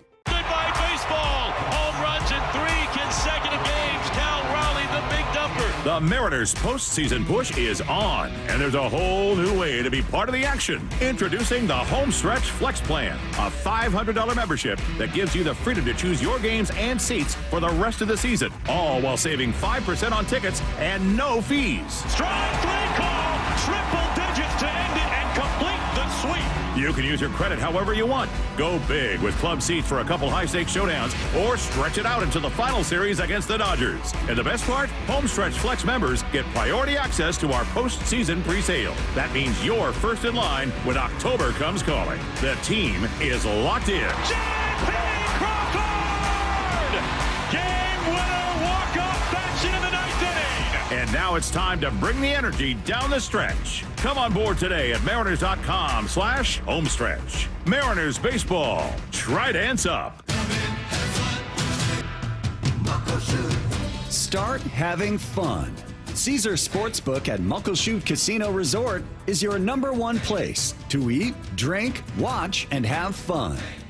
Keep up with your favorite sports anywhere and everywhere on property with the mobile app. Visit MuckleshootCasino.com today. Scan the QR code and let the play begin. Muckleshoot. Seattle Sports has your chance to win 4 tickets to the Seahawks season opener on Sunday, September 7th. Open the Seattle Sports app, click the Win tab in the bottom right corner, and enter to win. You can enter once per day, so the more times you enter through the Seattle Sports app, the better your odds of winning 4 tickets to the Seahawks season opener. Do it every day, August 19th through August 25th. Details and rules at seattlesports.com/win. Only from the home of the Seahawks. Seattle Sports, the home of the Mariners. Lift off to center. It is on its way. Julio, 2-run home run. Hear every pitch on 710 and the Seattle Sports app. Hey, college students, Safeway is giving you 5% off. That's right, junior colleges, tech schools, universities. Just verify your student ID in the app, unlock exclusive deals, and shop on the app or in person. Better yet, subscribe to Fresh Pass to get free delivery and other special offers. Remember, if you use EBT, Fresh Pass is 50% off and you get savings on fresh produce. For all the details, visit Safeway.com/4U. That's Safeway.com/FOR in the letter U. You've heard the saying, you never get a second chance to make a first impression. Since 1926, my family's been helping local businesses make great first, second, and long-term impressions. We know how to make your company look good with quality uniforms, logoed apparel, floor mats, linens, and more. If you're paying for linen service or doing it yourself, let's have the conversation. The information and quote are free, but the savings and service can really add up. Visit suplinen.com. Superior Linen Service. It's what we do. When your outside matches how you feel on the inside, that's kindness. And so I think that is the one thing that the Lee Johnson Auto family encourages us, is to be like really authentic and really be intentional in how we treat our customers and how we treat each other. To have a good company, have a good culture, have a good crew that takes care of your customer base, you have to take care of your crew. You can't have miserable people and expect them to give a customer a good experience. Walking in here, meeting some of the employees already before I was even hired on, welcoming me in, gave me a good indication what this company was all about. So if I were to make an hour and a half drive here and to have fun here for 8 to 9 hours a day versus if it's the other way around, then I'll take it. It's not a script. It's a belief. The LJ Way is the Lee Johnson Auto family. From the Quantum Fiber Studio. This is Bumpin' Stacy. Weekdays 10 to 2. On Seattle Sports and 97.3 FM HD2. All right, coming up at 1:30, Cal Raleigh has continued to close the gap between he and Aaron Judge when it comes to the MVP race, including in one really cool stat. So that's coming up at 1:30. Before we get to that, your calls at 1 about the Seahawks. What's your optimism level about the Seahawks now that the preseason is wrapped? What's sticking with you? What are you thinking about the team? Are you where you were in, let's say, entering the draft? Are you even higher? That number is going to be 866-979-3776. We're going to have two conversations here, Bump. First, roster cutdown is 24 hours away, almost exactly 24 hours away. Who's in the most danger of not making this team? And then I want to get back to a point that you made earlier about how the offense you think can be a lot better than people think. And you didn't say a top 10 offense, top 5 offense. You said, I think they can be quite a bit better than 24th. So let's first start with the roster stuff, though. In your mind, roster cutdown is at 1 p.m. tomorrow. Is there a name in particular you're very curious to see whether or not it makes this team? There's several, actually, Stacy. Oh, okay. Damian Martinez. What are you going to do with Damian Martinez? Jacarde Wright has outplayed him so far. You did draft Damian Martinez, but when you are drafted in the 7th round, it don't mean much. After you get out the 3rd round, all right, now it's like, okay, we're just drafting you to give you an opportunity to make this team, and your signing bonus is going to be higher than a undrafted free agent. After the 3rd round, man, nothing's guaranteed. And even before the 3rd round, nothing's guaranteed, but you're going to get so many opportunities if you are in the 1st, 2nd, or 3rd round. So Damian Martinez, because he was outplayed by a guy who was not drafted. He was outplayed by George Halani as well. George Halani, the young man out of Boise State, he wasn't drafted. I don't think he was drafted at least a couple of years ago. So Damian Martinez, just because I got a chance to call his games, be around him, interview him, break down his film, and I loved his film in college. So I was a bit disappointed to see that he was being outplayed by some of these other guys. I think I'm very curious about MVS. That's a really obvious one. But when I was initially hearing rumblings at camp of people being like, is Torrey playing Marquez off the roster? I was like, no. It's really boring, but like teams are really safe. Teams are really conservative. Better the devil you know is kind of like the mindset that teams have always had. Yeah. But that's become louder and louder and louder. In fact, Brady Henderson, not even today with us, but last week said, hey, you guys know me. I'm pretty pragmatic. I'm pretty conservative when it comes to my takes.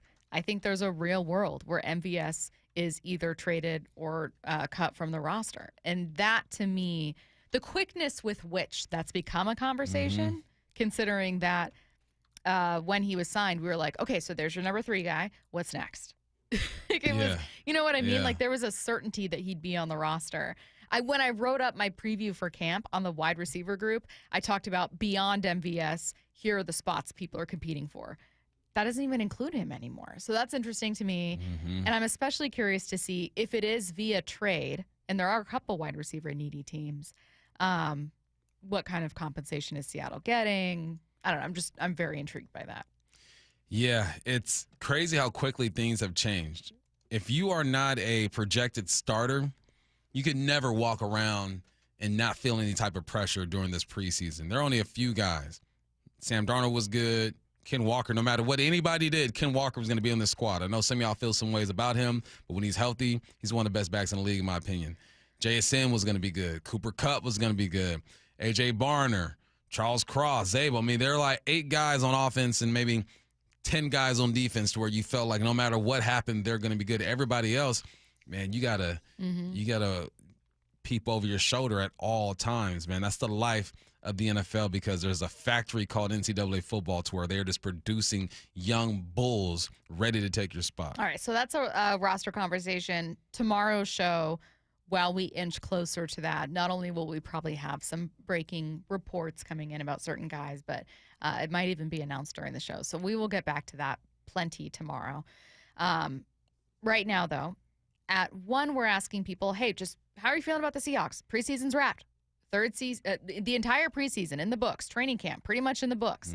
How are you feeling about this team? We're going to be asking listeners, and you can call anytime. That's going to be at 1-866-979-3776. Very easy question. You're just talking about like, hey, I'm feeling really good about this season, or like, you know what, I still think they need to make these moves, whatever it is. How are you feeling, and in particular, about the offense following training camp in the preseason? I'm feeling good. And I know I've only seen the ones for one series. Sam went 4 for 4. They ran the heck out of the football. The bootleg looks good. I've just seen enough when it comes to the approach that we expect to see from Kubiak to make me believe that this personnel can take another step, to make me believe that Sam Darnold is in the right place. If Sam Darnold had a game called for him the way that Milroe had a game called for him this past week, I'd be concerned. Too much shotgun. You did run the football a bit, but it wasn't the same commitment or the same approach when it comes to running the football. I also understand that they probably molded the game plan to Milroe. But when Sam Darnold was in, we saw under center, we saw the bootleg, we saw the fullback in the game, fullback get hit in the flat, tight end get hit across the middle, receivers getting hit down the field. It looks like this is the type of approach Sam Darnold needs to be successful. Can you be successful for 17 weeks is the question. But if we went out there and just saw shotgun, same old type of run plays, not under center, no flow, I'd be a bit more concerned. Nothing is guaranteed. You're going to play against teams with better defensive linemen than your offensive linemen. You're going to play against defensive coordinators who can scheme up and get after your quarterback because we did see Sam when blitz the last couple games had some trouble there.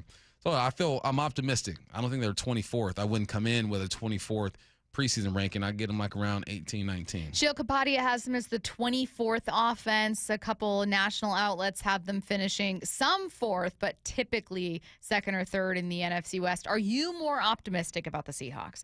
Preseason in the books, training camp in the books. You know exactly what this team will look like, barring a couple cuts, which we're going to hear about tomorrow. How are you feeling about this Seahawks team? 866-979-3776. That's next. And now here's Cal Raleigh. The season of Cal continues. More history. Goodbye, baseball. Cal has hit more home runs than any catcher. As Cal rewrites the history books. He's starting to set a bar that's equal to nobody else. And builds his case for MVP. Just trying to stay focused on the main goal, and that's winning baseball games. This is where you hear it all. The storybook season. The home of the Mariners. Seattle Sports on 710 and Seattle Sports on YouTube. If you have unfiled taxes or are in debt to the IRS, this is important news. Did you know the IRS has programs specific specifically designed to help people struggling with tax debt. Powerful tax assistance programs that can save you thousands if you qualify. No one knows these programs better than the experts at Optima Tax Relief, America's most trusted tax resolution firm. A-plus rated by the Better Business Bureau, their award-winning tax attorneys and licensed professionals have resolved over $1 billion of tax debt for their clients. One call to Optima can start the process, helping to put an end to your worries about wage garnishment, asset seizure, and other aggressive IRS actions. Find the best options to solve your tax problems. Call the experts at Optima Tax Relief today for a free consultation. Call 800-343-6460. 800-343-6460. 800-343-6460. Optima Tax Relief. Some restrictions apply. For complete details, please visit OptimaTaxRelief.com. You're listening to Leaf Filter Radio, and the guru of gutter protection himself, Chris Coonahan, is here to take your most pressing leaf-related questions. Hey, everybody. Chris here. I understand we have Ron on the line. Ron, where are you calling from? Uh-oh. Ron, are you calling from a ladder? Well, I was.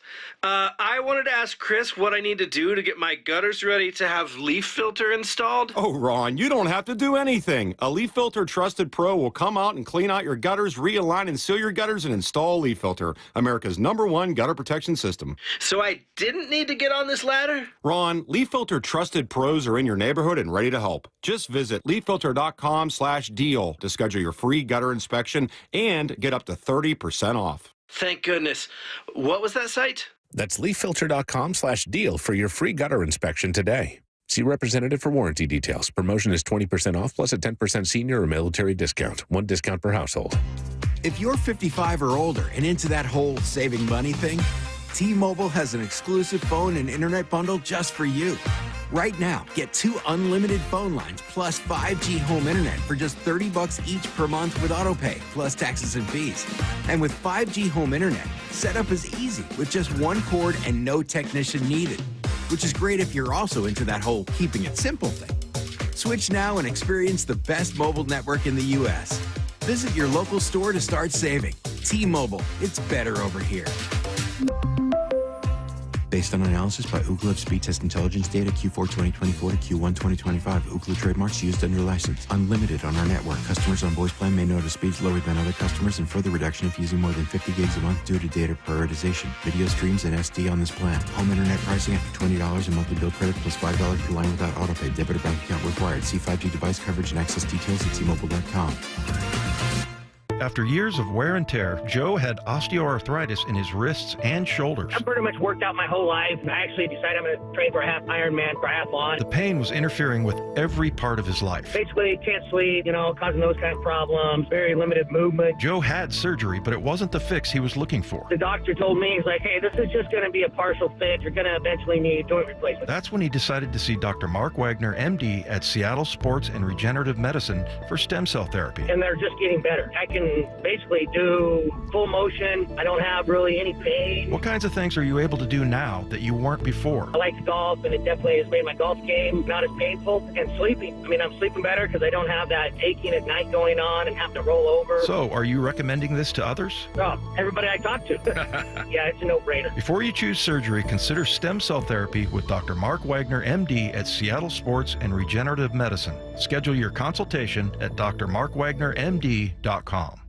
Endless hours of research, seeking referrals, dozens of calls. Hiring the right attorney can be a challenging process during an already difficult time. J.P. Pendergast with Pendergast Law explains. In Washington State, Tom, there are thousands of attorneys to choose from. Referrals and online research can be helpful, but discovering the right attorney requires a conversation. It can be hard to identify integrity and authenticity without that interaction. So, what do you recommend? We encourage anyone looking for personal injury representation to call for a free consultation with our team before making a decision simply based on referrals or online research. Accident victims need an attorney that listens, demonstrates honesty, and is genuinely understanding of their unique circumstances. The care, attention, and preparation that our firm provides throughout the case mirrors the effort involved when taking on the insurance companies. Save time and avoid mistakes after an injury. Contact the caring and compassionate team at Pendergast Law. If you or a loved one has been injured in a car accident, call Pendergast Law. We can help. Let's go! This is Seattle Sports. Streaming through the Seattle Sports app. KIRO AM Seattle. KIRO FM HD2 Tacoma. Home of the Seahawks, Mariners, and everything Seattle sports. Seattle Sports Snapshot. The Mariners took 2 of 3 from the A's for a much-needed series win over the weekend, but the win itself wasn't the highlight. Instead, that would be Cal Raleigh hitting his 48th and 49th home run of the season. Home run 48 tied Salvador Perez for the most by a primary catcher in a single season. His second of the day set a new MLB record. Logan Gilbert added spark of his own. After his worst outing of the year, he pitched his best, a career-high 13 strikeouts, giving up a single run over 6 innings. The Mariners open up a series against the Padres today at 6:40. Snapshot, brought to you by Miller Lite. When it's game time, it's Miller time. This hour is brought to you by Mazda of Everett. From the Quantum Fiber Studio. This is Bump and Stacy on Seattle Sports. Streaming through the Seattle Sports app and at seattlesports.com. Now, here are your hosts, Michael Bumpus and Stacy Ross. Here we go now. The preseason is in the books. Training camp is in the books. The regular season starts next week against the 49ers. We have a very good idea of what this team could look like, though not many critics super high on them. Seahawks over-under is, I think, 8.5 wins. They're projected by most outlets to finish third in the NFC West, behind the Rams first, 49ers second. Some of them have them at fourth. Sheil Kapadia having them as the number 1 defense in his preseason rankings is maybe the most positive thing to come from the Seahawks. Curious to see whether you guys are pretty optimistic about this team. You've seen just as much as these critics have. How are you feeling about the Seahawks? How far could they get? Are they better than last year? What are you nervous about? What are you excited about? What's your general feeling about this team, your optimism level? 866-979-3776. Call now. 866-979-3776. Let's go to Jason in Seattle. Jason, what's your optimism level about the Seahawks? How are you feeling? I'm feeling super excited. What has you so excited? About the offense. Hopefully it's going to be like how Kubiak had the Saints last season, the first 2 games, without the injuries, though. Yeah, minus the offensive lineman getting banged up. What are you most optimistic about with the team? Is it the defense, or are you pretty high on the offense? Oh, yeah. For the top 5 defense of Mike McDonald, it'll be for sure. Because we're all playing on a brotherhood. We're playing for each other. Show it as one. Yeah. As Mike Mack says. I feel it, Jason. Super excited, and I feel like we're the underdogs this year. No one's giving us a chance, and there you go. Go Hawks. Let's go. Thanks, Let's Jason. go, baby. Thanks. Let's get it, okay, Jason. Call 866-979-3776. Jason's right in pointing out that they are the underdogs. Most preseason polls do not have them finishing first at all in the division. Vegas got them at 8.5 wins. 8.5 feels low. 8.5 ain't good enough. Take the over. To compete for the NFC West. Stacy now giving betting advice. You guys holler at her. But I like this position. I like being underdog. It feels like when you come in with those expectations, I mean, that's fun too, because that means that you had a nasty year the year before, and personnel is good. You got a staff that's returning. There are a lot of things that happen when you are expected to win the division. That's why you look at the Rams, right? Coach coming back, Matthew Stafford, add Devontae Adams. That defensive line is crazy. Yeah, they should be expected to win this thing. Even the 49ers got some good odds to make it to the Super Bowl, right? Because of what they have returning. So there's nothing but new stuff over here. So, yeah. Is there a single person on the planet who thinks the Seahawks will go to the Super Bowl, though? I don't know anyone. Nah, I haven't met one person. I think last year Turbo said they're going to the Super Bowl. That's about it. And you know what? God love him. We love Turbo. It didn't end up happening. I think the thing with the Seahawks right now is like everyone's probably feeling like how Jason is, where they're like, yeah, I'm feeling pretty good. I've not met a single person who thinks that the Seahawks are going to be trash. I have not met a single human on planet Earth who thinks they're going to win a Super Bowl this year. Nah. If there is someone out there, I'm curious. You can call right now. We have open lines. But I don't. That's my thing about this team is like it feels like we're in a big area of like, yeah, it'll be fun. Let's see what happens. And it's like, but what are the stakes? Well, there's no stakes this year. No, there are none. It's not a free year, but it's a year to where you can evaluate. It's a year to where you're figuring out just how good this defense is. Is Sam Darnold the guy that you need him to be? Or are you developing or drafting at the position? It's a year of discovery. You know when a girl like breaks up with her dude, new me, discovery. I'm going to heal. I'm going to focus on myself. Like, that's what the Seahawks are like right now. It's just mean. I'm just going to focus on me. Just going to focus on me. On development. Make it about growth. That's growth. That's on growth. Exactly. That's the Seahawks. Yeah, but I would like for the Seahawks to, I don't know, win playoff games. That's just me. That's growth. That's development. Yeah, I'd like it to happen this year.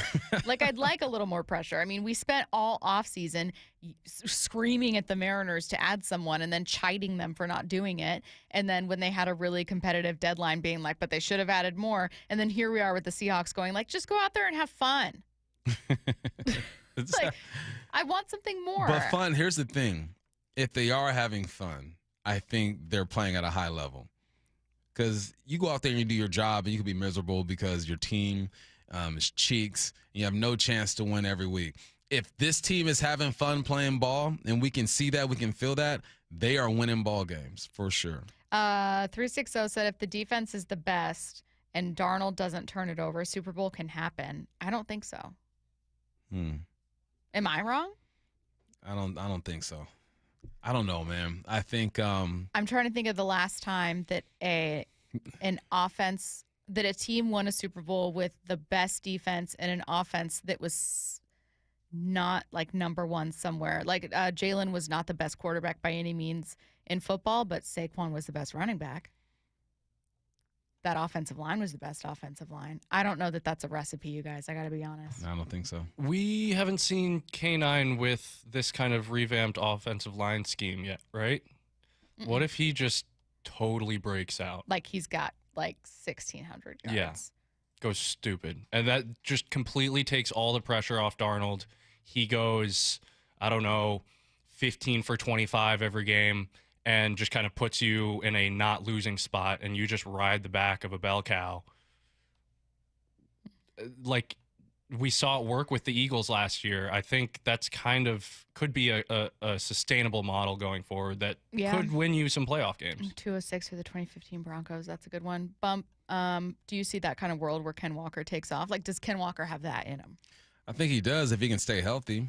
I think he does if he understands the flow of the zone the way that Zach Charbonnet has shown that he can understand the flow. Like Zach Charbonnet knows when to be patient, knows when to hit it, whereas Ken Walker's always being a bit too patient and trying to look for the big one. So I think there is a world. Who ranked Ken Walker as the 10th best running back in the game? Was right it ESPN? Now? I think it was ESPN. That's just respect. That's love, not off of his production, but off of his ability. So if he can stay healthy and that production can take a little bump up. Yeah. I can see it. We have open phone lines. I'm getting like 40 billion texts of people chiming in, and everyone's too shy. No one's going to make fun of you if you call. 866-979-3776. I did have a listener say that they are absolutely positive that this team will be better than last year. Are you? Absolutely positive. Yeah, I can agree with that. Well, I could definitely agree with that. I agree with that. It's all the run for me. I mean, the defense is gonna defense. They are going to get after the quarterback. Ernest Jones is going to lead the charge. Getting a few more receptions or interceptions than last year. But the reason why I think so 100% is because that run game is going to be better. I do have to push back on this. The 360, Wilson wasn't good once Lynch left. That's not true. Wilson had his career high in touchdowns, setting it once and then breaking that record, and both remain franchise records in the years after Lynch left. Yeah. The team's problem was just that making a Super Bowl became very hard, and then the defense gradually declined. So you won a Super Bowl because of your defense. You didn't get back because of your defense. Exactly. Is kind of how I look at it. It was never like Wilson being the primary person. The story was the defense and the Legion of Russell took flight. Yeah. He was putting up some numbers. Yeah. That offense was good enough to get you deep into the playoffs. Mm-hmm. You just, honestly, 2015, they were still a really good team statistically. it just wasn't enough. And the Panthers that year were crazy. Yeah, just needed one or two more stops. Making a Super Bowl is very, very hard. It's gonna be hard. This is also a lesson that we can kind of like hammer home after this. Making a Super Bowl is very, very hard. Let's go to Tony calling from San Diego. Tony, what's your optimism level on the Seahawks? Oh, I'm excited. It's, you never know what's going to happen. It's football. You could end up 10-7, not make a playoffs. You could end up years ago 8-8, make the playoffs. There you go. You just never know. So I'm excited. Love the defense. I think you can go to the Super Bowl and win it with a so-so offense. I mean, Joe Flacco has a Super Bowl ring. Trent Dilfer does. It was those defenses that won those championships. Is that where your question is for this team? Is it mostly just Darnold and the offensive line? Yeah, I'm super excited about the new offense. I mean, putting a fullback and play real football, that's awesome. Let's go. Let's bang some heads. Let's have a good time. Thanks for the call, Tony. I'm going to echo a bit of what Tony said. I'm really excited for the style of offense they want to play. I just got to see it. I got to see it in real time. Week 1, 2, 3, 4, 5. I got to see it in the regular season. But the flavor that's being introduced here, that's really, I should say that they're returning to here. I can get behind that. Yeah, and we'll get tested week 1. I mean, you're going up against the 49ers. After that, week 2 against Pittsburgh, who's a very good defense, or at least above average consistently. And then week 3, you should have all the kinks sprinkled out and be like, all right, let's go whoop on the Saints. And then week 4, you're playing against a team that got better defensively with the Arizona Cardinals. So I like the way it's set up. Like, you get a rival week 1, you don't know what's going to happen. You get a solid program in the Pittsburgh Steelers week 2. You get a game against a team you feel you're supposed to beat. And then you have another division matchup to where people are picking the Cardinals as sleepers as well. Jack in Kent, what's your optimism level on the Seahawks? If I had to give a number, I would probably give it an 8. I'm very optimistic for this upcoming season. I know a lot of people are enamored with the shiny new toy and Great Zabel and Arroyo and Imamwari. Definitely, those guys deserve that attention. But I want to see what Spoon does this year in his 3rd year. He's emerging as one of the better defensive players in the league, and I want to see if he continues to get better. He's definitely the best player on a defense that's projected top 5. I want to see what Spoon does. Thanks for the call, Jack. Let's stick with Spoon for a little bit here because I like Jack's point about being really excited about everything he can do. The critique Spoon gets sometimes from, in my opinion, non-ball knowers, are people who go, oh, he doesn't have those interception numbers. And it's like, this kid can ball. He's incredibly talented. Yeah, he's locked down, and he affects the game in different ways. If there were a metric to evaluate his energy and his activity, that'd be fun to see, but you just can't measure that. He's good in the box. You can use him as a blitzer. I think the interceptions are going to come, but just because you don't have interceptions as a corner does not mean you are not a good corner, or mainly nickel for him, right? They're going to play him most of the time in the slot. You can affect the game in different ways, just like when we evaluate defensive linemen. Oh, he only has 5 sacks. Yeah, but he's lighting this left tackle up. He's collapsing the pocket. He's run stuffing. He's getting his hands up and batting balls down. He's making the passing lanes cloudy. There are just other ways that you can affect a football game, but I understand why people kind of look at the bigger numbers and kind of focus on that. I do have a question. To what end does the arrival of Imamwari and him playing, the team putting out 3 safeties, affect how often we see Witherspoon in the slot? When Nick's out there, Spoon's going to be outside. Yeah, he just shifts over. So he should never, ever leave the field. Spoon should never leave the field. But, yeah, there'll be more opportunities on the outside to get those interceptions. Yeah, that's what I'm wondering, if just by virtue of that we see, especially if the 3 safeties, if Imamwari, if they're effective there, you're going to be in positions where you're like, we have to take a shot. We cannot run the ball here. The middle of the field is not safe. And then maybe there are more opportunities. I hope there are, because I think that that's something that, like, you have so few opportunities at most positions, but especially with, like, defensive back, offensive linemen out of this conversation, because they never really have opportunities to, like, add stats. But you can be a guy that has a lot of questions with your game, but if you've got 6 interceptions, it's like, oh, that guy. I mean, you look at Reek, his first year. There's a lot of things he could work on. Lots of things. 6 interceptions, Pro Bowl, because people are, they're focused on the obvious. And it's just because they don't necessarily know how to truly evaluate the position. They do to a point, right? You understand what ball skills look like and if a guy is good in coverage or whatnot, but there are other things that DBs and other positions do that maybe the average person just really can't recognize, and that's why they look over some of those things. Let's go to Chris in Puyallup. Chris, what's your optimism level about the Seahawks? Optimism is super high, you guys. I think the main portion of our season is going to be carried by our running backs, Walker and Charbonnet. I think Charbonnet has a super high ceiling that we haven't seen him even get close to yet. The small glimpse we saw of Darnold in that one drive in, I believe, game 2 of the preseason, 4 for 4, like you guys said, 30-something yards, complimenting the little plays, little out routes. I think that was a good precursor to what the play calls are going to look like throughout the season. And, yeah, I can't wait. Thanks for the call, Chris. Let's talk about Darnold a bit. Chris introducing his preseason, even though we only saw a glimpse. I think that Darnold obviously is going to be a huge part of this. I think Chris is exactly right. The story of the offense will have to be that they figured out how to run the ball. They were 29th there last year. You need to be better. And that's who they want to be offensively. The idea is Sam doesn't have to be the best quarterback or throw it all over the yard because you're going to have your running backs. But Sam has to inevitably be part of the story. Chris is feeling optimistic based on what he's seen. How are you feeling? I'm feeling really good about it. I'm feeling good. It's the approach, right? It's ready? Golf. You're going to love this. Okay? It's 150 yards shot into the green. The wind is blowing in your face. It's raining just a little bit, just a little bit of rain coming down. Okay. Typically, 150 yard shot for me will be my pitching wedge. Right. Really? Oh, cool.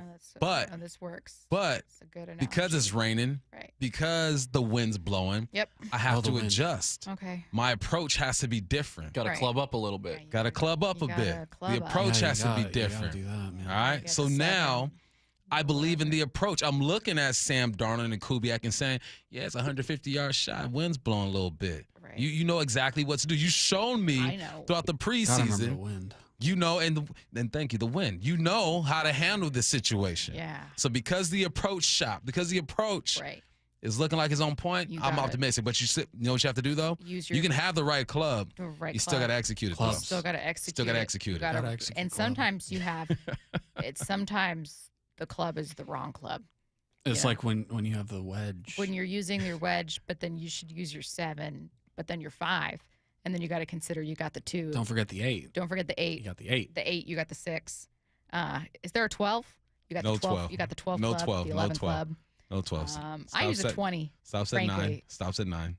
I use a 20 club. I don't know if they maybe make them different for less experienced golfers, but for those of us that just have that swing, Mhm. we need a little more. Is it by weight? Like, how do you measure? It's the loft on the club. Yeah. With the 20, I hit the ball and it goes behind me. So what I do is I try to face opposite. My golf analogy works too. It does. It makes complete sense. I think so. The 20 is the classic reverse club. Some guys said, you guys just jacked up Bump's analogy. Oh, no. Yeah, jack me up. No, did we ruin? didn't get to hear about how golf is like football. Did we What are ruin we golf's gonna bump do? analogy? Y'all some haters. This next is time, from someone who doesn't next time hear you talk 40 about golf analogies a day. cartoons and mythical things, cutting you off. Next time you talk about Not mythical housewives It's a and great season of reality OC.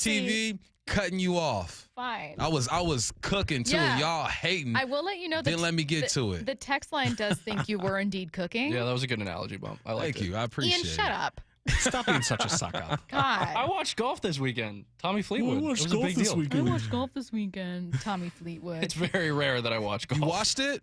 No, Tommy I Fleet? just said what Ian Oh, I said. was about to be like, oh damn, I'm so proud of you. Fleetwood finally got it done, man. I was just saying that. I was waiting for, I call him Fleetwood Mac, and I was waiting for him to get it done, and finally he did, because you know how he does, Tommy. He does it, and he did it. No, he doesn't. But he finally and did he it. finally did it. Yeah. And you know what? That is the analogy that I was going to use for Sam Darnold. And that was the analogy that I was going to make for Clint Kubiak finally having an offensive line that stays healthy for a full season. You know what I mean? So we're both using golf analogies. Okay. It's working equally for everyone. You know what I did? I let you say your analogy, though. I didn't cut you off. I let you live. Oh, God. Okay. I have some texts from people who are at work and can't call because they don't love us as much as they love their jobs.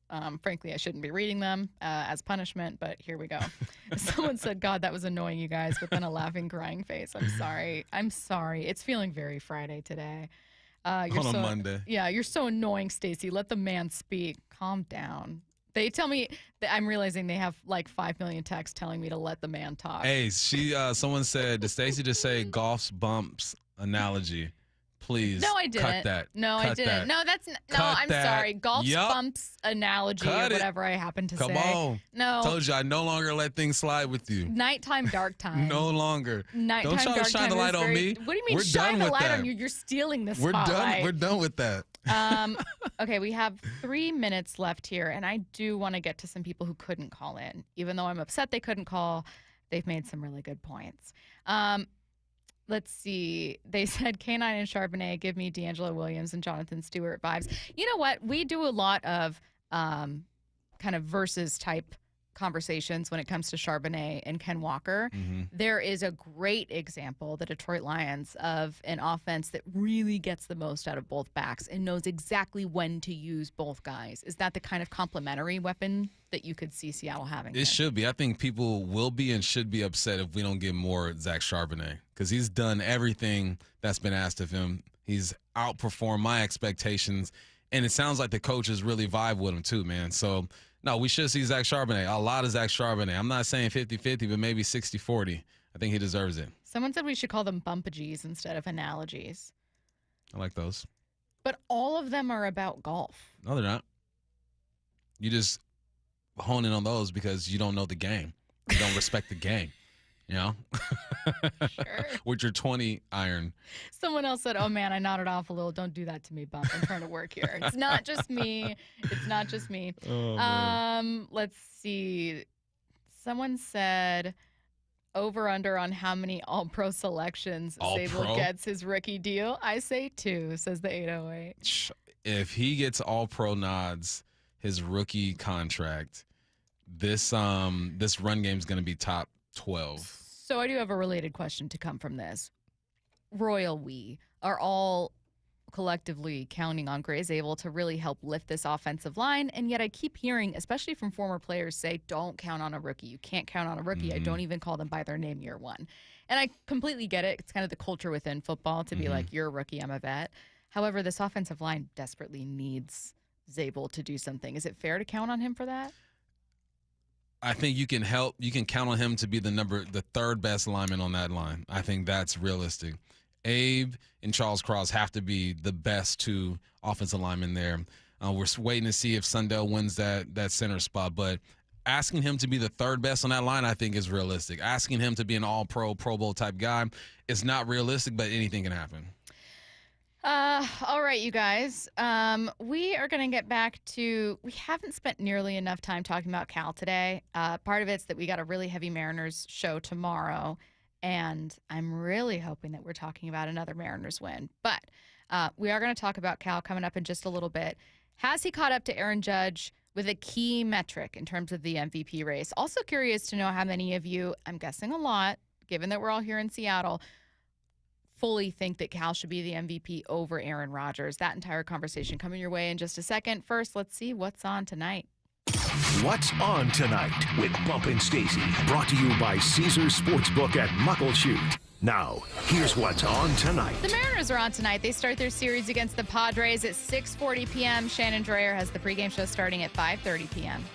Wyman and Bob. We've got Gray Zabel, rookie guard. Every afternoon at 2. Our texters that text into the show will give you, some restaurant advice. Which way should they direct you? Man, the simple thing is just you run the damn ball with like a steak and potato type restaurant. I would certainly start with El Gaucho. That's my favorite.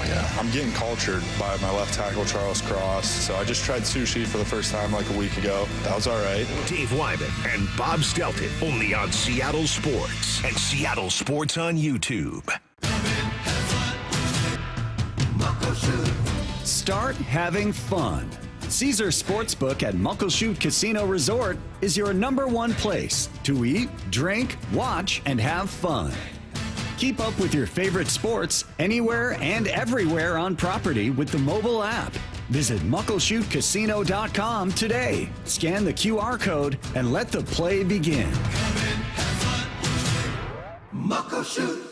Some things can steal your sunshine. Ugh, I just got my hair done. Sorry, the cooler's broken.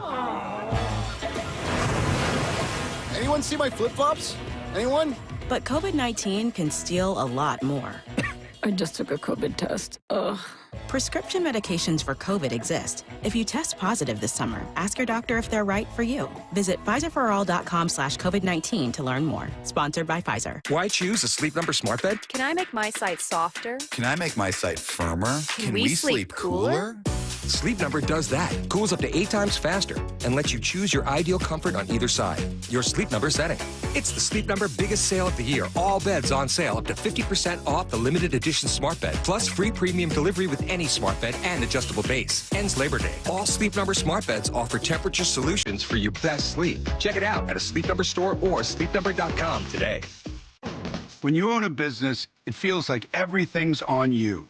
Orders, deliveries, employees, on you. That's why Comcast Business is giving you a year of mobile on us with your internet service. Really? Yep. We'll cover your first line of mobile for 1 year. So calling customers, getting directions, texting Janine and shipping, on us. The broken coffee maker? That one's still on you. Which means you'll save hundreds for your business and get the fastest mobile service with 5G cellular and Wi-Fi hotspots on us. But hurry, this deal won't last long.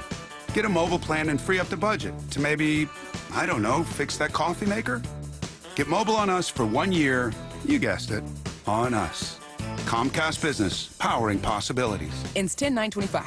Restrictions apply. New mobile customers only with internet standard service or above. Limited to value of 1 unlimited intro line apply via 12 monthly internet bill credits. 1 discount per account. Fastest mobile based on mobile Wi-Fi and cellular data in service areas. Ookla Speed Test Intelligence 2H24. Drivers who switch and save with Progressive could save hundreds. With that kind of money, you could go big time and skip the regular line at the airport and pay for speedy security. Imagine not having to quickly unpack and pack at the place you already came packed to. And wearing your shoes the whole time you're there? You can't put a price on that kind of luxury. Well, actually you can, and you paid for it. Switch to Progressive and you could save big time for speedy security. Progressive Casualty Insurance Company and affiliates, not available in all states. Potential savings will vary. What is your next success story? At University of Maryland Global Campus, you can succeed again with more than 135 affordable online degrees and certificates to help you move your career forward.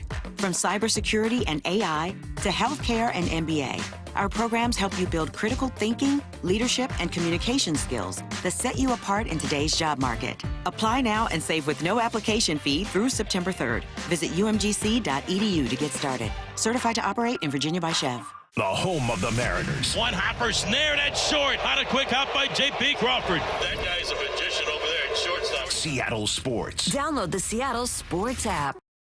Hey, it's Dr. Coogan from Eastside Weight Loss Clinic. We've been fortunate to work with over 4,000 local people and help them hit some pretty amazing weight loss goals. I'm joined by 2 of them right now, Mike Salk and Ryan Rowland-Smith. Mike, you were able to lose about 1 pound per day for over a month, 35 pounds in total. Well, as much as I'd love to take all the credit, really, I was just following the plan. Eastside Weight Loss Clinic made it super easy, and there really was no part I struggled with. I was eating delicious, fresh food, all while losing weight. The accountability from your team was great. It just helped me keep the focus. I felt catered to the entire way, and I think Ryan really had a similar experience. No doubt about it. I just finished up the program, and I can't believe how well it worked. I wish I would have started sooner. Talk about motivation. So Thanks for the recommendation. No surgery, no exercise, no packaged meals, no drugs or injections. Just delicious food and a plan that works. Schedule a free 15-minute consultation today at eastsideweightlossclinic.com. Dr. Ryan Coogan, D.C. Results may vary. This might be the most surprising statistic I've shared in decades of doing local news. More than 75% of commuters will be involved in a car accident at some point. JP Pendergast of Pendergast Law with more. What makes it more surprising? The average person will be involved in 3 to 4 collisions in their lifetime. With accidents unbelievably prevalent, what are some safety tips if it happens to you? Safety first. Secondary collisions are not uncommon while awaiting help. Turn on those hazards and remain in a safe place. If a bystander witnessed the accident, capture their information and encourage them to remain at the scene.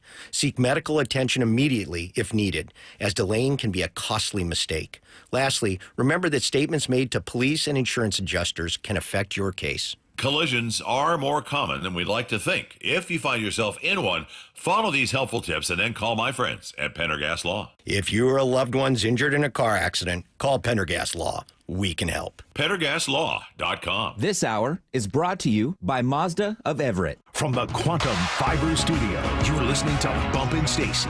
Weekdays 10 to 2. On Seattle Sports and 97.3 FM HD2. They're on my head. They just got my back.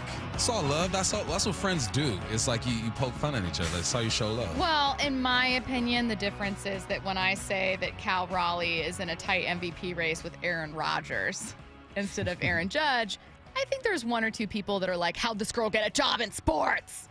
But most of them are just getting your back. The bump army out here in full effect. Stand up.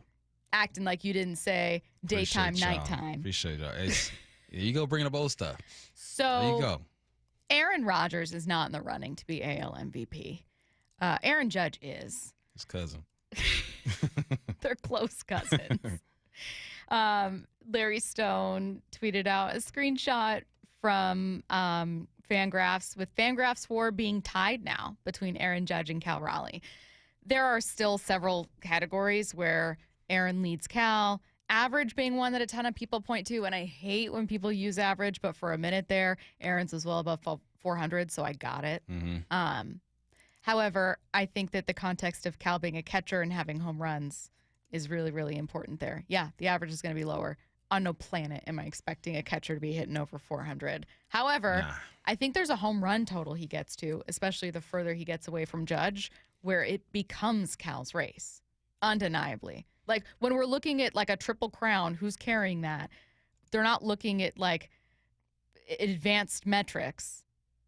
They're looking at 2 stats, RBI and home runs, that Cal's got an advantage. This is what's tough. It's like with batting average, if you're, like, close to 4, like, or over 4, like Aaron Judge was, then it's like, let's look at that, right? You're mid-threes, you respect that. It's not an easy thing to do. But then I think you must shift your focus to home runs, to RBIs, in OPS. I think that tells probably the bigger story or the better story when it comes to evaluating these guys.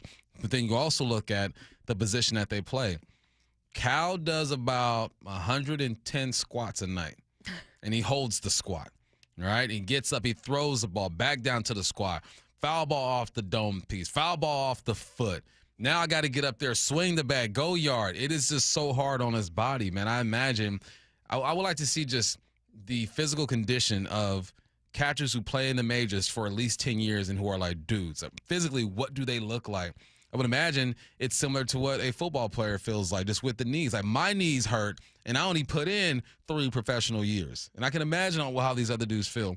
But I think there's other things you take into consideration, especially when you're talking about a catcher. Mm-hmm. It's almost like when you look at the NFL's MVP award, if a quarterback is doing anything, it's just that much more special, and you look at it differently. I think catchers need that same consideration because what they do is super hard to do. I think that Cal is very clearly not going to catch up to Judge in average. There are some advanced metrics that he's just not going to catch Judge because they're all very much tied to how often Judge is going to get on base and how often he's going to get hits, and Cal isn't doing it at the same clip. Okay. He's getting more valuable hits and that he has more home runs. And I think that in addition to carrying a lot of weight as a catcher, I think the narrative and the story the Mariners can tell carries a lot of weight. Like if the Mariners win the West, the Yankees do not win their division. It's technically like you want to look at the regular season, but like if the Mariners are by season's end a better team in feel than are the Yankees, it's like, yeah, Judge coming back is pretty big. Judge's year is pretty massive, but like, I'm sorry, I'm so tired of hearing Cal's average as somehow a really, really smart take as to why he shouldn't be MVP. I think the reason the conversation and debate is interesting is because it's complicated, and you strip all nuance away from it when you say, well, he's not hitting, he's hitting like 240. No, the award is attached to your team. Yeah. Joe Burrow probably should have won MVP last year, but they didn't make the playoffs because of his defense. Not something he has nothing to do with, but because of his defense, he didn't win it. You could say Lamar too, but Joe wasn't going to get that.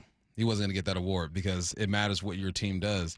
And if you have a team like the Mariners who haven't had the success that a Yankees organization has or the Astro has, I think you definitely should take that into consideration because without Cal on this team, they don't accomplish any of this stuff that they are. We are not in the mix. You can have Suarez on this team and no Cal, and you're not in the mix. It's just different because not only is he swinging a bat at a high rate, he's behind the plate getting things done. So I think Cal should be in the lead as of now, and I don't wish anything bad on Aaron Judge, but he doesn't play every night, defense every night. He's primarily a DH, and Cal is putting his body in harm's way about 100+ times a night. That should mean something. Yeah, I don't know, man. Aaron's last home run, the 19th. Again, Aaron's had a phenomenal season, absolutely phenomenal season. When he hit that home run on the 19th, he was at the time slashing 333, 447, 691 with an OPS over 1,000. It's not like those stats are bad. That's probably one of the best slash lines, if not the best in baseball. I get it. But I feel like Yankees fans are running out of arguments for why it can't be Cal. That's all. Are they? I don't think they ever will. They never will because they're obnoxious. But like in reality, they should be running out. Larry's screenshotting like, oh, you want to use advanced stats or you want to, I wouldn't say WAR is like advanced, but you want to use this? Well, now they're tied. Yeah. Like you're running out of things to pull together to make them more important than home runs. They just have an arrogance that we don't even understand. We would never understand. It would take the Mariners to do something the next 30 years, and our kids would have that type of arrogance because we just don't have the history that they have. So from them, they're operating from a place that, Cal's lucky to even be in the conversation and ignoring exactly what he's doing. Like I said, they gave my guy 10 seconds at the end of a show in the morning. Cal Raleigh's having a heck of a year, hit his 48th bomb. That's it. It's why? It's because it's the prestige that the Mariners don't have. But if things go well, you can build off of that, right? It was supposed to happen 2-3 years ago, right? But it didn't. You didn't build off it. You sunk the ship. Now you're building it back up. If you can put together 3 or 4 good years and get into the mix, then maybe they start looking at you different. I think part of it is a lack of experience with catchers getting that much attention, with catchers winning too, right? It's like suddenly the measurement's different. Like suddenly you're looking at an MVP leader who would have an average of, let's say, like 250, hovering around 250, maybe even ducking a little bit lower than that. And you're going, well, that doesn't feel right. Yeah. But yeah, because that's how rare it is for a catcher to be doing this. It would be like if you were looking at sacks for interior linemen and you're going, well, I don't know. I mean, I saw Strahan get this much. And it's like, yeah, but we're talking about some different measurements all of a sudden. Yeah. Different things matter more now. Cal getting home runs matters a ton. Cal being an everyday catcher who catches more often, is caught more days. You had the number earlier, like had only missed 3 days than any other catcher in baseball. That matters. This isn't a guy where they rotate between 2 dudes and he happens to be the primary guy. It's him. What's the hardest thing to do in baseball? Hit a ball. And he's doing that, hitting bombs at a high clip when it's the hardest in the history of the game to do it while playing catcher. Aaron Judge, you're a big man. Heck of a ball player. But you ain't doing the things that the dumper's doing right now. No. Someone said if he played for the Yankees, he'd be good. Yeah. Oh, yeah. If he played for the Yankees, they'd be in our face. What? And you know what? We'd probably be saying, well, our guy, Aaron Judge, a.k.a. Aaron Rodgers, is hitting 350. So we'd be on their heads, because that's all this. It ultimately comes down to an elite but more traditional profile of what a great hitter looks like and a great contributor looks like, and then a slightly new version that we don't typically see. Yeah. And I think people are having a hard time figuring out how to think about Cal. They're having a hard time figuring out how insane it is that Cal is doing what he's doing. They're like, that's not Griffey. Exactly. They're like, well, Griffey had 56 home runs. Well, he wasn't catching every day. Like, I really do think that there's a vastly important, I'm misspeaking, but there's a hugely important part to what Cal's doing that is just lost on people. Yeah, it is. Like, we know it, but we don't. Yeah. So we have all these other stats and all these other players to compare it to, going, yeah, about to hit 50 home runs is cool, but, you know, Aaron Judge hit 63 or however. And then it's like, but it's different. Yeah. We're having different conversations. He was standing in the outfield. Yeah. The whole time. Hanging out. Just hanging out. You know? Having a great time. Not squatting. Not at all. Get your questions in for what I need to know. 866-979-3776. Coming your way next.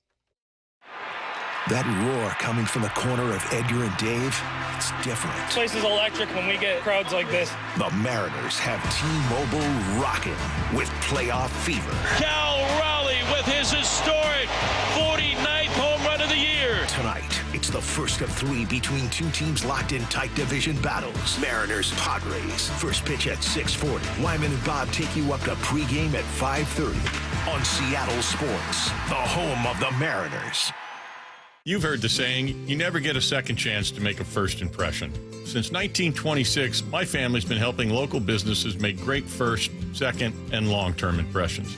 We know how to make your company look good with quality uniforms, logoed apparel, floor mats, linens, and more. If you're paying for linen service or doing it yourself, let's have the conversation. The information and quote are free, but the savings and service can really add up. Visit suplinen.com. Superior Linen Service. It's what we do. Feeling lucky? Don't miss the Lucky Classic Collector Car Truck and Boat Auction, Saturday, August 30th at Tacoma's LeMay Marymount Event Center. Hundreds of cars, vintage, muscle, exotic, classics, trucks, boats, and more. Saturday, August 30th at Tacoma's LeMay Marymount Event Center. Millions of dollars in inventory, many must sell with no reserve whatsoever. Get lucky, get local, and get in line for the Northwest's greatest collector car auction. Auction details at luckyoldcar.com. Change is always happening. It's part of life. And when it comes to music, change is all around us. Songs are rewritten. Classics are remixed. Bands and artists come and go. Even our taste in music changes. Here at Xfinity, we know there's still good in keeping some things the same. That's why we want to do our part with a 5-year price guarantee on our internet. It means no matter what changes, you get 5 years of the most reliable Wi-Fi with our best equipment included for a price that stays exactly the same. Surprised? Life is full of them. One internet price, 5 years, guaranteed. Learn more at xfinity.com/deals. Restrictions apply. New residential customers only. Taxes and fees extra and subject to change. Most reliable Wi-Fi based on Open Signal Awards USA. Fixed Broadband Experience Report, August 2024. Dino was suffering from a rotator cuff tear in his right shoulder. Part of the pain is like taking off my shirt. I couldn't even really button my pants. I could actually qualify for a shoulder replacement if I wanted to go that route. He chose to see Dr. Mark Wagner, MD, at Seattle Sports and Regenerative Medicine for stem cell therapy. I heard the commercials for Dr. Wagner. I did my research. I thought about surgery, but the recovery time was so long, I didn't want to have to be in a sling. I want to be able to retire in a few months, get back to bike riding and playing golf without anything in my shoulder. Dino knew from experience that stem cell therapy works. Dr. Wagner had already helped him recover from osteoarthritis in his thumb, but he's not done yet. And now 2 years later, I'm having an issue with my left shoulder, so I've got it scheduled, and I'm going to go back to see Dr. Wagner again because it was so successful. Before you choose surgery, consider stem cell therapy with Dr. Mark Wagner, MD, at Seattle Sports and Regenerative Medicine. Schedule your consultation at drmarkwagnermd.com. Bonneville International radio station contests are open to participants 18 years of age or older that are residents of Washington State unless otherwise specified. Employees or agents of the station, Bonneville International Corporation, other area radio stations, or any entity associated with the contests are not eligible to win unless the station otherwise specifies at its own discretion. Persons who have won in the last 60 days from a station contest or event may not be eligible. Full general contest rules are available on seattlesports.com or in person at the station during regular business hours. The home of the Mariners. It is gone! Cal Raleigh, 2-run home run! Hear every pitch on 710 and the Seattle Sports app. I have a handful of stories that really affected me personally in my career and how I handled employees. Lee Johnson, coming out of his office as a customer, asked me where the service department is. And I was like, yeah, go to the end of the hall, go up the stairs, go across the breezeway, open a door, go to the left, you want Chevy, go to the right, you want Mazda. Because I didn't even have enough time to say, hey, what kind of car do you have? Here comes Lee, and it's like, oh, ma'am, come with me, let me show you. And then have him come back and not dress me down. It's just almost like with that fatherly disappointment of like, hey, that's not how we take care of people. I mean, the right way is to walk her down to the stairs, walk her up the stairs, open the door for her, go over, across the way, open up that door, introduce her to somebody. So she's comfortable, she's made it to the right place, and that we value the business. What you did was you made it seem like she was an inconvenience to you. Customers are the purpose of our day. The LJ Way is the Lee Johnson Auto family. Dave Wyman joined by another Swedish cyberknife patient to offer a glowing endorsement of their prostate cancer treatment. Tim Hunter, a lifelong local radio host, underwent Swedish cyberknife treatment for prostate cancer less than a year ago. How did you hear about Swedish cyberknife? Well, it was this familiar-sounding voice on the radio telling me about it, and so I thought I'd investigate that. Everything I heard was what I wanted to hear, and so I reached out. What's it like to go through the cyberknife treatment? Well, you go in, you do a 5-day-in-a-row stint. You go to the Swedish hospital, and it's they say set aside 45 minutes for each treatment. It's really only about 35 minutes of that little robotic arm dancing around you. There's no pain involved. It's just a matter of listening to music in headphones and trying your best not to move. Looking back on your Swedish cyberknife experience, what stood out? It was too easy. It was just too easy. I went through it and I just went, that's it? Treat prostate cancer with Swedish cyberknife. Go to swedish.org/cyberknifeprostate. From the Quantum Fiber Studio, this is Bumpin' Stacy. Weekdays 10 to 2 on Seattle Sports and 97.3 FM HD2. Get your questions in 866-979-3776. What I need to know, we just watched the Little League Classic. If you faced off against a Little League pitcher, could you get a hit? Yard. I already knew that you would, before you even started answering. Toss that meatball up. I wish. No. And watch what I do to that thing, little Johnny. I wish I could have told Ian or Matt without you hearing. He not only will say he'll get a hit, he's going to say he's taking him yard. I'm going yard. Do you think I could? I think you get on a base hit. Really? Yeah, I think you could. Guys. God. That's so nice. You fit on that team, right? You're like their size. Yeah, exactly. they're going to be like, oh, one of us. Cool. Who let this girl play? And then they're going to realize I'm like 90. What I need to know. Oh, I just had a couple here.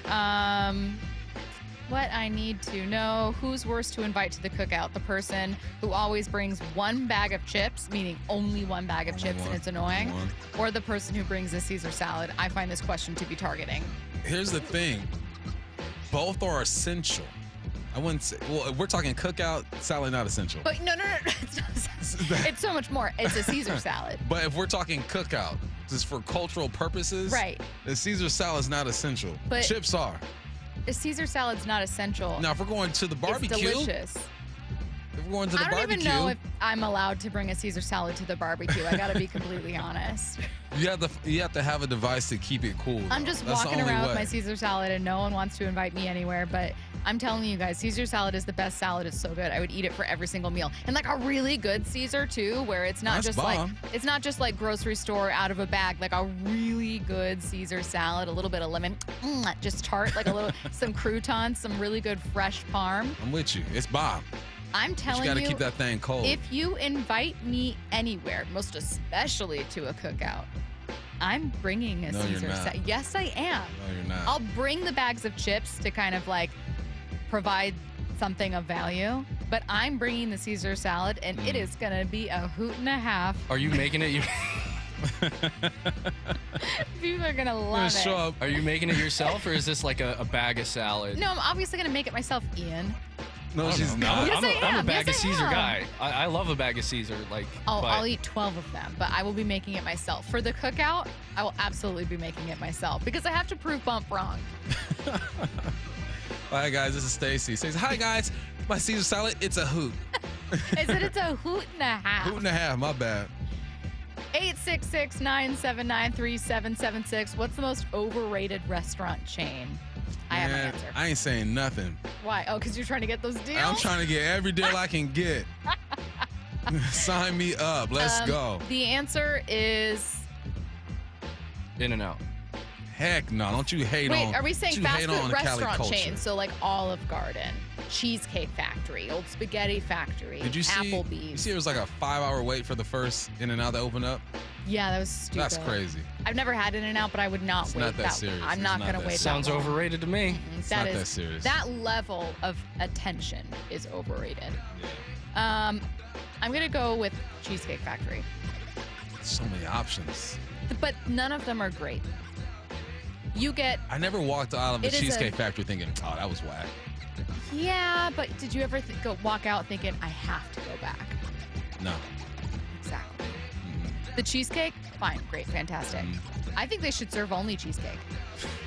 I mean, it is the Cheesecake Factory. Yeah, No. but like the menu itself, Just I'm cheesecake. suspicious of a menu that has that many pages. If there are chapters to your menu, I want to know where that food's coming from. How long has it been frozen? I think it's weird that it's very sus to me. It's like a resume. If they could like fluently speak 25 languages, you'd be like, there's definitely 3 of these languages minimum you learned on Duolingo. There's no way. There's no way. You don't have orange chicken and a Caesar salad back there. No, Hey, you don't. Orange chicken, Caesar, with fried. Oh, now with- you want the Caesar salad.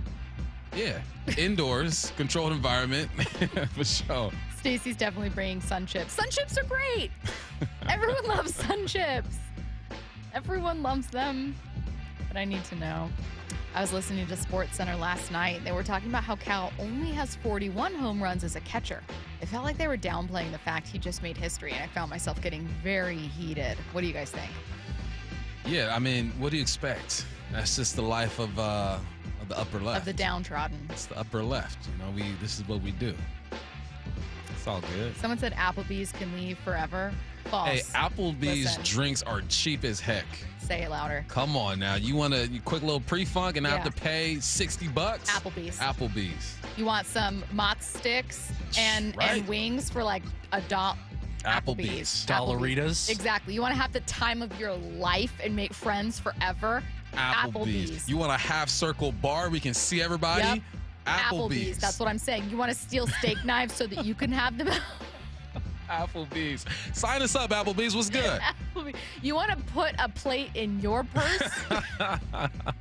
Also, like the premier team dinner location, Yeah. I feel like anytime Uh-huh. you're out with the team, it's an Applebee's. Oh, I for sure, if I were a drafted player, I would for sure be like, you guys, I got this real good steakhouse we're going to go to. You're going to have the time of your life. Now, if you have a steak from Applebee's, though? I don't know if you got Oh, it. no. Oh, no. I don't know. It's an adventure. Where eating steak is an adventure. That's the one thing. If the steak ain't at least $70, I don't want it. Oh, you can find good steak for less Oh, than no, that. man. Maybe like 40? 40s. 70s, right. If 70? it ain't $70. Wow. You can get a lot of Caesars for that. What I need to know. What's Golden Mountain? It's a They golf wanna know if you've course. played it, No, if I it's haven't. good. I've had 2 tee times and had to cancel them because my son got sick. I want to. It's on the bucket list. Oh, speaking of steakhouses, what I need to know, says someone. My in-laws took us out to dinner for our anniversary. We went to Outback. Is it weird that I was the only person out of 6 people to get steak at a steakhouse? Yeah, so you need Yeah. to leave that family. Yeah. You're not safe. You need to, and I'm not saying this lightly, you need to file for divorce. I can't even hate because I go down to visit my family in the South and we go to like a seafood buffet and I'm getting pizza. Okay, but a seafood buffet. Buffet. I mean, they're like, what? You want no shrimp? I'm like, nah, I don't do that. Is Mississippi somewhat close to the Gulf of Biloxi. Mexico? It's right off the Gulf. Okay. Yeah. Because I was going to say. I'm not inland. I'm right off the water. I've been to, when I went to Arizona, we went to a seafood place and I did not order seafood, but I was like, if I cannot get to sea in an hour driving, I don't know, man. No, you get there in 5 minutes from Biloxi. Okay, that's fair. Have you ever considered trying seafood again, just like dipping your toe? No, I've tried everything. Sushi, octopus, salmon. But when was the last time? Maybe like 10 years ago. I think seafood's come a long way. You think Mostly it's the come a long mercury way? contents. I think it's come a long way. I don't know, man. Since then. Since 10 years ago? Yeah. 2015? Yeah. I mean, Legion of Boom was still here. I accidentally had a sushi egg roll. Yeah. And You should just try it again. Jimmy Graham had just been acquired when you last had seafood. Yeah. Jimmy. He's 42 now. Is he? No. No, he's like 35. I'm like, dang. He's older than me? No. Last one, cake or pie? Depends on the pie. But it's Pie. It's pie. Yeah, it's pie. Yeah, it's pie. Like if you were to choose the best cake, best pie. Yeah, it's pie. It's pie. I can't think of a cake that would be better than the best pie. Nah, you're right. Yeah, I'm glad we ended the show agreeing on something. All right. Kind of like bringing us Good. back to, Good. you know what I mean, to being teammates, being friends. I have to go. Who's next? I'm gonna go. Who's Marvin next? and Bob are coming up Okay. next.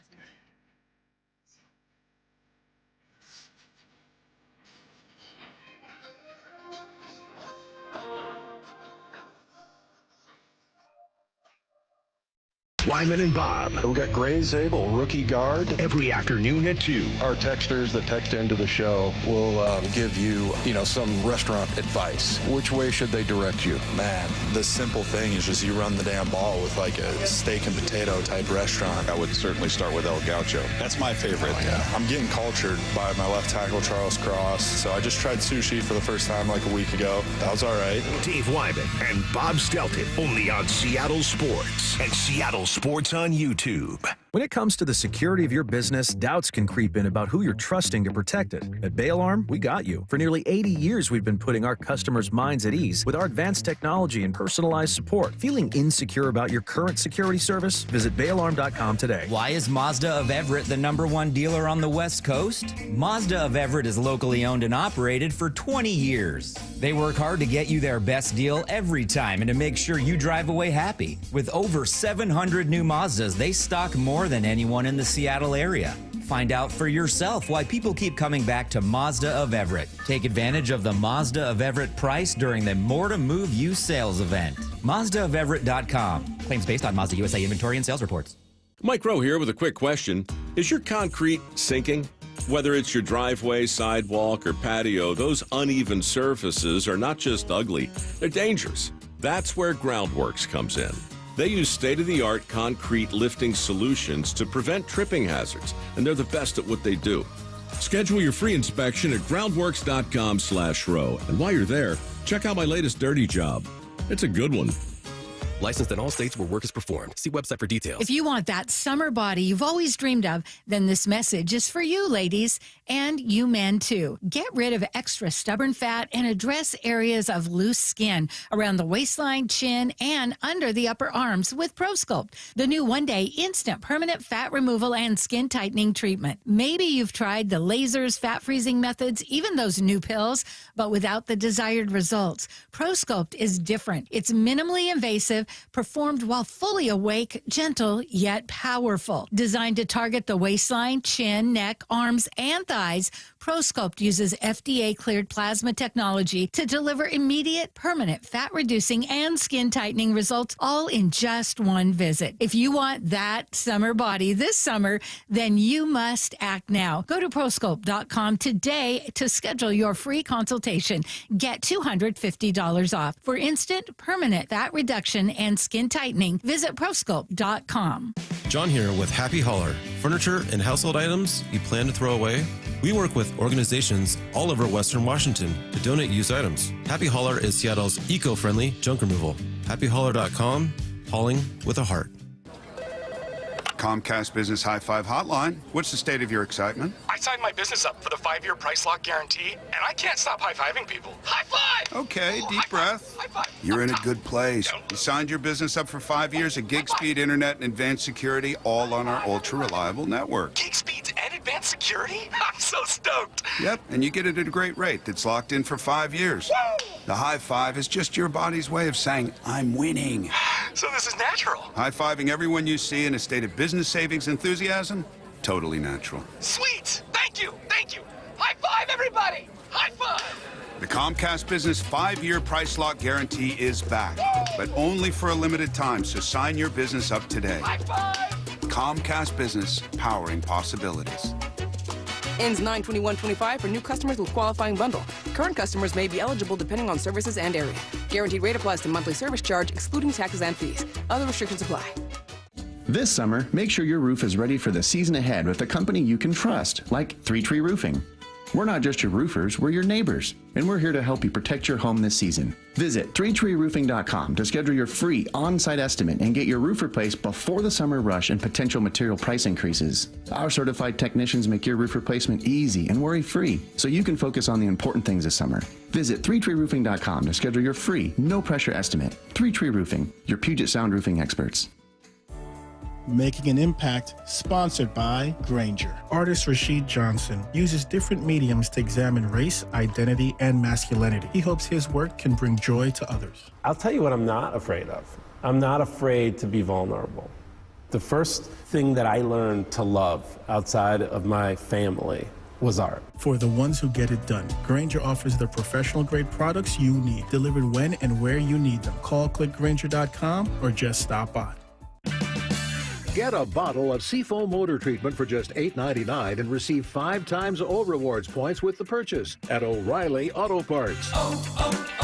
O'Reilly Auto Parts. Is it me or is it musty? Oh, damp. Check the bathroom. Damp! Wait! Yeah? I'm ordering damp bread!